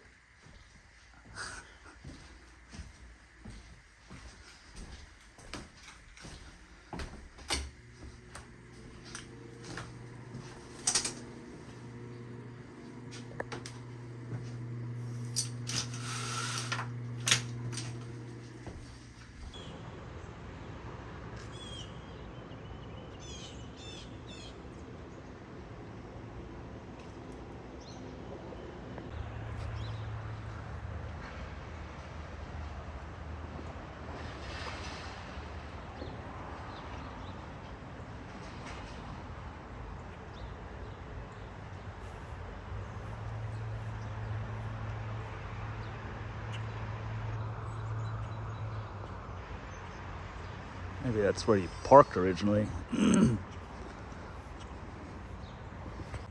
Well, it's the next morning here in Milford, Pennsylvania. This is probably the last stretch of the trip. It's like I don't know, 9.5 hours or something like that to get back home to North Carolina. Here looking at the radiator, and no leaks, and the coolant level is where I had it at when I fixed the radiator. I guess we're going to see how this goes. Hopefully we make it all the way home without any more problems, and time to hit the highway. Guess we'll check the oil too while we're here. Still good. Okay.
Christmas in July.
Y'all need to slow down. Never seen that before. The last 2 quarts of oil that I had, and probably going to need to get some more at the last fuel stop.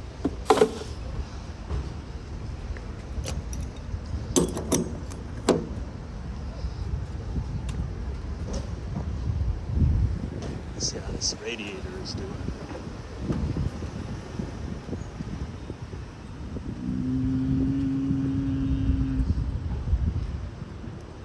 Looks like it's doing good.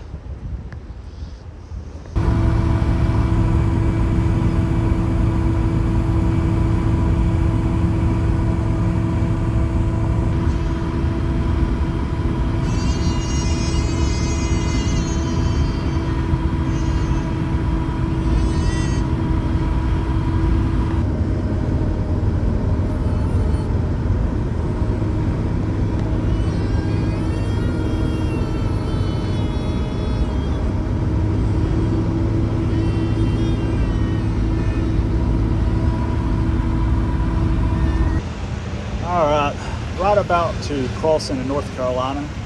Means about 90 miles from home, and radiator's still holding good. Just going to put some oil back in the crankcase because it's about a quart low, which has been the normal thing. Pretty much every 200 miles got to add a quart. Do my last fill up and of gas, and I'll be home hopefully here soon. So far this radiator repair is very good, very bueno.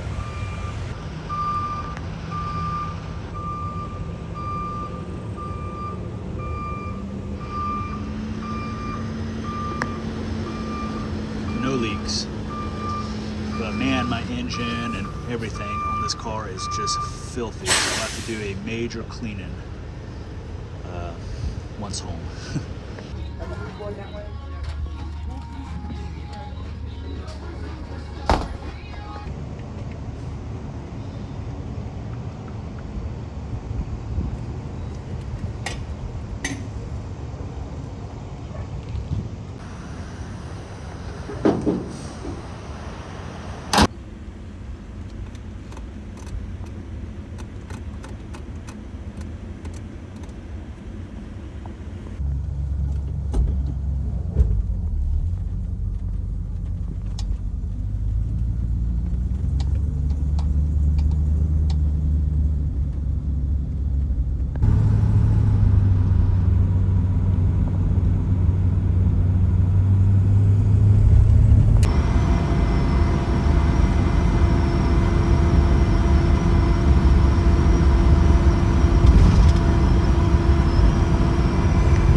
Says add 17 minutes. 17 minutes.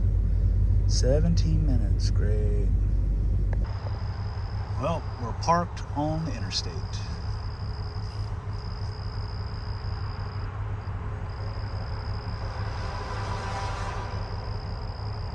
I see a helicopter up there. Oh, well, there went a tow truck, so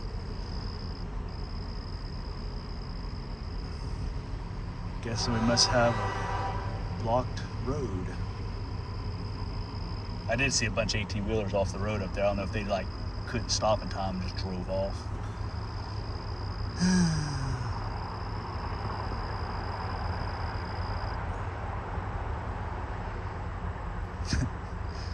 Thought we was on the home stretch.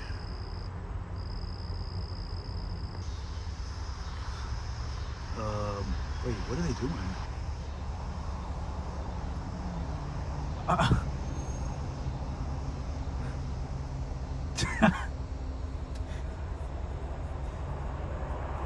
Look at them go.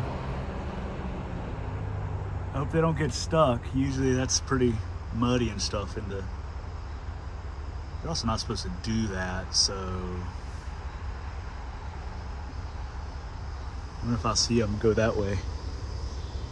Let's see. Wait. Nope, that's not a black car.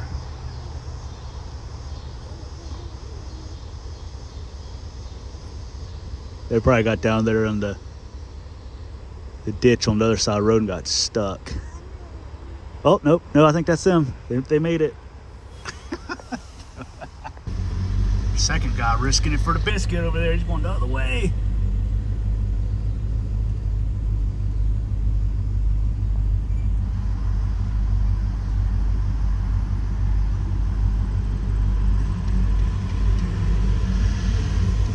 This guy over here is walking. Oh man, it's backed up way up there.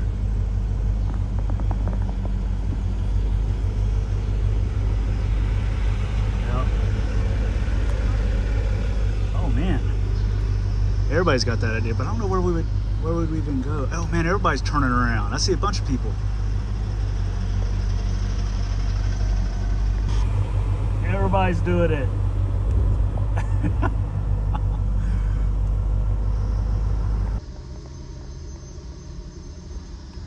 Got the car off, rolling down the interstate in neutral because there's no point in keeping it running.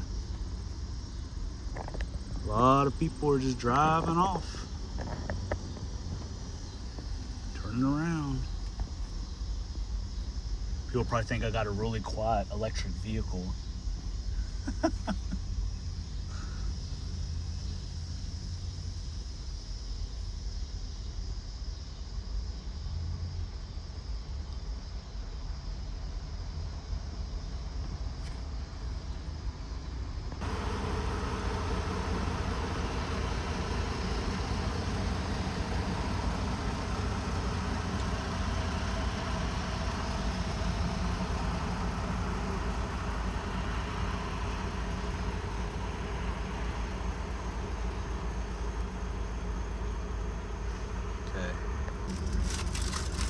Been here for like an hour and 40 minutes. Apparently the road is going to be closed until probably midnight. And it's currently 9:40. We're going for it. We might have to go for it too. Let's see. Ooh, this ditch. Oh, got that thing off the ground. Oh, man. Okay. Not too bad. Okay, they gotta turn left. Oh, nope, right. Blind incoming traffic.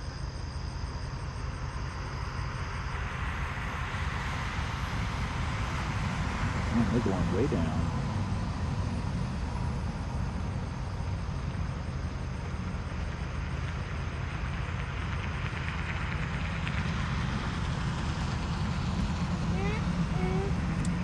Oh! Oh, man. Oh, they're not gonna... Ooh. Okay. They did it. I literally saw their wheels come up off the ground though.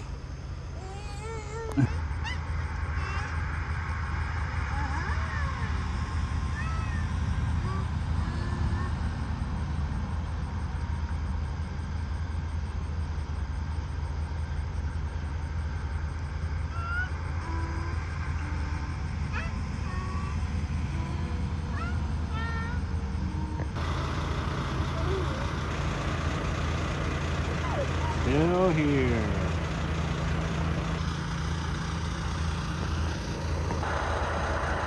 Get some nice views of my car here on the interstate. So it's been like 3 hours and it looks like the traffic might be moving up there.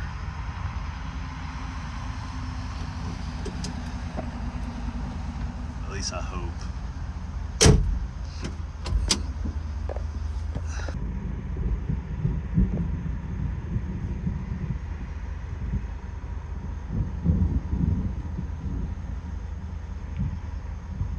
Okay, yeah, they're definitely moving.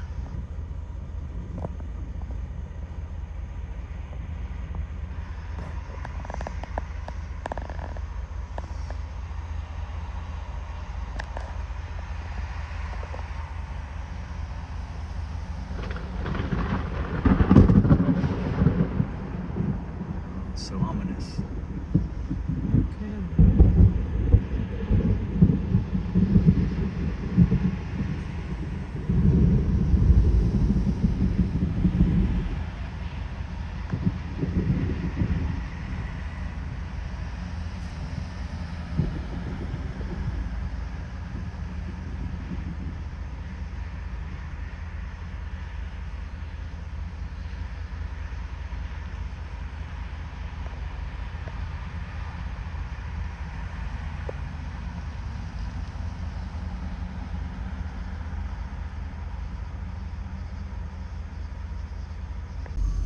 Finally moving.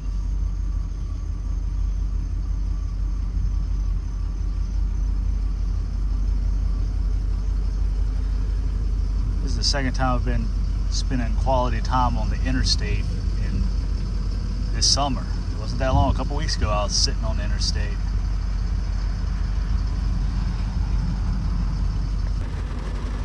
Geez, I guess it started moving right on time.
truck was on fire.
Well, it's after midnight and finally back home. So about 2,000 miles down on this trip to New England and back. And now I'm going to bed. We'll talk about it the rest of these things tomorrow. Well, it's the next morning here in North Carolina. I've been busy unloading the wagon.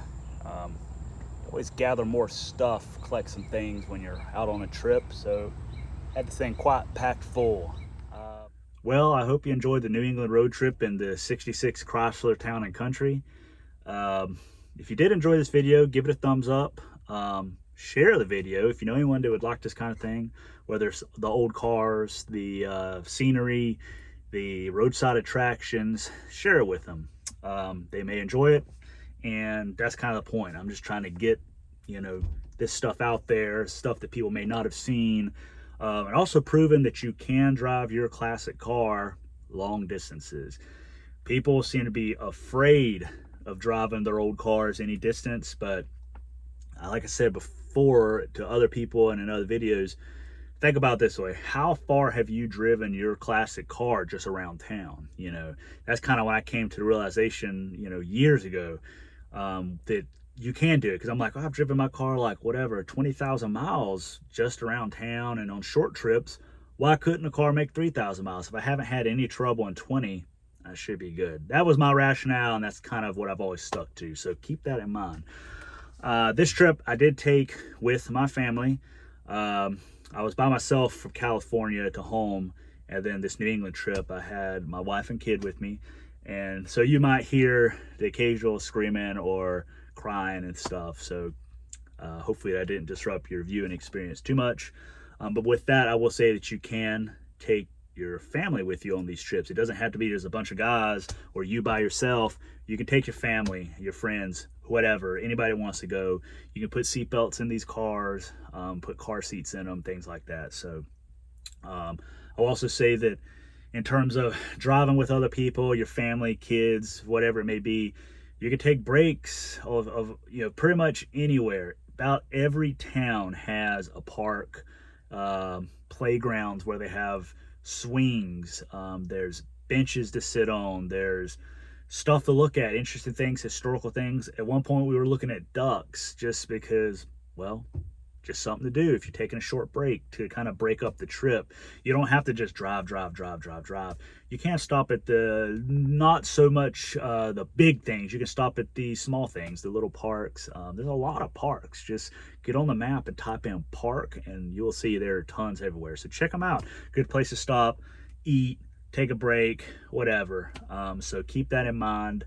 They're very helpful in, you know, these road trips, especially in the old cars that you may not have air conditioning, so you might want to get out, you know, stretch, whatever. But yeah, so keep that in mind. This trip, good time. I got to do a lot of things I haven't ever done before, and these were pretty much all states that I'd never been to. So now I can say that I've been to all 48 contiguous United States. So that was nice to be able to now say that. It makes it easier to say how many states I've been to, because people always ask me that. Now I don't have to leave out a couple. I just be like, oh, 48 contiguous states. But all in all, good trip. Like I said, the biggest issue is the radiator, and I always make it home. So knock on wood, There is the fake wood on the dash. Knock on wood that I always make it home. I guess in the future there may be a time where something just, the engine blows up or something and I don't make it home. But until then, I have a record of saying I've always made it home. There's been a lot of instances where it's been questionable whether I was going to make it home or not, but so far so good. Don't forget to check out my Instagram at Obsolete Automotive. That's where I'm kind of posting the day-to-day things. If I got cars for sale, that's where I post them. There's also a Patreon where I post the videos first. So if you want to see the videos earlier, that's where I usually post those first. And I got some behind the scenes stuff that I'm working on. Or if you just want to show support for the channel, you can do that too. Much appreciated. There's also a Facebook discussion group. And all this stuff, I'm going to post the links in the description so you can check it out. Also, be sure to check out the California portion where I drove this car from Northern California to North Carolina. Then from there, I drove to Maine and back. So I'll post a link to that video in the description as well. So you can watch basically the first leg of this basically a 5,000 mile trip in this 66 Chrysler. So that just proves that you can drive these cars long distances and across the country, different terrains, elevations, grades. This car pretty much did it all. So I also have a lot of other older road trip videos, so you can check those out. Most of them are like long distance cross country things. And this is all a learning process. I'm still trying to figure out the best way to do these videos. What do y'all want to see? What do you not want to see? So feel free to comment. Tell me what you like, what you don't like, any suggestions. Like I said, this is a continuous learning process, even down to like what equipment should I be using. If you got suggestions on that, let me know, because I am basically a one-man show. I basically do all the footage myself. I edit the videos myself, so it takes a lot of time to do this. So bear with me. Sometimes these videos take a while to get posted just because it takes a while, especially the editing part. You know, it's a lot of work. So I'm no professional videographer, so let me know if you got suggestions on equipment, gear, and stuff like that that I should maybe look into to improve the viewing experience. Comment, let me know. If you haven't already, subscribe to the channel. Subscribe. If you liked this video and you're still watching at this point, I hope you've subscribed. I don't know if anyone makes it through the whole video. If you have, comment that too. A little secret, that you've actually watched the entire video. I'm curious how many people actually watched the entire video.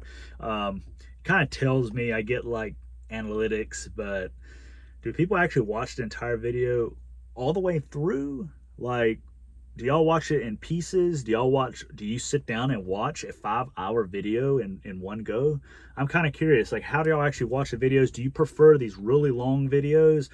It seems like most people prefer just one long video over multiple parts of the same trip. So I've started basically from here on out just making one long road trip video, and so far people have said they prefer it that way. But again, let me know what you like, what you don't like, and I will try to cater the video to the viewer, because I honestly don't know. I don't really watch YouTube myself. So I just post these videos up.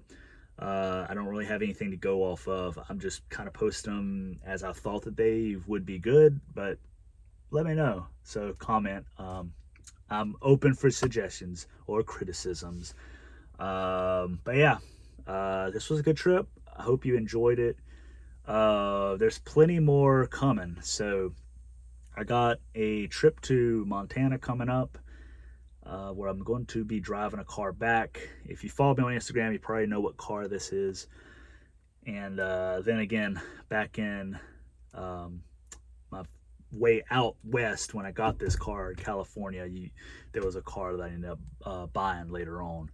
So keep an eye out for that. That video will be coming once I get out there. Probably a month, to be honest, because it's going to take a while. I still got a couple weeks before I go out there, and then I got to drive back, then I get the footage, blah blah blah blah. But in the meantime, I have some other videos posted up, and yeah, if you like this video, again, give it a thumbs up. I really hope you enjoyed it, and I will catch you on the next one.